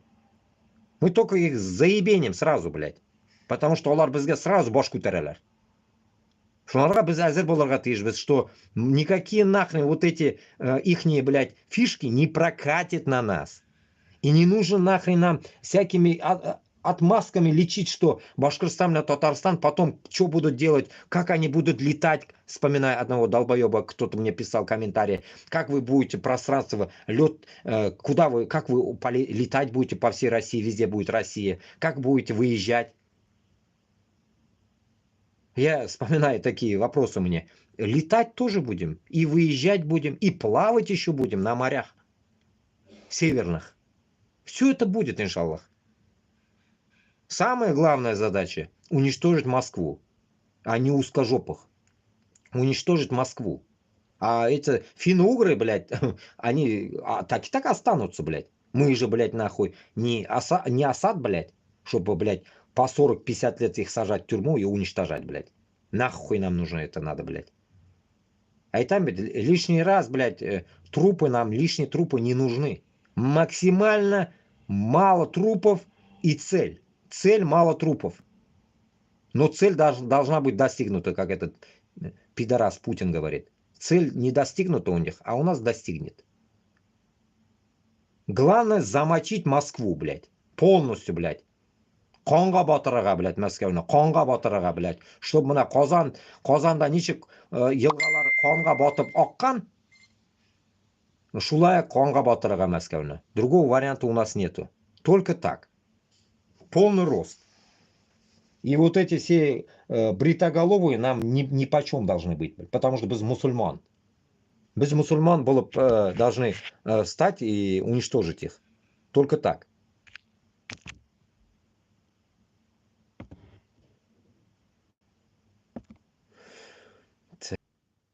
Идем дальше. В Башкортостане до сих пор ходят к реке за водой. Блин, мына бит айтам, күнде эленди яңалык иштен Башкортостан турында. Күнде мына позорный яңалыклар. Мужчина с 1958 года рождения решил набрать воды из реки Аургазы. Аургазы районынан, значит. Но провалился под лед и начал тонуть. Его крики услышали 3 школьников, которые и вызвали помощь. Но было уже поздно. Человек утонул, потому что хотел набрать воды. Ведь в селе нет водопровода, а к ближайшему колодцу было далеко. Курманай, Аургазы района. Первое упоминание в 1870 году. Население в 1870 году 1120 человек. В 2010 году 306 человек. Татары 96%. Несмотря на условия жизни, местные бабушки и дедушки ходят плести маскировочные сети для военных. Местные предприниматели из района отправили 6 автомобилей на войну в прошлом году и 60 автомобилей отправили в 2024 году. Люди делают все, чтобы остаться навечно в 18 веке и защищают свою нищету, которую им великодушно дала Россия. Мна закину себе в телегу. 573 человека просмотрели его. Позор. Бля, мен оқимын, мен өзім ұялып кетем, блядь. Башқұртстаннан болғаным үшін менің халқым шундай екен. Мен ұялып кетем иногда, блядь. Ну, блядь, не знаю, как это, нахрен, этот позор, блядь, нахрен, вносить, блядь, в себе, блядь. В пиздец, блядь. Просто дурдом, блядь. Держим ушки на макушке. Тут еще пришла беда, откуда не ждали. Что за дерьмо, блядь? Мы со Степашкой хотим сказать: спокойной ночи, девочки и мальчики. Держим ушки на макушке. Спасибо. Что за нахуй? Это бабушка Степашка, блядь, и хуяшка, блядь, цветы подарил Путин, нахуй. Нахрен это надо. Так, дальше идем. Тот самый из Башкорт. Что-то про Казахстан. 16 что-то. Так, 16 декабря 1986 года. Кстати, сегодня 16 декабря. Года 86 года меня брияж болган. В Алматы прошли события, которые получили название Желтоксан. Желтоксан. Казахская молодежь вышла с протестами против снятия первого секретаря Казахской ССР казаха по национальности Кунаева и утверждения вместо него русского Колбина. Протесты переросли в массовые избиения казахов силами МВД и набранными тетушками из числа русских заводов. В результате репрессий было задержано более 8,5 тысяч человек, 900 человек было подвергнуто административным наказаниям, аресты, штрафы, 319 человек уволены с работы, 309 отчислены с учебы, 99 человек были приговорены к уголовным статьям, среди которых 2 были приговорены к смертной казни. Посмотрите, как спустя 38 лет отдают почести этим казахским егетам. Точно такие же почести будут отдавать и задержанным сегодня по баймакским событиям и погибшим Дауту и Байгускарову. А Башкортостан станет независимым, как и Казахстан. Инша Аллах, так и будет, но самое главное, бізге не встрять, добавлю от себя, не встрять каримовскую, подобие каримовской нахуй диктатуры, блядь. Не дай Аллах. Поэтому без полностью Башкортостан, блядь, Татарстанга киргеш, Аллах берсе, вся власть будет под нами. Вот я вам говорю, блядь. Без нас, нахуй, власть опять уйдет в чьи-то руки. Потому что күрәшкән үзене, как говорится, тирен, канын түккән кешегенә этот властьны алырга тиеш кулга. Другого варианта нету. Если другим попадет подобие вот этой Рауфы Рахимовой, нахуй, аспекты Руслан Валеева, блядь, еще вот этого, блядь, Мурзагулова, вот таких гандонов, блядь, с сережками, нахуй, на заднице, блядь, нам будет пизда, блядь. Сдадут с потрохами, нахуй. И все вот эти, которые подобие нас в Башкортостане, все засядут. Не то, что Алсынов выйдет, он никогда не выйдет уже после этого. Другие еще засядут. Понимаете? Вот это и будет, нахуй, дубль 2, нахуй, асадовской диктатуры, каримовской диктатуры. Примерно вот такая хуйня будет. Вы не думайте, что, блядь, нахуй, другие что-то лучше сделают, чем мы. Только мы можем, блядь, нахуй, сделать такую, блядь, независимость Башкортостана, Татарстана, которая, блядь, нахуй, нигде не будет такого. Потому что мен баштан айтам, блядь, кутакны қойырға, Турцияға да, нахуй, Айзерларға да, Европаға да и Америкаға да, бүтінісіне кутакны қойырға. Не үшін? Буйсынмас үшін. Буйсынған халық, сегілген халық дегені ол. Уже дуңқайған дегені ол. Күтке просто тығып қына қоялар, и все. Поэтому буйсынмас үшін өзіміздің Башқұртстаннан һәм Татарстаннан егетлер шығып, бұл күрәшні башларға тиеш. И никто нас не подавит. Не смогут подавить, потому что мы должны выйти все вместе сразу. 10 мың түгел, 100 мың шығарға тиіспіз. 200-300 мың боларға тиіспіз керек болса. Шунда ғана біз можем победить это все дерьмо. Только тогда с нами начнут считаться, блядь, и Америка, и Европа, и все, и евреи, все нахуй. Всех раком нахуй мы поставим, не они нас. Bir gina aybirni unutmasqa kerak shunda. Allohning yo'lida bo'larga tejibmiz biz. Allohning yo'lida bo'lsak, million kishini bizga пусть поставит, bizda будет только 10 000 человек армия. Если мы будем верующие, мы их сделаем. Понимаете? Bizni никто не победит, если мы будем с Аллахом. Потому что мощная защита и страх в их души только приведет Аллах Та'аля. И как кто-то мне писал в ТикТоке, вспоминаю, на другом ТикТоке, где до хрена наших сидят. Сейчас ТикТок у меня, где, так скажем, все Казахстан сидит. И вот во втором ТикТоке я решил, думаю, поискать наших. И там пишут мне, я, оказывается, какой-то ваххабит, исламист, еще что-то, вот даже вот здесь кто-то писал. Нет, я рядом с ними не стоял. Не нюхал даже ихнего, так скажем, пороха. Аллаха шукр, мен мусульман, но я адекватный мусульман. Я вас не зову в пещерные бытовые хозяйства, как в Афганистане. Я не говорю вам, что женщины-акушерки не будут учиться в акушерками. Их голоса нас не возбуждают, не бойтесь. Башкортны кызны тавышы һәм башка кызларның тавышы меня не возбуждает, как афганцев.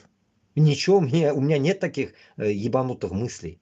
Поэтому Башкортостан, Татарстан была ислам давляты, но все каноны ислама, они будут идти главными там. Сами по себе. А политика сама по себе. Потому что политика это проституция, которую мы хотим уничтожить. А ислам это истина, куда никто не должен залазить. Сама по себе она рядом, а командовать будем мы. Вот и все. Поэтому суть такая должна быть. Ислам исламом, политика политикой. Ничего никуда не лезет. Никто никуда не лезет. Никто никому ничего не учит. Самое главное, мәчетләр ашырга.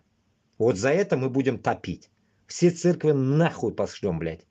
Бүтін жерге мәчетләр. Вот примерно так. Поэтому не нужно там, блядь, вот эти комментарии мне писать, которым я вас загоняю какой-то под шаблон ислама и так далее. Йоқ.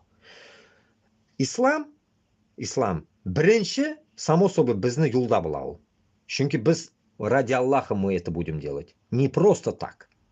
Потому что біз Аллахсыз біркім түгілбіз. Аллахның юлында қылынған іш шул гына халяль была. Біз халяль хотим это все сделать.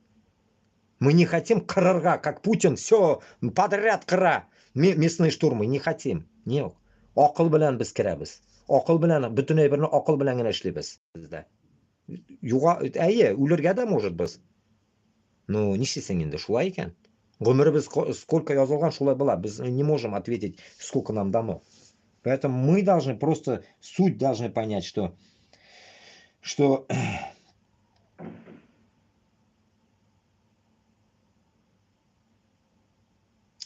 должны мы, главное, Башкортостан һәм Татарстан үшін көрәшергә таким образом, что мы его пришли оторвать от, как говорится, узкожопых рук полностью.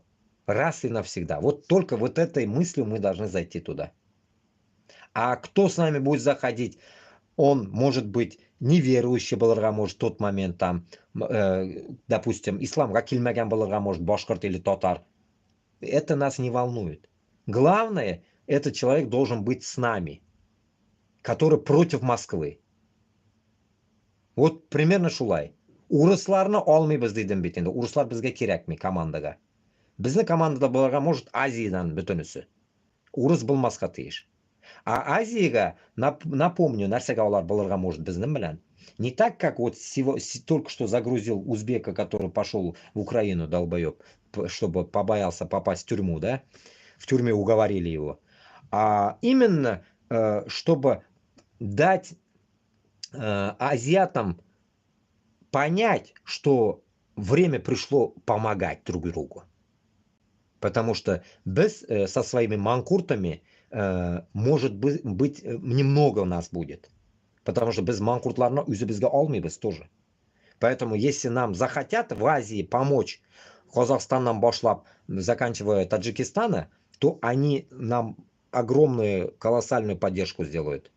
Во-первых, как говорится, ради нас, и во-вторых, ради себя. Это месть будет Москве за СССР, за Туркестан, за все прошлое блядство, нахуй, которое творилось, блядь, нахуй, в прошлом в истории. За все. Ата бабаларыбыз үшін Мәскеуге бірге барсақ, бик шәп булыр. Вообще, класс было бы. Почему? Потому что мы, башкиртлар һәм татарлар, не сможем столько войска может поднять. Но, иншаллах, может и подымем. Но поддержка с тыла, поддержка наших якын туганларына будет однозначно нужна. Без этого никак. Миманы уялмыша айтам миманы. Потому что безге ярдам керек была. Біз ведь китайцларны не можем пригласить. Я даже турков не буду приглашать. И азеров не хочу там видеть. Я хочу только видеть Казахстан, Узбекистан, Кыргызстан, Таджикистан. Потому что мы все вляпанные в этом в СССР. А азера уже отошли, хз с ними. Турков вообще в СССР не было. Поэтому вот примерно так. А вот с других контингентов, допустим, за Кавказ, пусть азера идут, базара нет, я не против. Пусть идут азера вот с Кавказа. Месть за СССР. Месть за то, что их чмырят на рынках, называя всякими чурками нахуй и так далее, азерботами, как я говорю, блядь. Что-то в этом роде, блядь. Кавказские типа эти, блядь. Вот, как Кавказ, там Грузия, допустим. Вот они могут вместе стать. Грузия, Азербайджан, вместе они могут идти на Москву. Идите, топ-трам, что ли. Надо действовать всем. Поэтому я же говорю, этого пидораса московского нахуй мы должны загнать в угол, блядь. Угол это московское болото. А мы по кругу, мы везде по кругу. Понимаете? Это касается и бурятов, и якутов, и всех. Там, блядь, якуты пиздят тувинца. Нахуя, блядь. Потому что манкуртлар. Поэтому, битинда, на ту сторону я больно даже не излагаю нахуй. Ту сторону бурят и якутов тоже мы будем контролировать. Я поэтому, блядь, грубо говоря, ту сторону даже за людей не считаю нахуй. Потому что бурят, якут, тувинецларны без контроль кылмасак, олар бір-бірінің гушыны ейді. Бір-бірін итін ашилар алар, куттақ башлар. Они же, блядь, многобожники, долбоебы они. Хоть и узкоглазые, думаем, безні туғанлар, нихуя бізге туған түгіл алар. Куттақ башлар алар. Поэтому мы должны будем их контролировать. До Японии все земли мы будем контролировать. Имеется в виду, не наше будет это, но контроль будет. Вот этих контроль будет наш дегенда, это Башкортостан, Татарстан, Кавказ, Казахстан. Вот мы будем это контролировать. Потому что многая часть Казахстана отойдет Казахстану. Там будет все равно сыр-бор, блядь, с этими уебками, алтайцами еще будем разбираться. Наверное, не захотят Казахстану отдавать земли.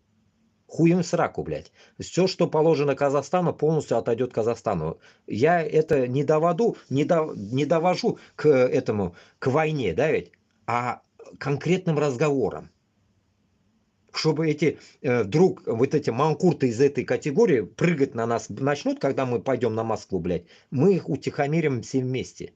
Потому что безге многобожниклар баш көтәрмәскә тиеш вообще мусульманларга.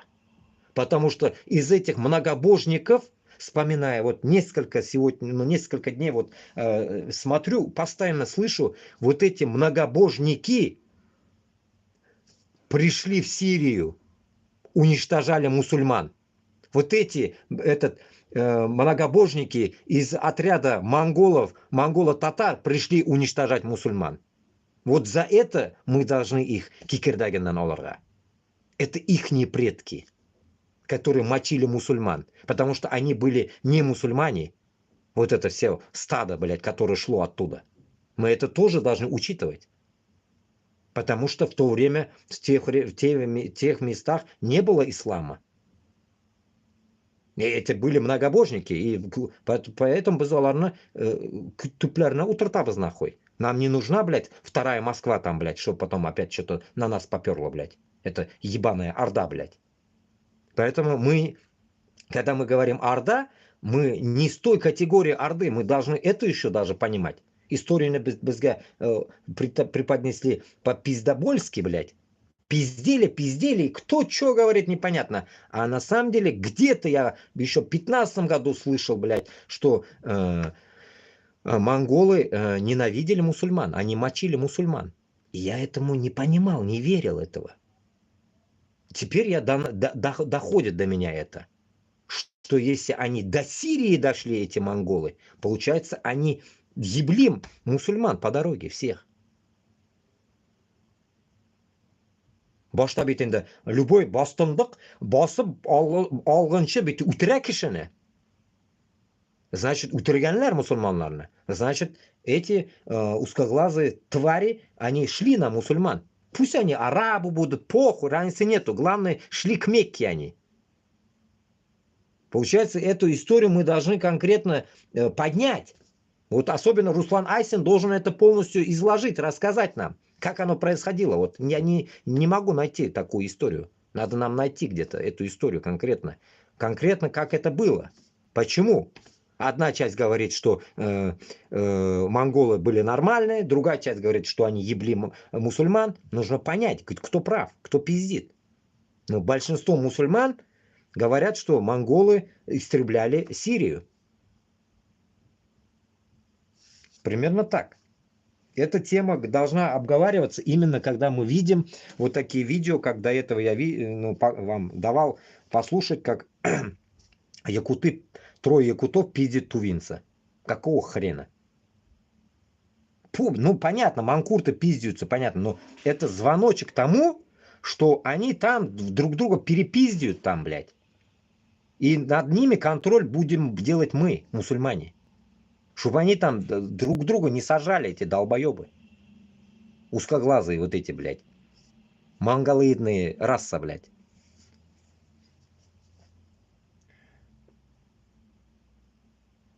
Так.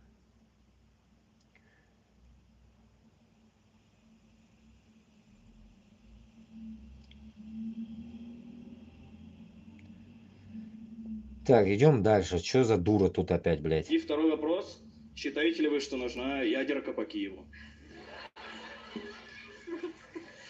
Хорошо, подготовился. Давайте молодого человека поддержим. Это Писулиной нахуй вопрос задали. Ядерка нужна ли по Киеву? Писулина что ответит? Ребята, вы считаете, нужен ли удар по Киеву? Давай начну с последнего вопроса. Все-таки к ядерным ударам, к ядерной угрозе я отношусь резко отрицательно. И я надеюсь, что этого никогда не произойдет. То оружие, которое у нас есть и у других стран есть, это все-таки в большей части сдерживающий фактор. Сегодня у этого пидораса Путина тоже это услышал где-то, блядь. Про него тоже говорили. Сдерживающий фактор, оказывается, теперь у Путина. Недавно, пару недель назад, они угрожали. А теперь и Лавров говорил, и всегда был, а теперь уже сдерживающий фактор экен. О, видите, как это Писулина, то, что там написали ей, это и пиздит. Шунардан сан, блядь, где тут пятиэтажные стандарты, блядь. Пиздобольство ихнего, блядь. Мына шуны башкорт белән татарлар аңларга тиеш, блядь, что вы во лжи живете, блядь. И вы на это смотрите, блядь, что это вам не интересно, ну бу дөрес түгел, блядь. Сен бит беренче 21 гасырда яшисең, ну мына шуны сен если отрицать итәсең, авызына тышим, ну это же, блядь, мен белмим, сиңа бит аңкау, сен бит дәтәкүсе аңкау түгел дисең бит инде. Высшее образование bitirganlaringiz bor bet endi, блядь. Блядь, аграрный, БГУлар, Уфаны bitirasiz, блядь. Mendan лучше высшийni bitirganlar, блядь. Айтишниклар, туда-сюда. Ну, siz bit onqov tugul. Shu onqovligingizni, блядь, olib tashlag'iz, блядь, а? Вы когда вам вот такие вещи, блядь, пытаются вкурить, блядь, в голову, вы что молчите, я не могу понять, блядь. И этот вопрос, где это задает, даже я не знаю, блядь, но это печальный, что молодежь ей самозабвенно аплодирует. Как бы, молодежка похуй. Если взрослые долбоебы, блядь, манкурты, блядь, идут на войну, блядь, молодежь, что, блядь, хихи-ха-ха, блядь. Но шул молодежный ишинда ведь тоже акыллылар бар бит. Что вы можете же как-то это все как-то доносить, что это неправильно.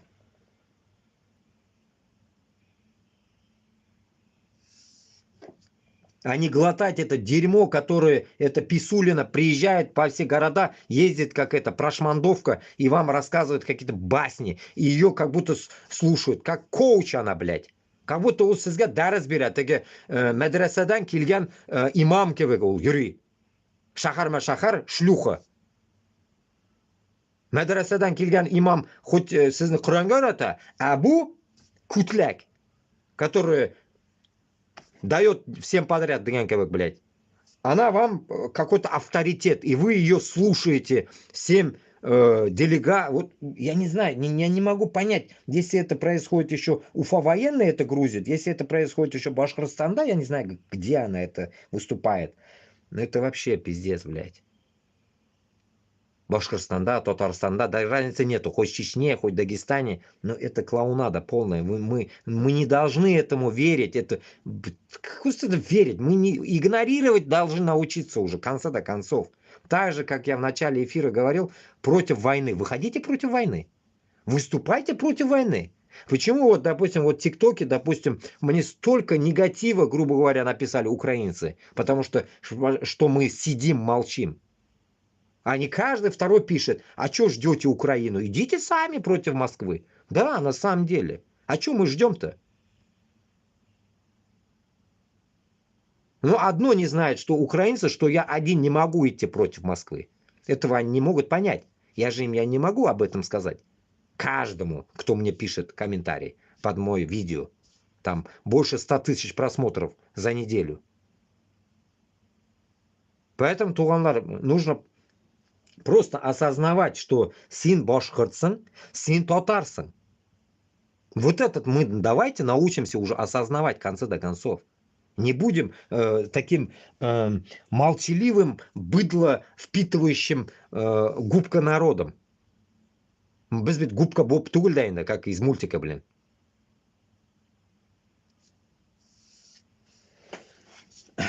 Последние новости, Айгуль Леон пишет, Башкортюла. Последние новости из Башкортостана. В Исянгулово. Кстати, Исянгуловодан мен бір малайлар білен оқыған едім, помню. В общаге вместе жили, Исянгулово. Я помню что-то, где это, только не знаю, Исянгулово. Вроде бы в этом. Не знаю, не могу сказать, но где-то Бишбуляк районларынан, Исянгулово, какой-то я даже не помню, где это. Военкоматчики совместно с МВД ловят людей призывного возраста на улицах для подписания убойного контракта. Теперь все сидят по домам. Глава администрации района всем говорит, не высовывается. Ему из администрации Хабиряна дали план, по которому ему приказывают собирать 30 человек ежемесячно для отправки в мясорубку, а отказывается и четко движется к увольнению. В общем, новый этап геноцида вступил в силу для башкир. Пиздец. Закидываю себе в канал. Это вот это новость. Вот башкортларга һәм татарларга это новость. 30 кеше айына. Значит, бір кешене бір көнне дөмбәсләп тыгырга тиешләр алар. 30 кеше айына. Вот и думайте. А вы говорите, что 4000, да, вот Руслан Габбасов, ну, излагал это общее вот это, так скажем, риторику новостей. Күніне 30 кеше, айына 30 кеше булгач, айына 30 кеше, у Исянгуловодан. А Башкортостанда ничә район бар? Получается, Вот и думайте, сколько получается. Егерме 30 район. 30 район болса 900. 900 айына кете екен киши сугышка. Грубо говоря, 1000. Взяв еще Уфу, еще надо же добавить, что сама Уфа есть. 1000 киши айына кете екен. Yılına 12.000. 12.000 минимум кеткен. Если 1000 брали. Это еще 1000 брали. Так, это сейчас так. Вот уже сумма какая. Не 4000 умерли.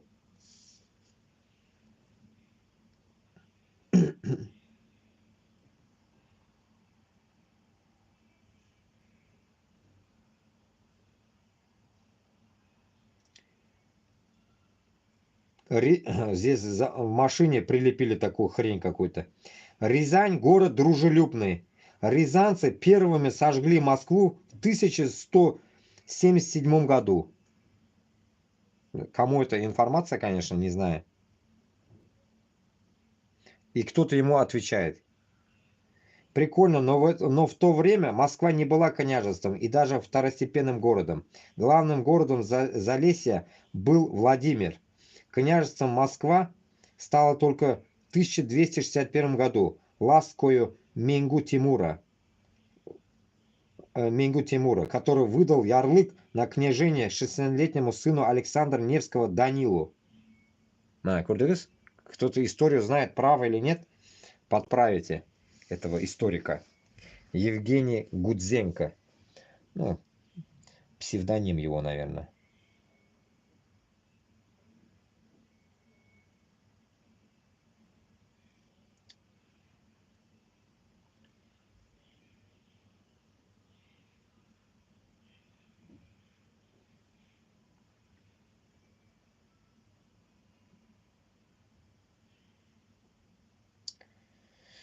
Итак, дальше. 13 декабря был сам массовый обстрел Украины России. Ни хрена себе. До уж города Ивано-Франковский, Львов, до туда долетало, оказывается.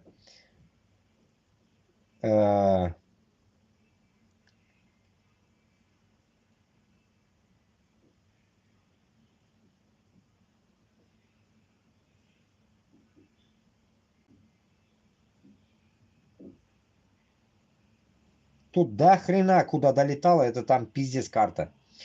Направлен этот удар был прежде всего против энергетической инфраструктуры. Были использованы 193 беспилотника, 86 крылатых ракет, спущенных с 8 бортов Ту-95 и ракетоносители в Черном море, а также баллистические и аэробаллистические ракеты. В частности, с применением 5 МиГ-31К. И что тут пропиздошил этот уебок? Думаю, там не только с энергетикой надо решить. Сейчас разрешат с энергетикой, после этого решат со всем газовым хозяйством, чтобы тепла не было, по большому счету. Без угля не остались практически мы все угольные районы. Сейчас что, освободим? Время наступает безжалостное. Вот просто безжалостное. Без жалости все пускай мерзнут, без жалости все пускай сидят без электроэнергии, без жалости все пускай сидят без мостов, без туннелей, без поездов и без всего остального, без жалости.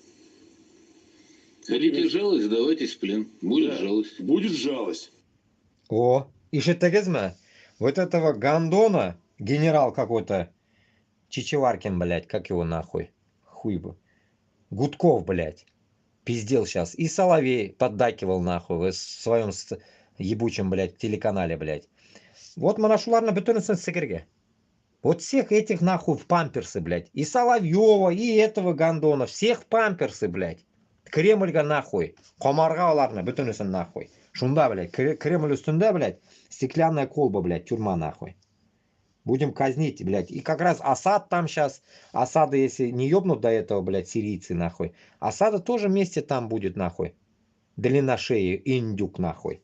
Его тоже там будем, нахуй, гнобить. Вместе, блядь, с этими пидорами, блядь. Короче, всех диктаторов собрать в одну кучу. Всех. Из Азии, Везде. Из Грузии еще новенький появляется там. И вот тоже ебанем. Этих всяких парламентеров, ебаных президентов.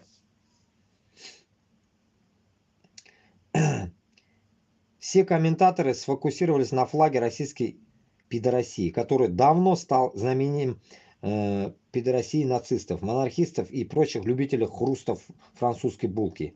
Я бы обратил внимание на так называемый джамбу, жест, который показывает второй парень слева.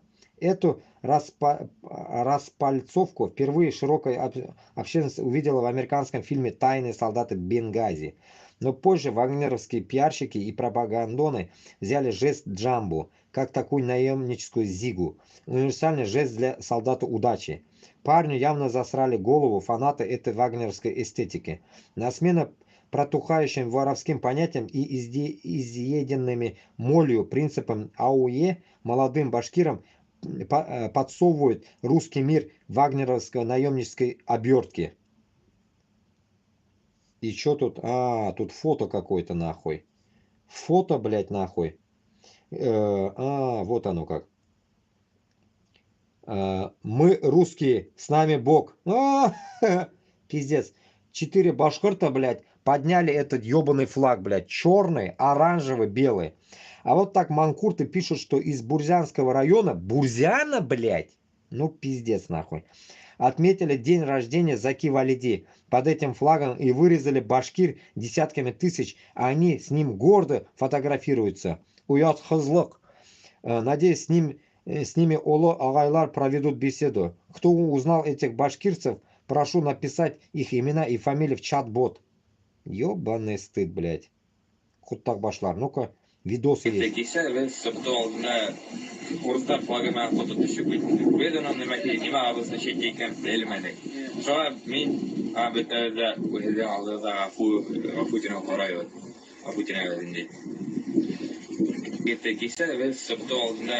Bilmedik diye. Kutakны da bilmegenler. Bilmezsin, конечно. Нәрсесін білерге можешсің, блядь. Мен әлі мұнда отырып, недавно все узнаю, блядь. Но хотя бы, блядь, сенде уйың бар, блядь. Суғыш бара, блядь. Флаг, блядь, кім түшейінді, блядь. И вообще, блядь, поражаюсь над другой херней, блядь. То, что, блядь, нахуй. Откуда взялся у них этот ебаный флаг, блядь? Кто им нахуй всучил этот флаг, блядь? Что, другого флага не нашлось? И вообще нахуй с этим флагом фоткаться, блядь. Второй что-то говорит.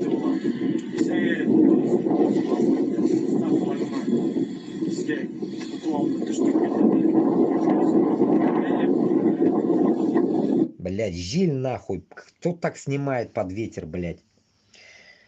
Итак, это, кстати, блядь, аспекты загрузил. Что-то, блядь, с Руслан Валеем что-то не так, что ли, блядь? Жители Башкортостана заставили извиняться за имперский флаг. Проводят проверку. В социальных сетях сообщают, что в Башкортостане группа лиц, предположительно сторонников экстремистской организации под угрозой насилия, заставляла местных жителей извиняться за размещение фотографий с флагом Российской империи. Следственное управление начало процессуальную проверку по данному инциденту. Председатель СК РФ Бастрыкин поручил исполнительному обязанности руководителя Башкортостана и Муссалимова разобраться в обстоятельствах и доложить в результатах.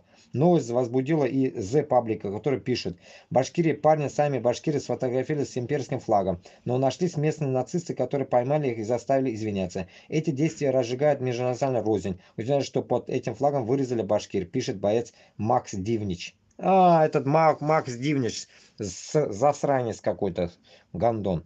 Он добавляет: этим летом президент Путин лично присутствовал на поднятии этого флага в Санкт-Петербурге. Пошел нахуй. Также авторы постов отметили: Российская империя — это наша история. Хуй вам в сраку. Многие регионы России, включая Сибирь и Кавказ, стали частью страны благодаря подвигам наших предков. Ну да. Наши манкурты, блядь, нахуй, предали нахуй. Не подвиг, блядь, там идет нахуй. Наши манкурты предали, и поэтому вы все это нахуй захватили. Хватит прославлять тех, кто воевал против России. Их последователи продолжают подрывать единство до сих пор. 13 комментариев. У меня там недоступен, потому что я там не подписан этим аспектом. Понятно. Заебись. Понятно. Получается,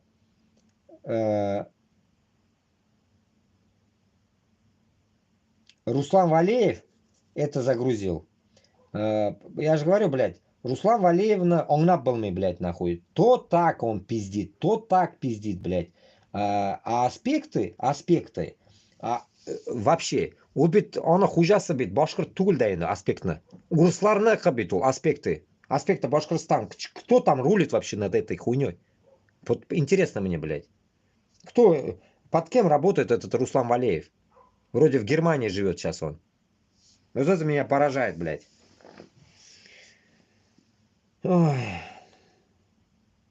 Дерьмо, короче, полное. Так.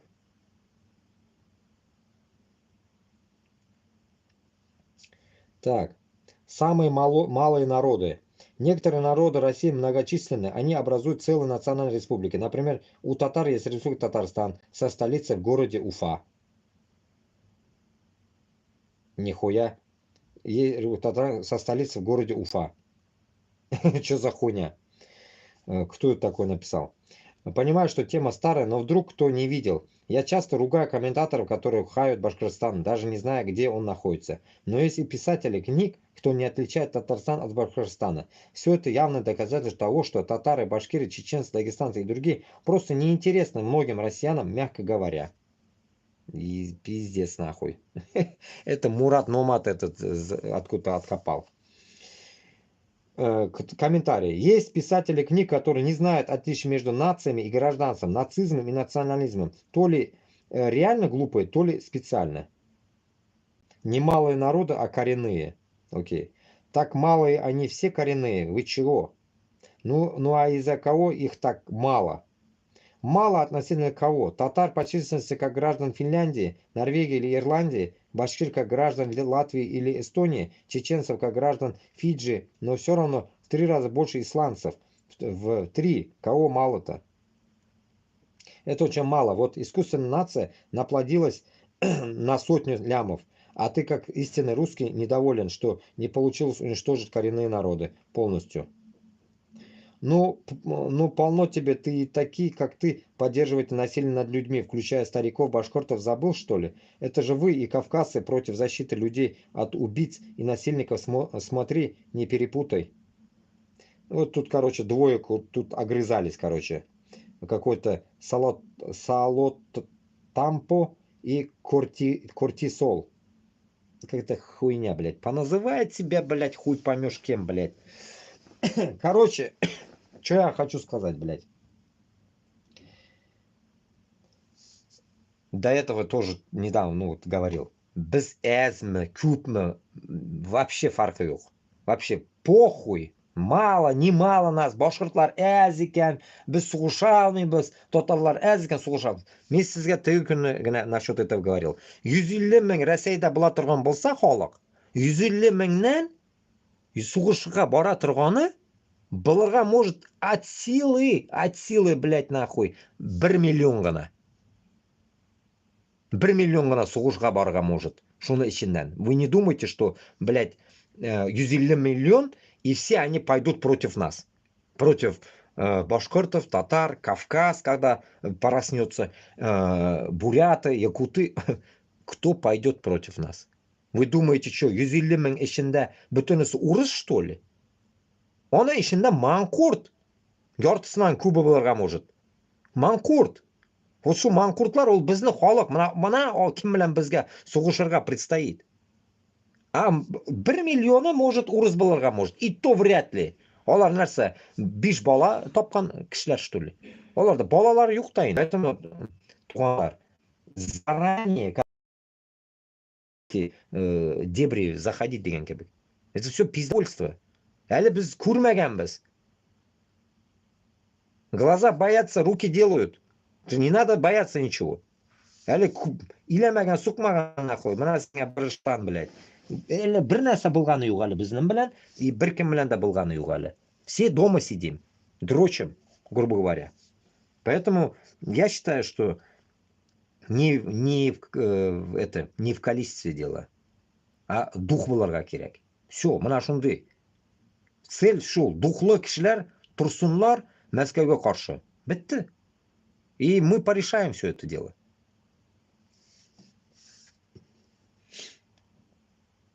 Власть чекистам, репрессии народа. В России расширяет понятие госизмены. Это происходит на фоне активного применения других политических статей политзаключенных. Многие сотни, возможно, тысячи. Точное число. Россия принадлежит чекистам. Ну, какой-то видос непонятный. Что за видос-то, да? О чем там, блядь, долго, наверное, пиздеть будут? Откуда это откопали? Блог Романа Сафронова. Всех вас приветствую из солнечного штата Колорадо. Меня зовут Роман Сафронов. Вы находитесь на моем личном канале. Сегодня мы с вами обсудим тревожные новости. К сожалению, других новостей у меня для вас нет. Прошла информация о том, что будут существенно расширять понятие госизмены в России. Уже сегодня дел в разы больше, чем было в прошлом году. Дел по госизмене будет. Понятно, это закинем в телегу, пусть посмотрят люди, кому интересно. Это долго, там 20 минут надо это слушать. Понятно. Госизмена, что-то там расширение, там за чих, за пердеж сразу, блядь, будут статья туда-сюда, усырсаң дошел, усырмасаң дошел, блядь. Ну, короче говоря, этот из той категории железной занавеси, нахуй. Сталинские времена, блядь. Вот и все, которыми нас постоянно, блядь, пугают, постоянно нам об этом говорят. Вот и все. Все, вот это та система, которая, нахуй, засела в этой ебучей Барвихе, блядь, Еврублевке, которая не хочет отдавать эту власть никому. Они до смерти хотят держаться за это. Эти гоблины, нахуй, Лавровы, блядь, нахуй, по 70 лет, нахуй. Они до 100 лет, наверное, хотят жить, блядь. Путинасос, само собой, сам, блядь. Все. Bütün бабайлар бетонда, бабайлар, блядь. Поэтому біреуірні туғанлар білерге керек бізге. Бізді интересовать должна только, блядь, цель уничтожения Москвы. Бабай монда, блядь, нахуй. Мына Кашаповка, блядь. Разницы нет, нахуй. Бізге ол бабайлар нахуй не нужны вообще. Потому что мы молодые, мы молодежь, которая должна построить новые жизнь, новое государство. Они все равно сдохнут завтра. Вон, Жириновский сдох, еще кто там. Все сдохли, Кобзон сдох, все подохли уже, все. Оларны замана кетті, шул коммунизм кишілері кетті, все. Бұларны, да, шулайық, шулы коммунистлар, понимаете, блядь? Все, оларны замана кетті. Мына біздің ата-бабаларымыз өліп кетті ме? Значит, бұлар да өліп кетерге тиіш. А если не дохнут, мы помочь должны им, блядь, чтобы они сдохли. И все на этом. Истребить нахуй Москву. Наша цель должна быть истребление Москвы полностью до талого. Как в свое время говорили, горела Москва, или там Питер горел, или что, блядь, когда немцы бомбили. Вот то же самое нам надо устроить. Уже до талого надо сжечь, блядь. До талого, блядь. Что, блядь, нахуй, Кремля, само собой, не должно быть, нахуй. По кирпичикам, разбор по кирпичикам. Мы можем что-то добиться.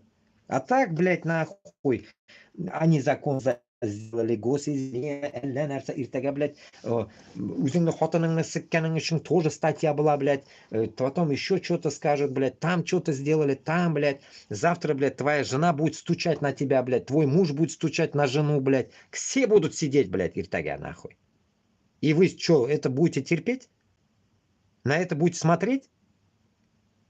Вот в каком идиотизме мы живем. А не о том, что, блядь, там госизмена того, что, блядь, нахуй в телефоне нашли что-то, что-то произошло там, произошло тут, нахрен. Вообще не должно это волновать, что произошло и где произошло, блядь. Первая наша задача... Сейчас, секунду.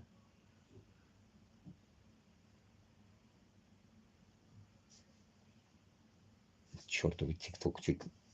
Думал, заблокировали опять, блядь. ТикТок надо блокировать, блядь, когда им не нравится моя тема, блядь, твари. Шунарға, дуслар, бізге никак не нужно склоняться на какие-то налево-направо. То, что там нельзя в России, мы знаем уже. Нельзя там ничего делать. Я вам поэтому изначально говорю, власти за границу.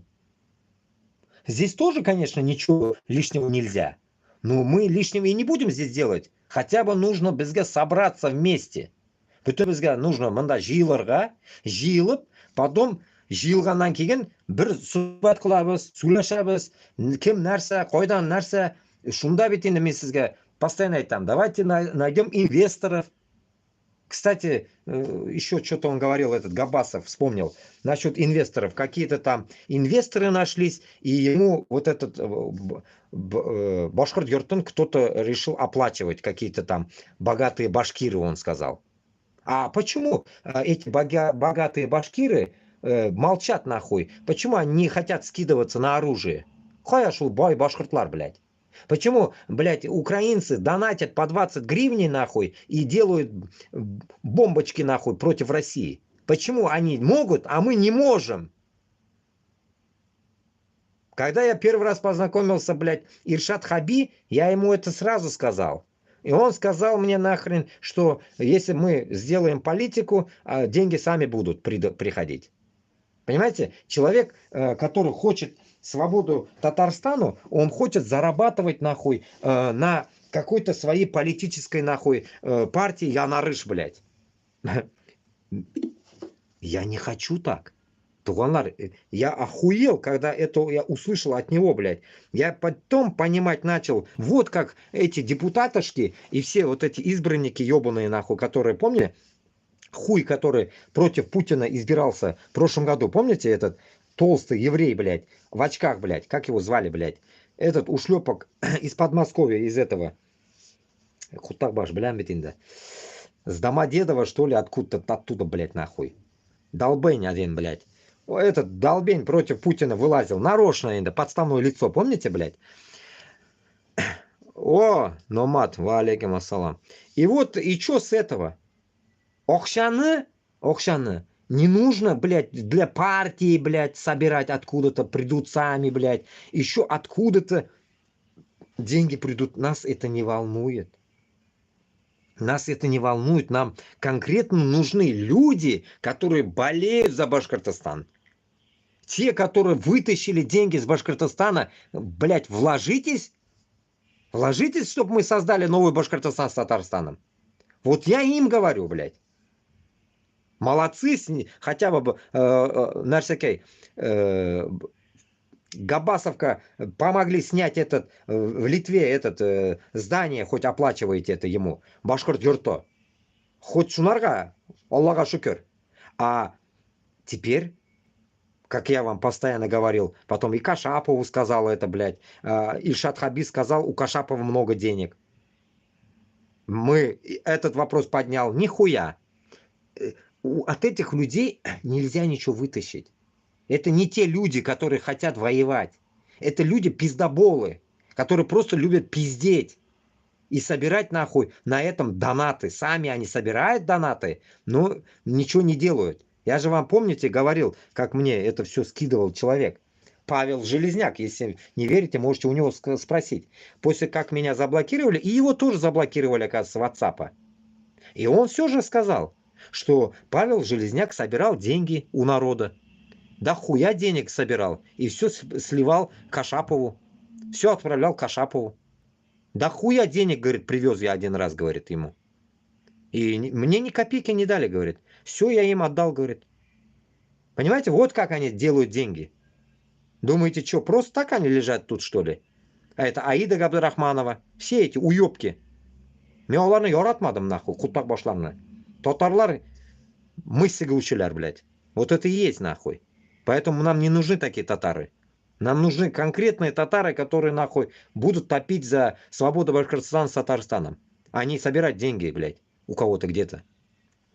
Наоборот, надо вкладываться эти деньги. Вкладываться на оружие, на обеспечение. Вот куда надо. А не, блядь, нахуй, сука, блядь, раздавать их, блядь, куда-то, нахуй, Кашаповым, нахуй, всяким, Аида Габдрахмановой, блядь, Железняк таскает эти деньги, нахуя, непонятно почему. Вот. Зачем эти деньги собирать таким образом, блядь? Ни хрена себе, блядь. Понимаете, вы такие... дұрыс.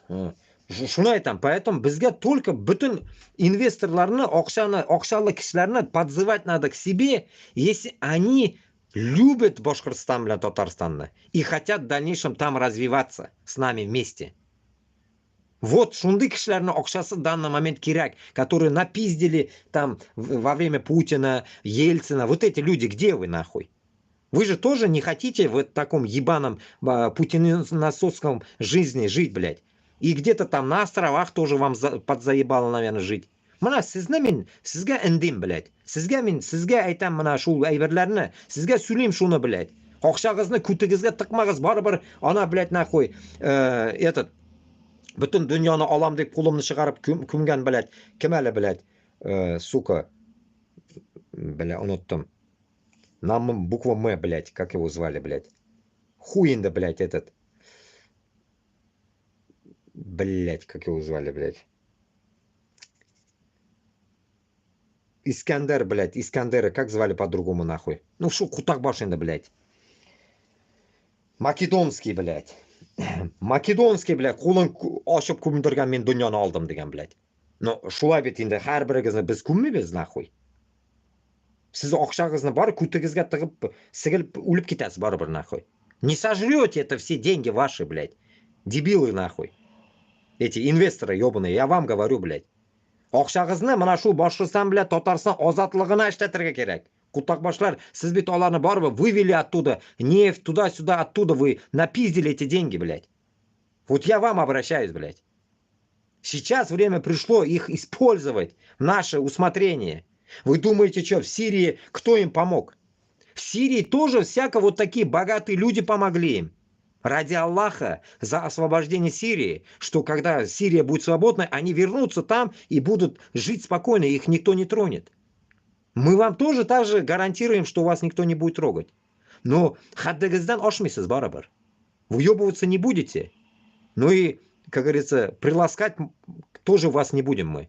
Просто будете спокойно жить в демократической стране, блядь. Никто с вас пиздить денег не будет. Менты, нахуй, от вас доить никто ничего не будет. Никому вы взятки вы не будете давать, нахуй. Вот такую, если хотите страну Башкортостан, Татарстан создать, мы дадим вам волю эту. Но без нас вы хуй туда зайдете. Мэн окшам болсын, вы хуй зайдете. Если даже зайдете, мы вас без штанов оставим там. Я вам гарантирую, блядь. Потому что бізге напиженные деньги из Башкортостана с Татарстаном, блядь, которые в данный момент нужны, и если вы не хотите, блядь, скидываться нахуй, вы в дальнейшем, когда мы уже возьмем без вас, нахуй, без ваших соплей, блядь, вы нахуй нам не нужны будете. Где жили, там и будете жить. Примерно такой хуй знаю, есть. Как Габасов говорил, в Австрии живет один хуй, блядь. Рахимова сын, блядь. Урал, блядь, Рахимов. Вот он нахуярил, напиздил, блядь. То съебался в Австралию, потом сейчас в Австрии, блядь. Вот такой есть один хуй, блядь. А таких до хрена Башкортостаннан.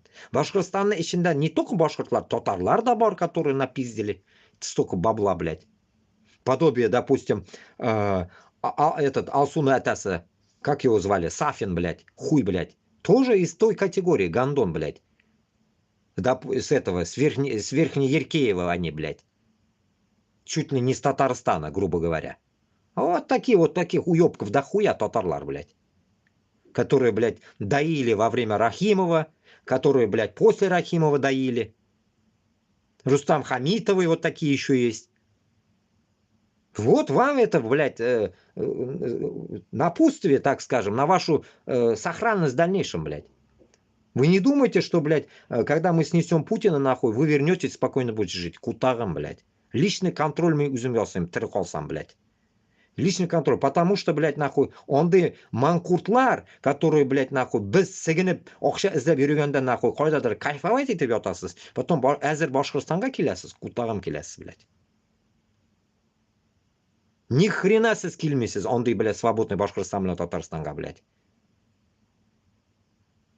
Даже ұрығығыз келмей, нахуй. Какой там сіз, блядь, нахуй? Туғанығызны біля тұрған болсақ, но мы зайдем, узнаем, кто где был, нахуй, что дышал. Мы узнаем. Списки эти будем рассматривать. Я попрошу людей, которые знать будут эту историю, они будут нам докладывать это все.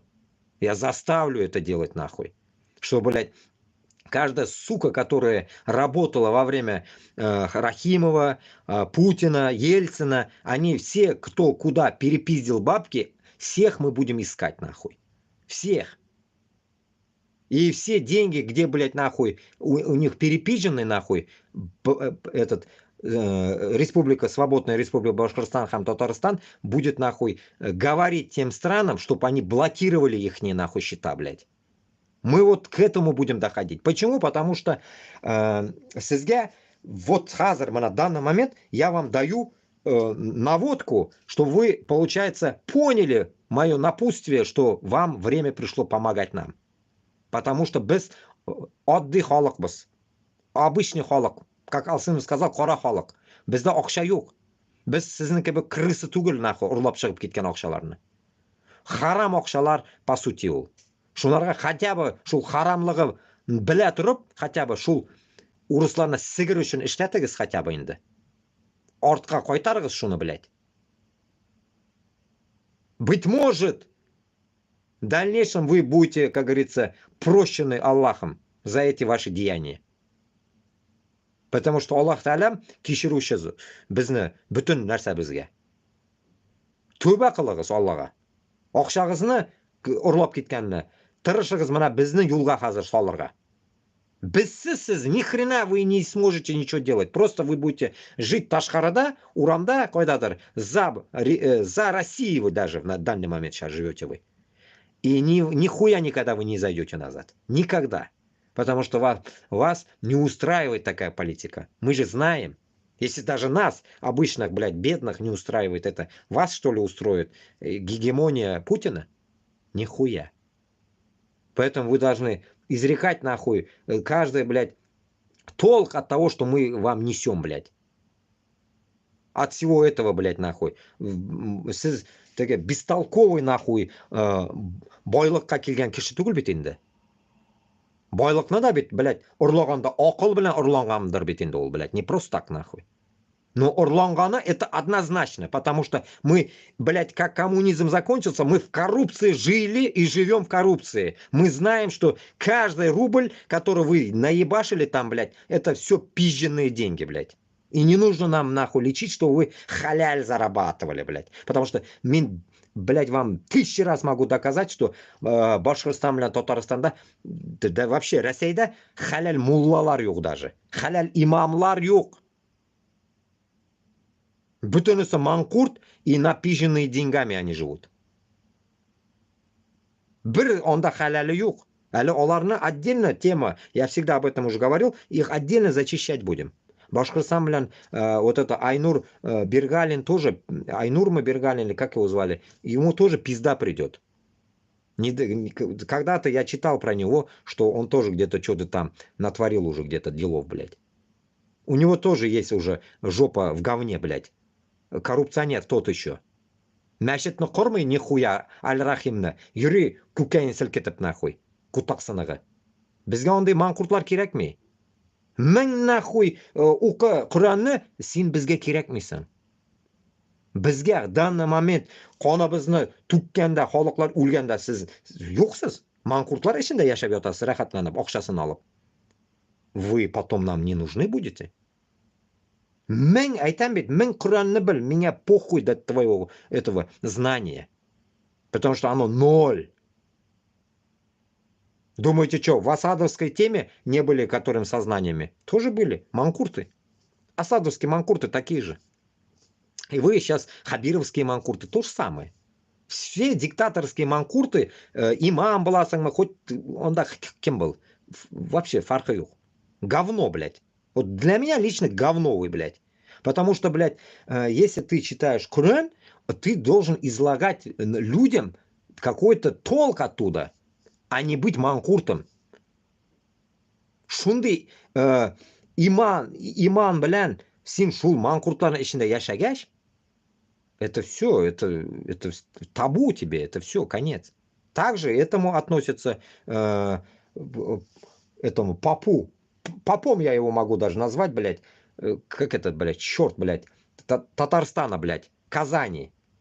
Глава Казани, блядь, этот, сука, уебок нахуй.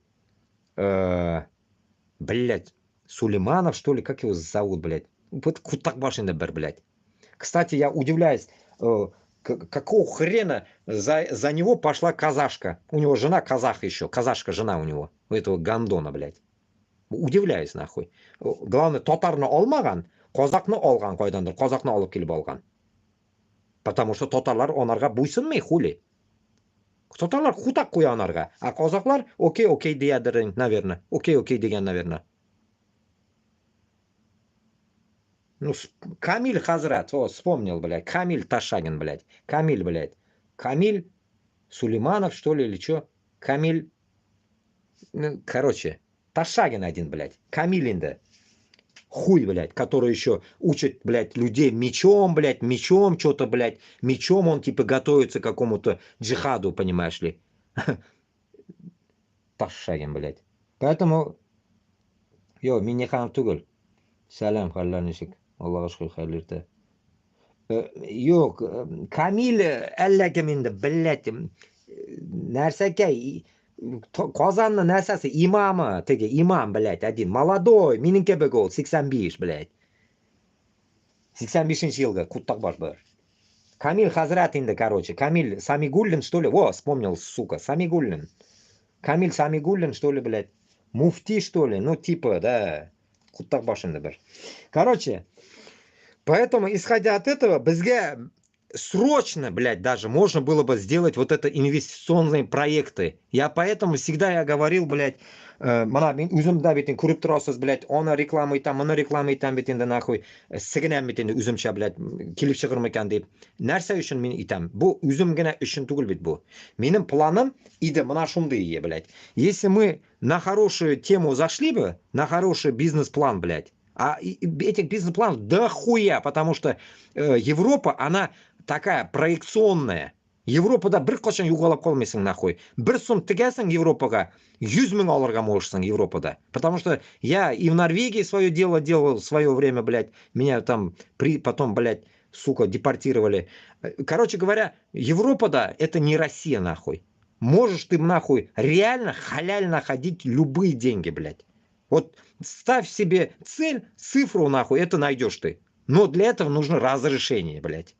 Этого нету здесь. Поэтому бош сегенместен самый момент сейчас, в данный момент, инвестиции. Инвестиции в будущее Башкортостана и Татарстана. Каким образом? Только, блядь, нахуй, по обмундированию, по одеванию нас против Москвы. Вот первое. Вот это пиздец, про инвестиционный проект будущего. Когда мы не будем зависимы ни Америкой, ни этим сукиным детям, блядь, Эрдоганом нахуй, ни Европой, ни кем. Башкорт, блядь, татарлар, если сольют нам хорошую сумму против Москвы, мы, блядь, легко, блядь, нахуй преодолеем эти пункты, которые сейчас Кутенгертып, Украина инелеп сурап ята Америкадан акчаны бирегез, олар тамызы бирмилер, стреляй, не стреляй, блядь, заебали. Заебали они даже нас, блядь, всех. Потому что нерешимость ебаная, американская, сраная, нахуй, трусливая, нахуй. Поэтому мы не должны, блядь, нахуй, склоняться им. Потому что онда да яхутлар. Мында да яхутлар, бүтін жерде яхутлар. Біз құттақ қойырға керек оларға. Біздің цель, башқұрт білен татарны цели өзі бізге генә должна быть. Понимаете? Бір кімге баш имәскә, инәлмәскә. Оның үшін біз ақшаны өзі біз табып, өзі біз тікләргә тиешбіз. Тігергә тиешбіз. Тікәргә тиешбіз ақшаны. Вкладывать. Не знаю, тікәргә татаршама, ну, үзбәкчә тікәргә инде. Вкладывать, короче. В цель. А цель наша что? Вооружиться. Вот видели, наверное, как сирийцы сказали тоже, которые вошли против Асада, они переоделись. Откуда они переоделись? Откуда они деньги взяли, если им на семью $50 еле как платили в месяц? $50, даже не евро. Вот так жили. А врач их получал $200 еле как в месяц. 20 000 рублей. Как пенсия в Москве. Вот так и не жили 13 лет. Прожили, альхамдулилля. А мы не можем, блядь, у своих богатых инвесторов взять денег, блядь. чтобы против Москвы. И в каких-то эфирах я вам рассказывал насчет инвесторов.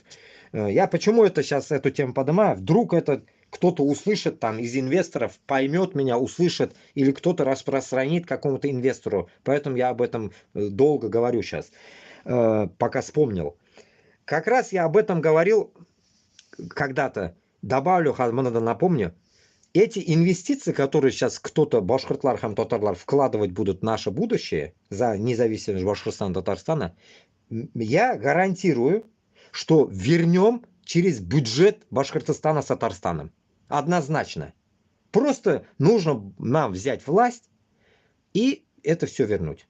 Вот копии это действие сейчас делает это Джаулани, который захватил после осады власть Сирии. Вот он сейчас тоже войдет в эту систему, проведет, как говорится, модификацию всего вот этого дерьма, то, что они наделали там, блядь, разберется, он тюрьмы открывает, то все. Когда все поставят на путь, иншаллах, они зацветут. Bizda da шулук ждет, bizda.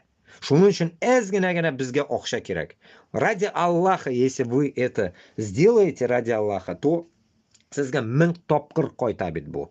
Biz даже кайтарып бирә торган булсак та в дальнейшем через нефтяные, газовые обороты там Башкортстана алтын табып туда-сюда кайтарып бирә торган булсак та сезгә теге дөньяда Аллаһ Тәгалә кайтара. Siz главное шуны уйлагыз. Бу дөньядагы кыягыз акча белән тимер алтын акча сезгә күт Сибирьгә дә кирәк эмас. Бу все равно вы это все не унесете кабергә. Кабердә сезгә кирәкми, сезне саванга гына урыбыз кыяга, нәрсәкә тряпкага урыбыз да тыгабыз. Все бетте шун белән. Әллүки китәсең теге дөньяга. А у саван от силы будет стоить там $50. На тебя хватит. От силы это еще говорю. Может $10. Твоя цена $10, как ты умрешь.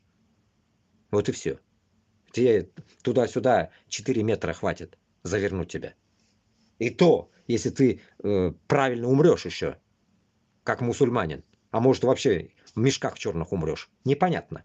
Понимаешь? В запчастях, может, ты похороненный будешь. И в цинковом гробу. Алла бля. Шунарга дуслар. Безнең цель, самая безнең цель. Башкортстан менен Татарстанны халкын уятырга нәрсә булса да, ничек булса да, любой яктан.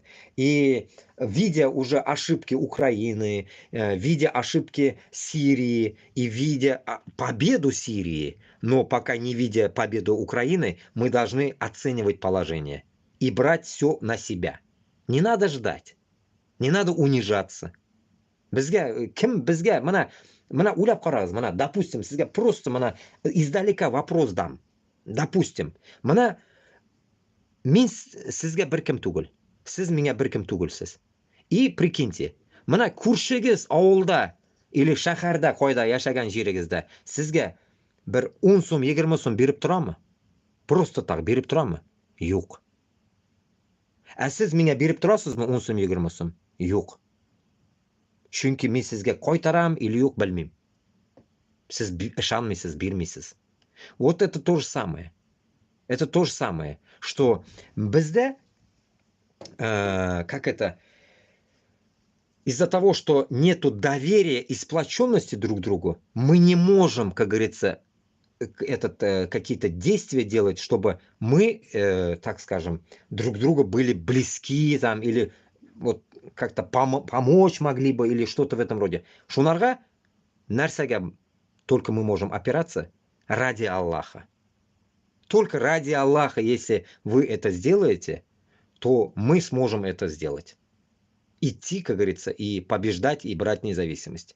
А так, если будет у нас какая-то сзади мысль того, что мен мынарга бирсәм, мынардан кайтып килсә, шунага мен бирәм дисәгез, бер нәрсә килеп чыкмый. Потому что без белмибез, сезгә кайтара алабызмы, юкмы. Допустим, в таком понимании, да, что если вы сейчас, инвесторы, допустим, инвестируете, и мы умрем на войне против Москвы, и кто-то вам может, допустим, если мы уйдем, и вы думать будете, не вернем. Юк. Именно вот этот момент, күршегез белән бирелешмәгәндә, күршегез ярдәм бирмәсә, там, туганыгыз ярдәм бирмәсә, это не с той категории. Именно мы с той позиции мы будем подходить к этому, что если мы на войне умрем там, мы напишем это все.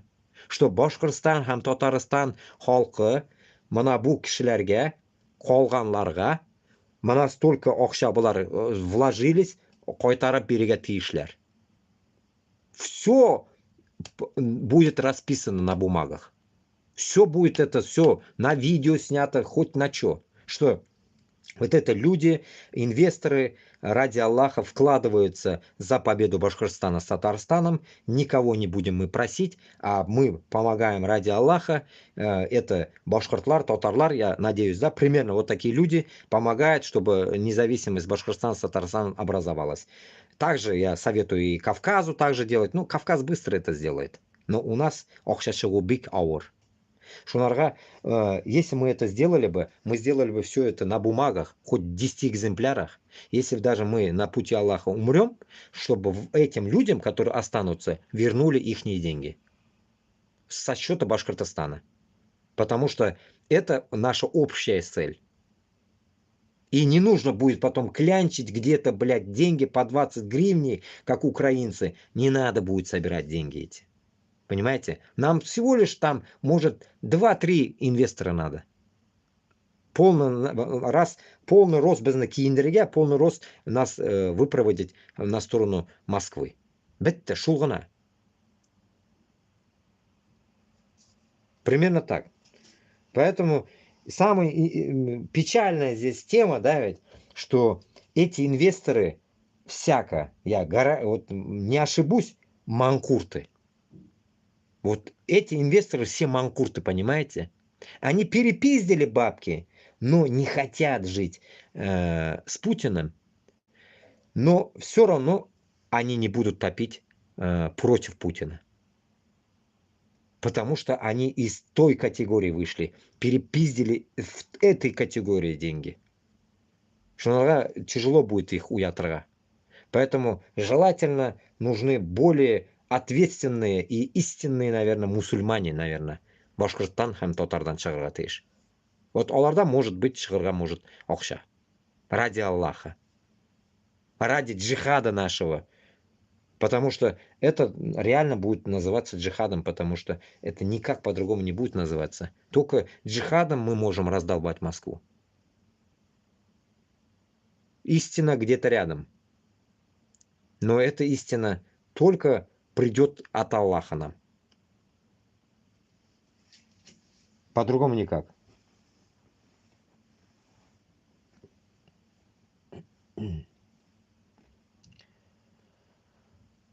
Башкортстанда һәм Татарстанда хугыш була, хугышсыз булмай азатлык. Шуны айтам бит инде. Комментарий язганлар, шуны айтам бит инде. Сугышсыз бер нәрсә эшләп булмый. Если мы до этого читали, Казахстанда 86 елгы хәлдә, онда ничә кешене япканнар туда-сюда. СССР вакытында это происходит. Понимаете? 86-да уже казаклар уянган. Татар башкортлар 91-дә дә уяна белмәгәннәр. Потом 94-та Чечня уянган. И никто не поддержал их. Понимаете, вот в чем прикол. Я всегда говорю, и мне не стыдно, но в то же время стыдно. И как бы, ну, там, по идее, моей вины нету. Но есть моя вина со стороны родственников. Что Чечняга, когда говорят, услышал на днях кто-то, что, блядь, типа, казанские не пошли в Чечню, отказал Шаймиев. Я не верю в это. Это пиздобольство. Это пиздобольство. Блядь, не просто мимонан айтасым килме, но мен дохуя кешене белән Башкортстаннан, кто был в Чечне. Дохуя прям, блядь. Татарлар, башкортлар, дохуя. Которые там еле, так грубо говоря, Аллах саклаган, живые вернулись. А которые там остались, я даже их не знаю. А вот кого я знаю, я их знаю. Они до сих пор живы. Поэтому, когда говорят, что в Чечне не было наших, это пиздобольство. И поэтому мне стыдно. Меня стыдно, что коммунизм до такой степени отравил нам жизнь, что мы против чеченцев пошли из Башкортостана с Татарстаном. И не надо, блядь, нахуй меня переубеждать в этом, блядь. Что их не было, нахуй. Не было, наверное, мусульман истинных. Базара нет. Вот как я сейчас с Украины свалил, то же самое. Мобилизация я свалил, потому что, во-первых, я мусульманин, дедом, во-вторых, миным тетям с Украины. Я не могу на Украину руку поднять, блядь. Миным туғанларым, ике туғанларым, бүтінісі хахоллар, блядь. Қозақ болса, қозаққа да шулайық болыры. Мен бара алмас ем. Это твой личный выбор, блядь. А син хазыр, манкурт, ебаный, барып ятасың, блядь, Украинға. Вот это меня, блядь, удивляет, нахуй. Ну, шулайық, допустим, килишеп, допустим, такой хуякс, блядь, перевертыш, давайте прикольнем к этому, добавим. Украинцы и эти узкожопые, допустим, пошли в Башкортостан, на Татарстанга убивать вас. Что вы тогда сделали бы? Кто там был бы прав, виноват, кто был бы? Вот, допустим, московиты с хохлами пошли бы в этот, в Уфу и Казань, блядь, долбить вас нахуй. И в Чечню еще добавок. Ебать вас всех. Раком ставить нахуй. На кресты насаживать, блядь. Четвертовать нахуй. Тогда что сделали бы вы? Вот на обычный вопрос ответьте, что вы сделали бы там? Ничего. И также до Туркестана эти ушлепки дошли. Дашнаки, армяне ебали узбеков моих. То же самое. Ничего никто не сделал. Поэтому миллион историй и нет ответов. Давайте шунарға жауап берейік енді. Біргәләші бүтінібіз. Бір тұрып, бір зур мүш ташлайық шуларға, блядь. Интернет глючит.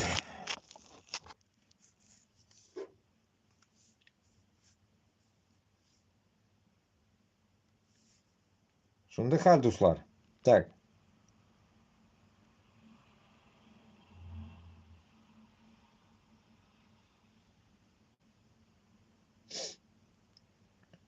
Итак. Вегетация какая-то. Вегетация. Что за вегетация?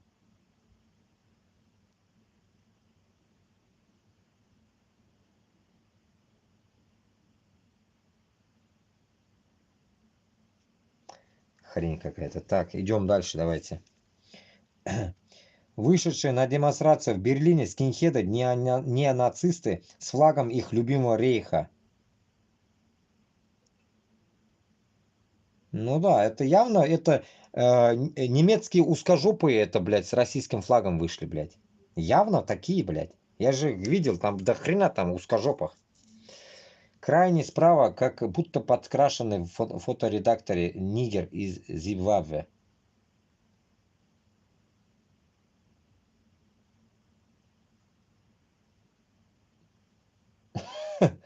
Крайне слева результат изнасилования кем-то турка. Такие, блядь. Комментарии такие пишут, блядь, на этих долбоебов. Понятно.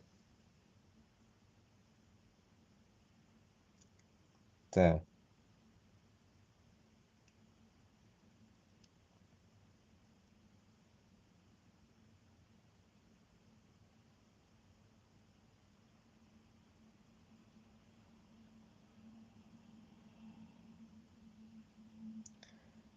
Так, новостей тут до хрена.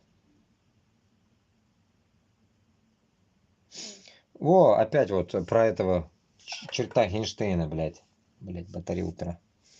Спрашиваю из праздного любопытства. Проходил ли этот Эйнштейн, блядь, Александр, блядь, проверку сексуальной ориентации перед назначением на пост в Рио губернатора Курской области. Вы не подумайте, я не заготовил никакой скабрезной шуточки. Интересуюсь исключительно из соображения последовательности и объективности. Просто я вспомнил, что 30 апреля Хинштейн поддержал идею о соответствующих проверках чиновников, идущих на повышение. Вот и решил уточнить, прошел ли все нужные инстанции недавний повышенец. Когда только вышло заявление Хинштейна по поводу проверок, мне было интересно, как будет выглядеть практическая сторона таких процедур. Каким образом чиновников собираются проверять на подрывную деятельность на сексуальном фронте. Допрос с пристрастием, демонстрация запрещенных материалов интимного характера. Я не вижу в такой проверке ничего предусмотрительного и плохого. Защита традиционных семейных ценностей. Один из постулатов государственной политики, сказал тогда Хинштейн. Поэтому я считаю, что во время одной из пресс-конференций кто-нибудь просто обязан уточнить у очередного в Рио. Прямо так и спросить. Уважаемый повышенец из Москвы, а вы проходили проверку сексуальной ориентации, прежде чем приехали к нам? Ничего предусмотрительного и плохого в таком вопросе не вижу. Как-никак все ради защиты традиционных семейных ценностей. Ну да. Понятно. Кутуна Барганда, как говорится, вот это надо спросить в наглую. Вот и все. Что он думал, блядь?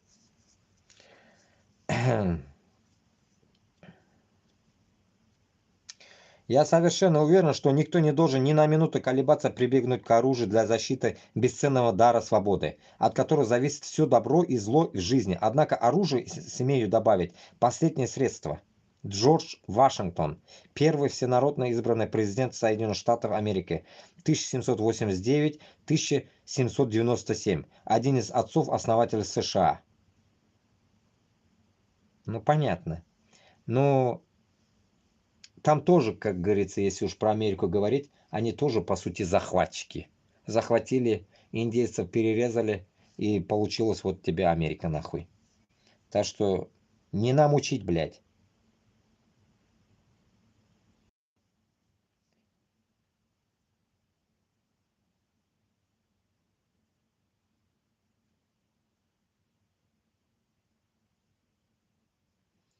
Президент Монголии заявил, что готов отправить 2000 лучших конных лучников на борьбу с Россией, если им покажут дорогу. Нихуя себе.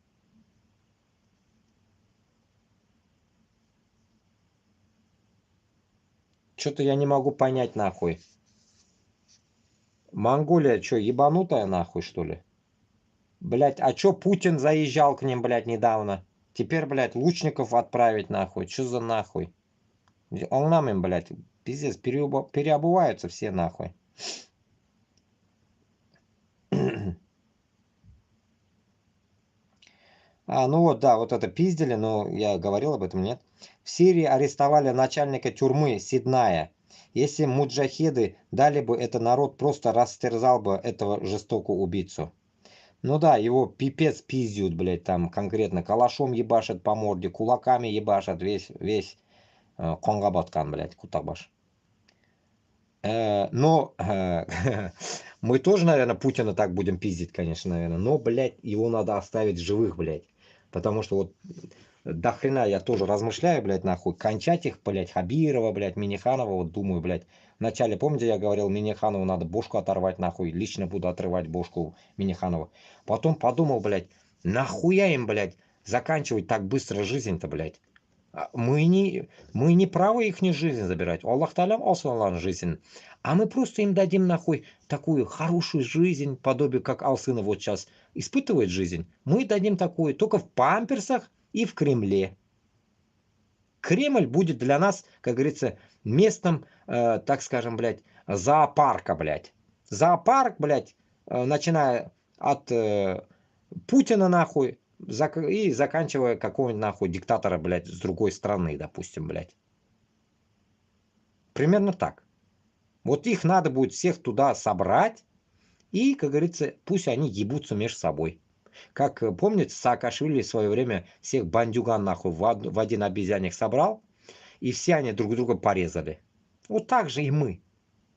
Только мы, конечно, этим долбоебам резать ничего не дадим. Ну, если подерутся, пусть дерутся, похуй. Стеклянная тюрьма, главное, должна быть. Стеклянная тюрьма, где шконки, блядь, будут такие, блядь, чтобы они не убились, нахуй. мягкие шконки, блядь. Все должно быть на высшем уровне, нахуй. Но все стеклянное, нахуй. Чтобы они, блядь, все видно было их, блядь. Чтобы они, блядь, народу видны были, блядь. Вокруг будут ходить туристы, гулять, нахуй, по разрушенной, нахуй, разъебанной этим московским, кремлевским, блядь, уличкам, нахуй. Все разъебано будет там. И вот в этом разъебе, нахуй, привезем, нахуй, такой, блядь, колбу, нахуй, стеклянную, тюрьму, нахуй, которую можно будет в любое время поднять, нахуй, на вертолете, блядь, и снести куда-нибудь в другое место. Вот примерно вот такую хуйню надо будет сооружить, блядь, стеклянные. Кстати, недавно видел где-то, блядь, в интернете стекло, блядь, китайцы сделали, которое хуй пробьешь, блядь. Тонкое оно, нахуй, прыгает на нем, что только не делают, нахуй. Стреляют, бьют на него, нахуй, нихуя ничего не происходит. Вот такую хуйню мы сделаем для них. Закажем у китайцев такое стекло, блядь. Сделаем из такого стекла, нахуй, колбу, нахуй, полностью, нахуй, как говорится, стеклянную, короче. И чтобы прозрачная она была, блядь. И все. Мы там сделаем, нахуй, шконки, блядь, нахуй им, блядь. Двухъярусные, блядь, нахуй. Пусть живут там эти пидоры, блядь. Кого поймали, всех будем загружать туда, блядь. Привозить будем со всех стран диктаторских, нахуй. Асад как раз там сейчас прибавился, так как раз, блядь, этот индюк, нахуй. Его тоже так же оставим там. Вот и все. И пригласим сирийцев на ихнюю, блядь, трапезу, так скажем, блядь. Примерно так. Будем до конца жизни их посмотреть. Вот мы же всю жизнь нам заставляли Ленина смотреть, нахуй, в Кремле. А мы на них будем всю жизнь смотреть. Точнее, мы-то не будем смотреть. Народ будет смотреть на них. Чтобы народ, как говорится, любовался с ними. А мы чисто будем зарабатывать бабки, нахуй.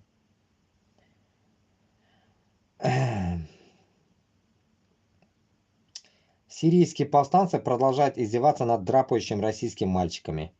Ну вот, так и будет, нахуй. Мы тоже, как бы, драпать они будут с Башкортостана и с Татарстана, само собой. Издеваться-то мы не будем. Кутенет тебя, нахуй, и все, блядь. Сыгрык оценар.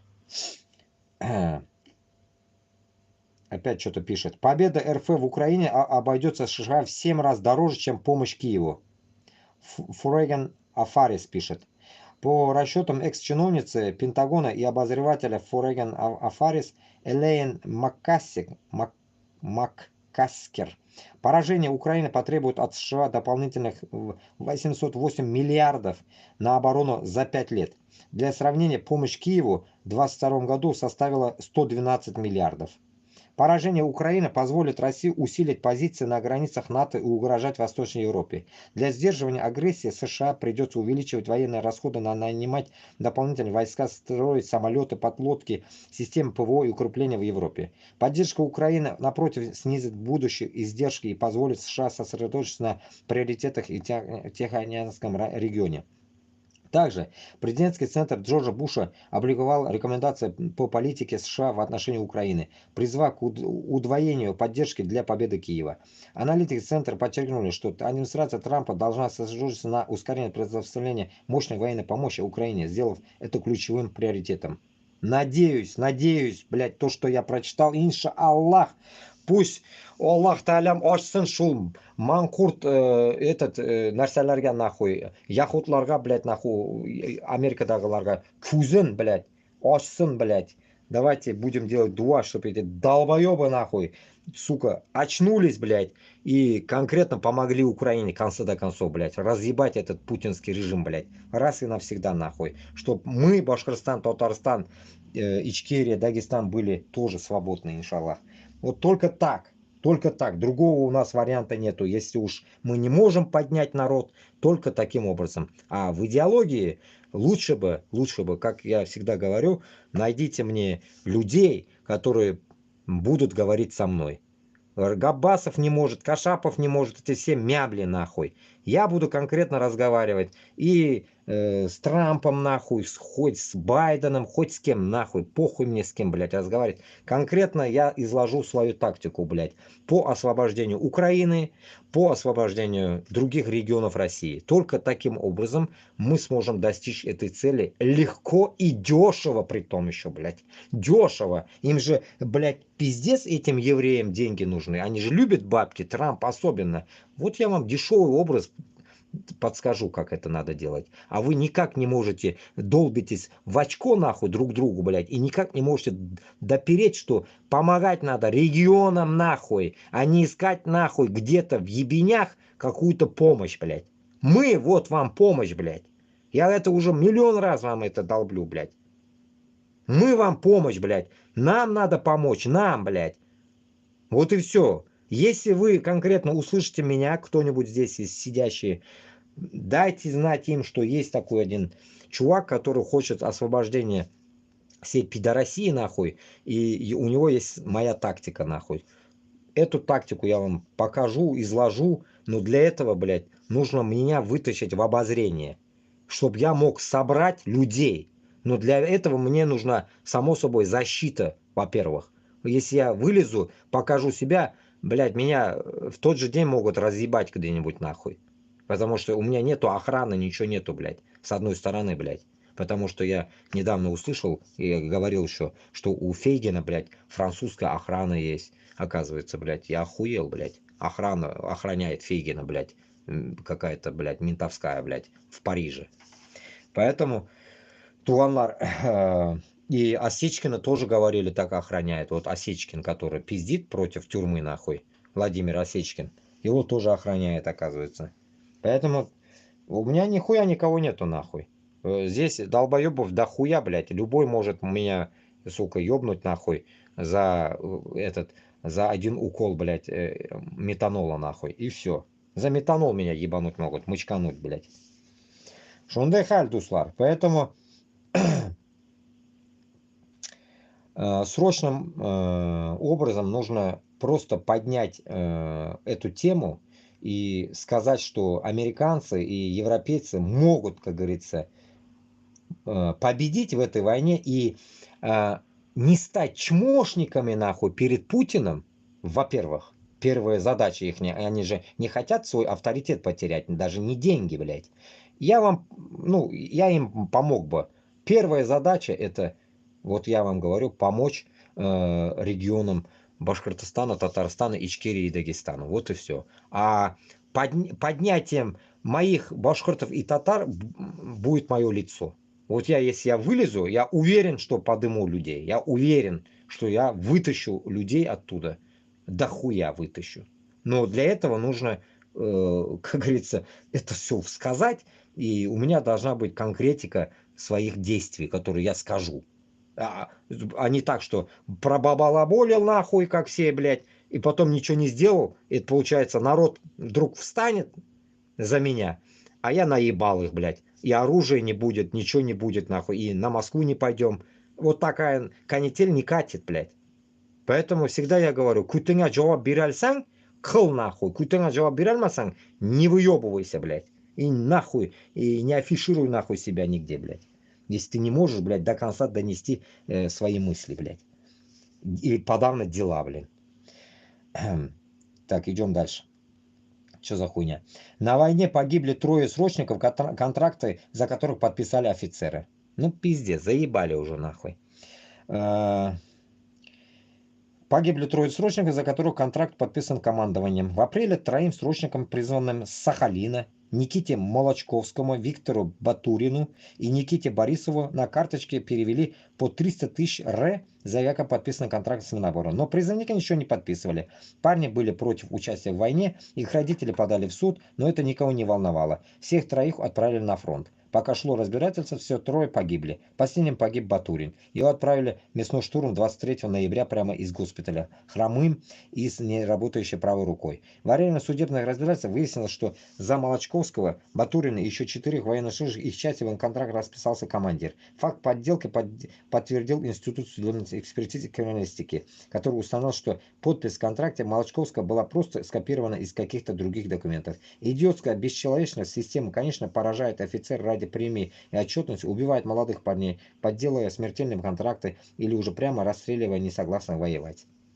Но это неудивительно, это мы уже каждый день это читаем, слушаем. Если этим манкуртам не доходит, ну пусть дохнут, блядь, по идее, блядь.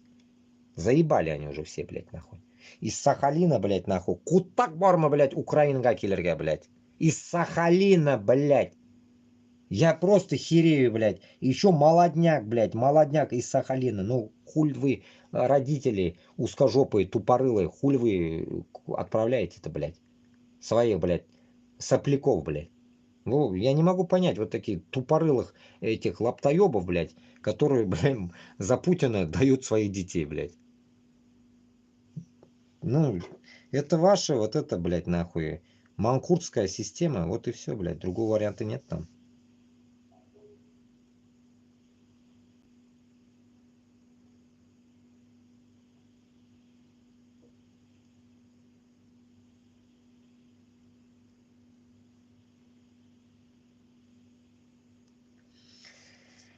Так.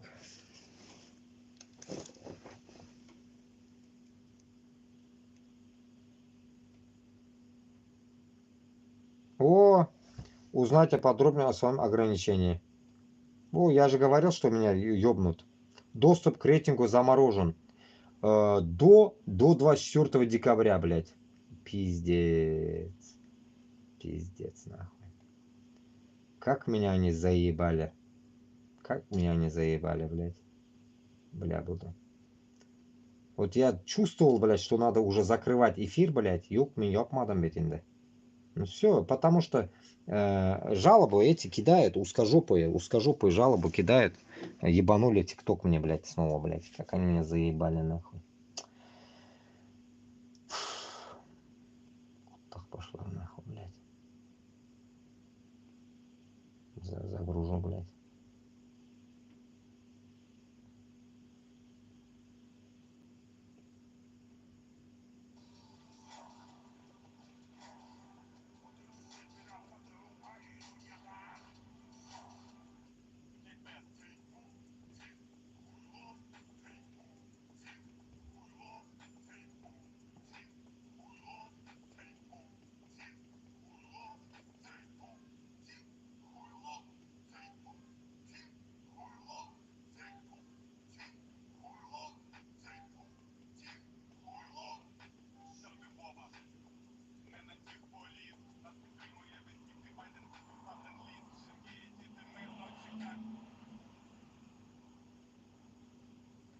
У меня там люди сидели, блин.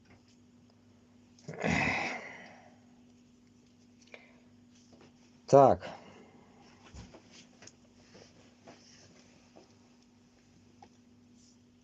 Итак, самый интересный момент. Итак, ебанули. Ну-ка, хотя бы 10 минут записи осталось, нет? Осталось. Так, туганлар, короче, меня блоканули. Сейчас давайте этот добьем уж 5 минут и закроем тему тогда. Короче, ТикТок меня блоканули до 24 декабря, блин. Хайванлар. Надоели уже. Так. Самый интересный момент тут. Дошел до... Кавказцы воюют. Да, Аллах, чтобы наши братья живыми, здоровыми вернулись. Христос воскресе! Русская община и маваши внедряют свои порядки. Мы хотим вам показать свою сплоченность в тылу. Пока жителей Северного Кавказа отправляют в армию и на фронт, в других регионах становится все больше отрядов националистов. Нас объединил век! Северный человек! В чем сила, братцы? Единый! Один за всех! Нас объединил век! Северный человек! Они сидят дома, ходят в тир, тренируются участвовать в массовых беспорядках. Все предоставляем. Тренировки, ножевой, стрельба, медицина, тактика, психология. Мы все для вас делаем. Приходите. Каждый день в сети появляется все больше видео здоровых мужиков, которые обещают навести свои порядки.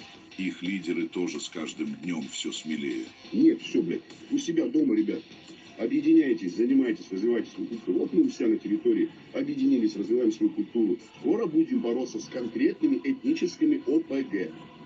которые будут действовать по этническому принципу и, самое главное, по вероисповедальному признаку. Вот Миша Маваши на днях пообещал долбить всех, кто ему не нравится, по этническому и религиозному признаку. Курдагес? Заставлять себя соблюдать эти правила, заставить. Миша Маваши какой-то, блядь, хуй, блядь. Долбить своих, кто вам помогает, тоже готовьтесь к этому. И вас будем долбить, если будете продолжать себя практически. То есть долбить он хочет мусульман. Пока кавказские мужчины служат в армии, эти деятели готовятся установить свои порядки по всей стране, в том числе и на Кавказе. Победа! Заебись, хули. Что можно сказать? Заебись. Пока жители Северного Кавказа отправляют в армию и на фронт, в других регионах становится все больше отрядов националистов. Они сидят дома, ходят в тир, тренируются в рукопашных боях. Каждый день в сети появляется все больше видео здоровых мужиков, которые обещают навести свои порядки. Их лидер тоже с каждым днем все смелее. Миша Маваш собирается долбить людей, исходя из личных вкусов в обход государственных структур. Эти деятели готовятся устранять свои порядки по всей России, в том числе и в Башкортостане. Вот, рахат дуньё, шунарға бит вот вы не можете понять. Ну, сіз бір әйберін аңлаңыз. Бұлар біз кіргеш ни один не выйдет, имейте в виду. Эти узкожопые нахуй сразу испарятся нахуй. Придут к нам, имейте в виду, манкурты, наши манкурты придут. Готовьтесь, я же вам говорю, долбить своих. И эти не будут. Эти, блядь, нахуй, вот курыптырасыз, съебутся нахуй. Вот как мы сейчас уехали от мобилизации, они также уедут нахуй. Вот увидите. Когда зайдет Башкортостан, хам Татарстанга, bizlar, которые за свободу, как говорится, Башкортостана, Татарстана, вот таких вы не увидите нигде нахуй. Не увидите. Почему? Потому что они сейчас есть, потому что нас нету. Чтобы мы были, нужно нам всем встать. Нас мало. Вот в данный момент их больше даже, чем мы. Поэтому баларны, чтобы они испарились, вот как вот асадовская хуйня, Асад в засаде, блядь, съебались, так же и эти съебутся. Потому что они не будут, блядь, они кого защищают-то, блядь? Они же Путина защищают, они не будут Путина защищать. Никого они не будут защищать, они никого не защищают по сути, блядь. Они просто пытаются петушариться нахуй, пока нас нету. Вот у нас, когда мы зайдем, будет манкурты. Вот придется своих манкуртов ебашить, если они не образумятся. А потом уже, блядь, пойдем к Кремлю. А в Кремль у нас дорога будет открыта нахуй. Там за Кремль никто не встанет. А вот на нашей земле будут наши. Вот их придется ложить нахуй. Вот другого варианта у нас нету. Вот это нам нужно запомнить раз и навсегда. Поэтому вот это то, что, блядь, тут до хрена еще комментариев, конечно. Вот опять этот хуй какой-то пишет. Непонятно, что плохого в том, чтобы противостоять этническим ОПГ. Или забыли, как недавно чеченец башкорта взрослого за рулем избивал. Видите, что хуйню какую-то пишут, блядь? Как чеченец избивал башкорта за рулем. И что, при чем тут это? Понимаете? Даже в комментариях сидят эти манкурты и какую-то ересь несут, блядь. То, что башкорта избивал чеченец. Ну и что с этого, блядь? Что с этого?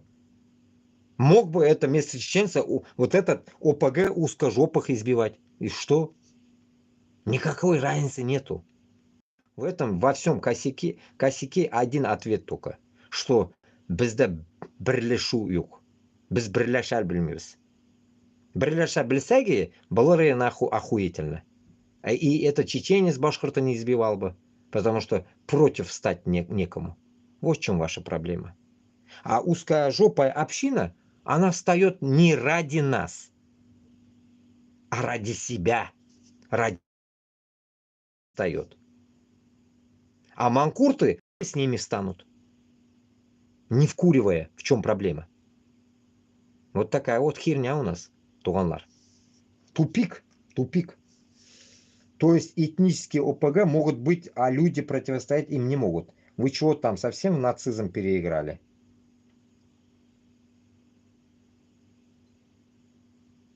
Какие такие же националистические группировки, только под прикрытием силовиков. Мигранты это прикрытие пока набирает силу. Цель их исламофобия. У мигрантов и этнических группировок цель дискредитирования ислама, ибо если бы они дорожили именем ислама, то не творили бы зло, не так ли? Вот этот кортисол, блядь, тоже хуйню какую-то несет. До этого что нес, теперь что несет, блядь, насчет ислама теперь типа вкуривается. Светлана Кубао пишет. В любой нации есть подонки, еще раз этим должны заниматься полиция и суды. Так давайте по вашему созданию своей общины. Башкирская, татарская, чувашская, якутская, посему в России такое возможно только для одной нации.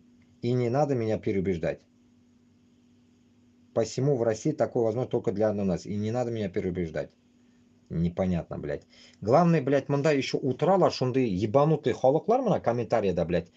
Оны аңлап булмый, блядь, ул башкыртмы, татармы, исемләрен урысча куеп куялар, блядь, нахуй. А яза башкырт, наверное, или татар. Ну, кутак башлар, блядь. Пишите свои, блядь, какие-то закорючки хотя бы на своем, сука, блядь, языке, чтобы определять вас. Светлана Кубао. Кто она нахуй? Да что за лицемерие? Да пусть этим занимаются полиция и суды, но зачем вы отнимаете право людей самим защищать себя от обезьян? Поддерживаете этот позор мусульман? Если в вашей семье будет опасность от этих ублюдков, вы будете ждать защиты от кого-либо или сами будете защищаться со своими братьями. Что возможно для одной нации? Создание диаспор? Так не для одной, а для всех, кроме русских. Очень странно, что вы поддерживаете криминальное формирование диаспор и выступаете против общины, которая защищает людей от них и обезьян в целом.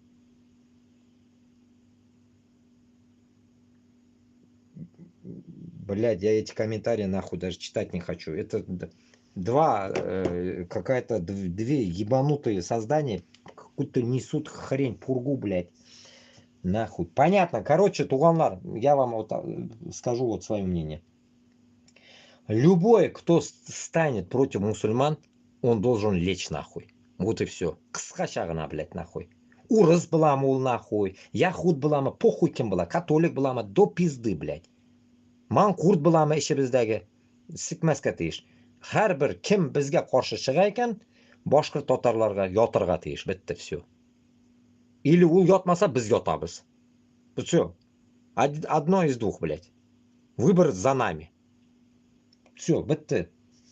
Как этот ушлепок, блядь, вон. Богатство это Божий дар, которым нужно разделять с другими людьми, сообщил этот хуй Кириллушка, блядь. Кириллушка об этом говорит, который, блядь, имеет яхту, блядь, нахуй, где-то, блядь, 33, блядь, метра, как у Алишера Усманова, блядь. И этот, блядь, хуй Кириллушка говорит, что надо разделять богатство. А чё Кириллушка не делит-то богатство свое, нахуй, перед своими лаптоебами, которые в церковь ходят, блядь? Вот это интересный, блядь, вопрос. Ясно? Шулай. Шундыхаль.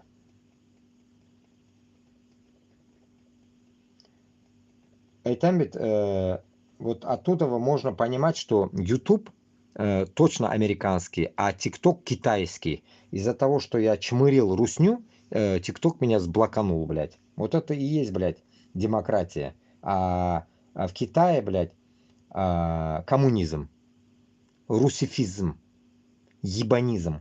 Поэтому блокирует. Как видят, что его брата русского чмырят нахуй, начинает блокировать меня, блядь. Шундахаль, дуслар. Блоканули, ну хер с вами, блядь. Поживем, блядь, без эфира, блядь. По 10 минут вон загружаю и все, блядь. Баш артмый, блядь. Ай, блядь, просто... 25 киши уже хораган меня. Представьте, вот то, что я загрузил только что меня блоканули. 25 киши хораган. Представьте, сағат түнгі 1. Қазақстанда жарыш қараса да сағат 5. Ну, намазға тұрғанларdır бәлкім кішілер. Шундай хал, дуслар. Короче, сағат 1 болды, наверное, закругляемся. Потому что этот... Мына 3-4 кіші гіне отыра, рахмат сізге. Kishi ko'paymadi bugun, mana durustini aytsam, что-то kishi yo'q. Bilmayman.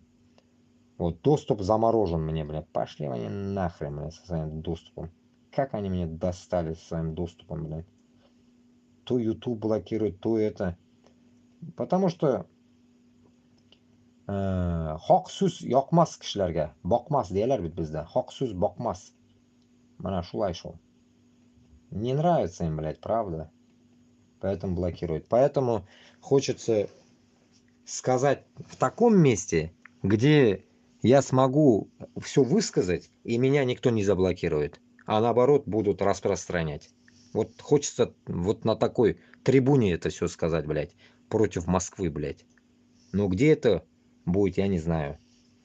А может это будет, нахуй, первый последний мой сказ, блядь. И пуля в лоб, нахуй, прилетит, блядь.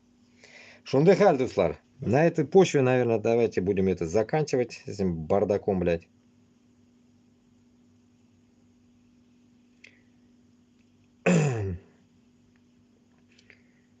И вот еще какая-то вот новость, давайте прочитаем, да.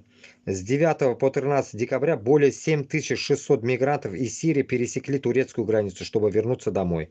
Об этом сообщил министр внутренних дел Турции Али Ерликая. Для сравнения, с 6 по 8 декабря до свержения режима Асада из Турции в Сирию вернулось 726 граждан. Если даже это правда, допустим, да, ну мы видели, как они уезжали туда-сюда, допустим, да, самое тут интересный момент, қызығымында, білесің нәрсеке, что, как я вам говорю всегда, мана даже в разрушенной Сирии, где, ну, по сути, там, где они там даже будут жить, хрен знает, откуда они, люди не побоялись вернуться.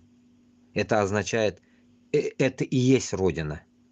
Это и есть Родина. Син барыбір Турцияда болсаң да, мұсылман болса да, син барыбір шит кеші боласың. Син чужой анда. Понимаете смысл? А біз подавно Европада, Америкада, һәм башка жерлерде біз вообще щитбіз.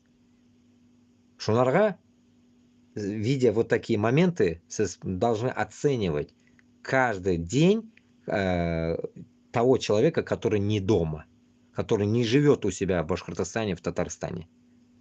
Даже хер с ним, блядь, в России, блядь, не живет. Потому что здесь нюансов своих минусовых до хрена. И поэтому легче, я думаю, блядь, Башкортостан, Татарстан захватить и жить там. Вот это легче. Потому что свою оставшуюся жизнь, если нам еще суждено будет жить после войны, то остаться там, Башкортостан, блин, Татарстанда. Шулай. Шунда күмелергә, не шит җирләрдә калып китәргә кайдадыр. Вот так вот.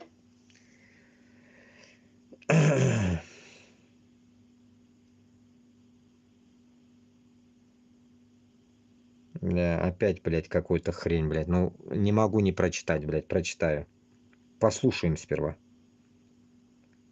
Республика Башкортостан, город Кумертау. Меня зовут Давид Хайруллин, мне 11 лет. Этот манеж строит мой папа. Уважаемый Владимир Владимирович!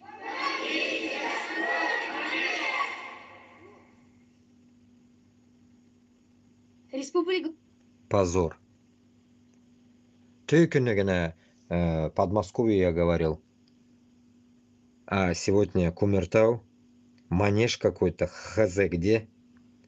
Какой-то манеж, блядь. Что за манеж, блядь?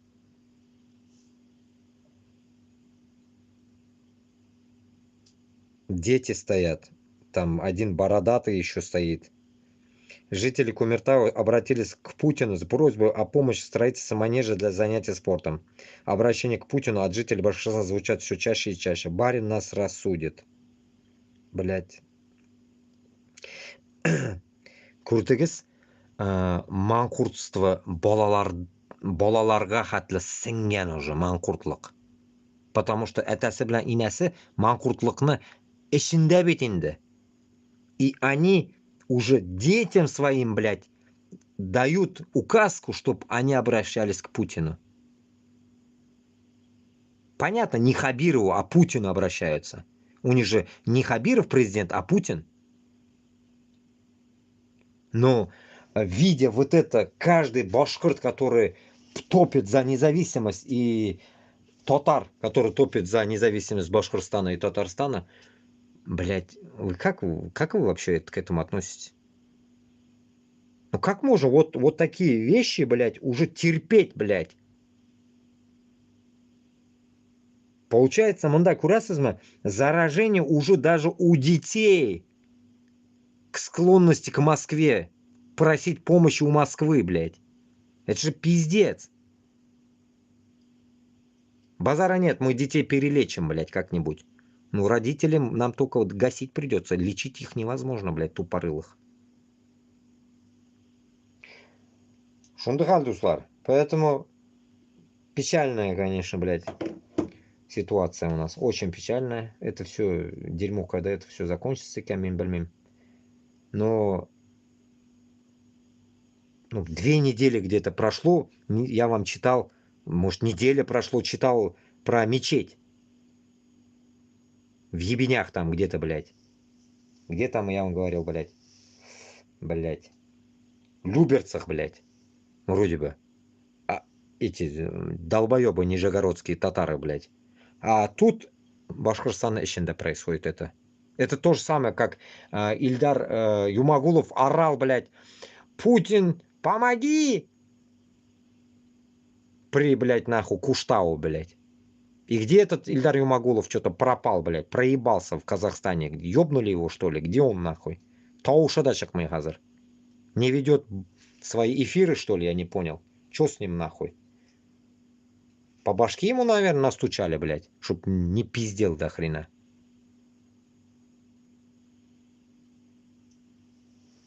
Шундыхал, дуслар. Поэтому на этой теме, наверное, мы останавливаемся на сегодня. 3,5 сағат мен сіздің білән болдым. Надеюсь, вы будете распространять бүтін эбірні. Торатығыз кішілерге жеткізерегіз, Башқұртстанға, Татарстанға, хоть кімге. Хоть Габбасову слейте все, Кашапову, чтобы они поняли, о чем речь. Потому что они не так идут, блин. Не так они ведут это все, борьбу, блядь. И Габбасов, вспоминая, блин, и вот это... Я не знаю, а с Айгуль Лион, что ли, поговорить, что ли, блядь? Вот я с ней не разговаривал. Да и с Габбасом не разговаривал, конечно. Думаю, с Айгуль Лион, что ли, поговорить, блядь? Где ее найти, блин? Интересно. Может, ей все это сказать? Может, как женщина она поймет меня? Что надо как делать, блядь? А то, что они там делают, это все херня. Пиздеть с пленными, это херня полная. Да, мы что-то узнаем, блядь, шокируемся. Нахуй! Этих пленных надо брать, нахуй, и, блядь, против Москвы вести, блядь. Все, это утилизированный народ, блядь. Они не нужны назад, блядь. Сегодня же только слышали вот узбека, который говорил, что если я поеду обратно, меня утилизируют в яме. А этих пленных также утилизируют. А в Узбекистан он сейчас хуй попадет тоже с Украины. Поэтому он сразу сказал, что я пойду против Москвы. Потому что в Узбекистан его ждет 10 лет тюрьмы нахуй. За то, что он пошел в эту войну. Вот и все. Там легко и просто. Легко и просто там. Все. Шунарға туғанлар, давайте нешіктір ақылырақ халлар, движениялар ясик. И как-то уже будем выдвигать тему, получается, нам нужны люди, нам нужны инвестиции, вот наши, так скажем, проекты против Москвы. Кеши керек, инвестиции и огласка моего плана. Огласка моего плана прям во все рупора, блядь. Чтоб нам, койдан болса да, как кто-то мне сказал, гаибтан, гаиб, с ниоткуда. С ниоткуда пришла помощь. А с ниоткуда это значит от Аллаха. Гаиб, гаибтан. Гаибтан, чтоб нам пришла помощь. С ниоткуда. Неизвестности. Неожиданность. Примерно так. Шунарға, как и сирийцам, пришло, так скажем, окошко появилось. Пусть Аллах Та'аля нам тоже даст такую же окошко, чтобы мы вошли и сделали свое дело чисто, по-братски, до Москвы. Вот и все. Чтоб рахатланып потом Башкортстанда, Татарстанда яшарга. Біз қалсақ, біз де яшайбыз, қалмасақ енді сізге яшарга. Главное достичь этой цели и выйти из этих кандалов, как говорится, освободиться раз и навсегда. А с этого, блин, ужаса. Примерно шулай, дуслар. Поэтому хайрлашам, зур-рахмат. Все батарейки сели уже, по 2% остались. Будем этот закидывать зарядкаға. Дүрткеш утра, рахмат, кем отырғанларға. Всем номаду, башкурту, салавату абыйға и всем. Тыныш ұйқы всем вам. Тыныш күн уже, таң атты бетін сізде уже почти. Ну, давайте біргелашабыз, тырышабыз, будем распространять вот эту всю тематику. Доносите до Габасова хотя бы мои мысли, чтобы он уже как оклемался в своем башкорт-юртында и уже действовал по-другому. А я попробую до этого, поищу этот выход до Леона вот этого. Айгуль Леон, блин. Постараюсь связаться. Поищу ее, контакты где-нибудь есть или нет. Посмотрим. Выйдет она или она тоже такая же будет. Так киберле, высокомерная. Проверю я ее тоже. А потом я вам выложу, разговорчивая она или нет. Шулай. А то ходит там со всеми пленными, разговаривает. Вот так вот.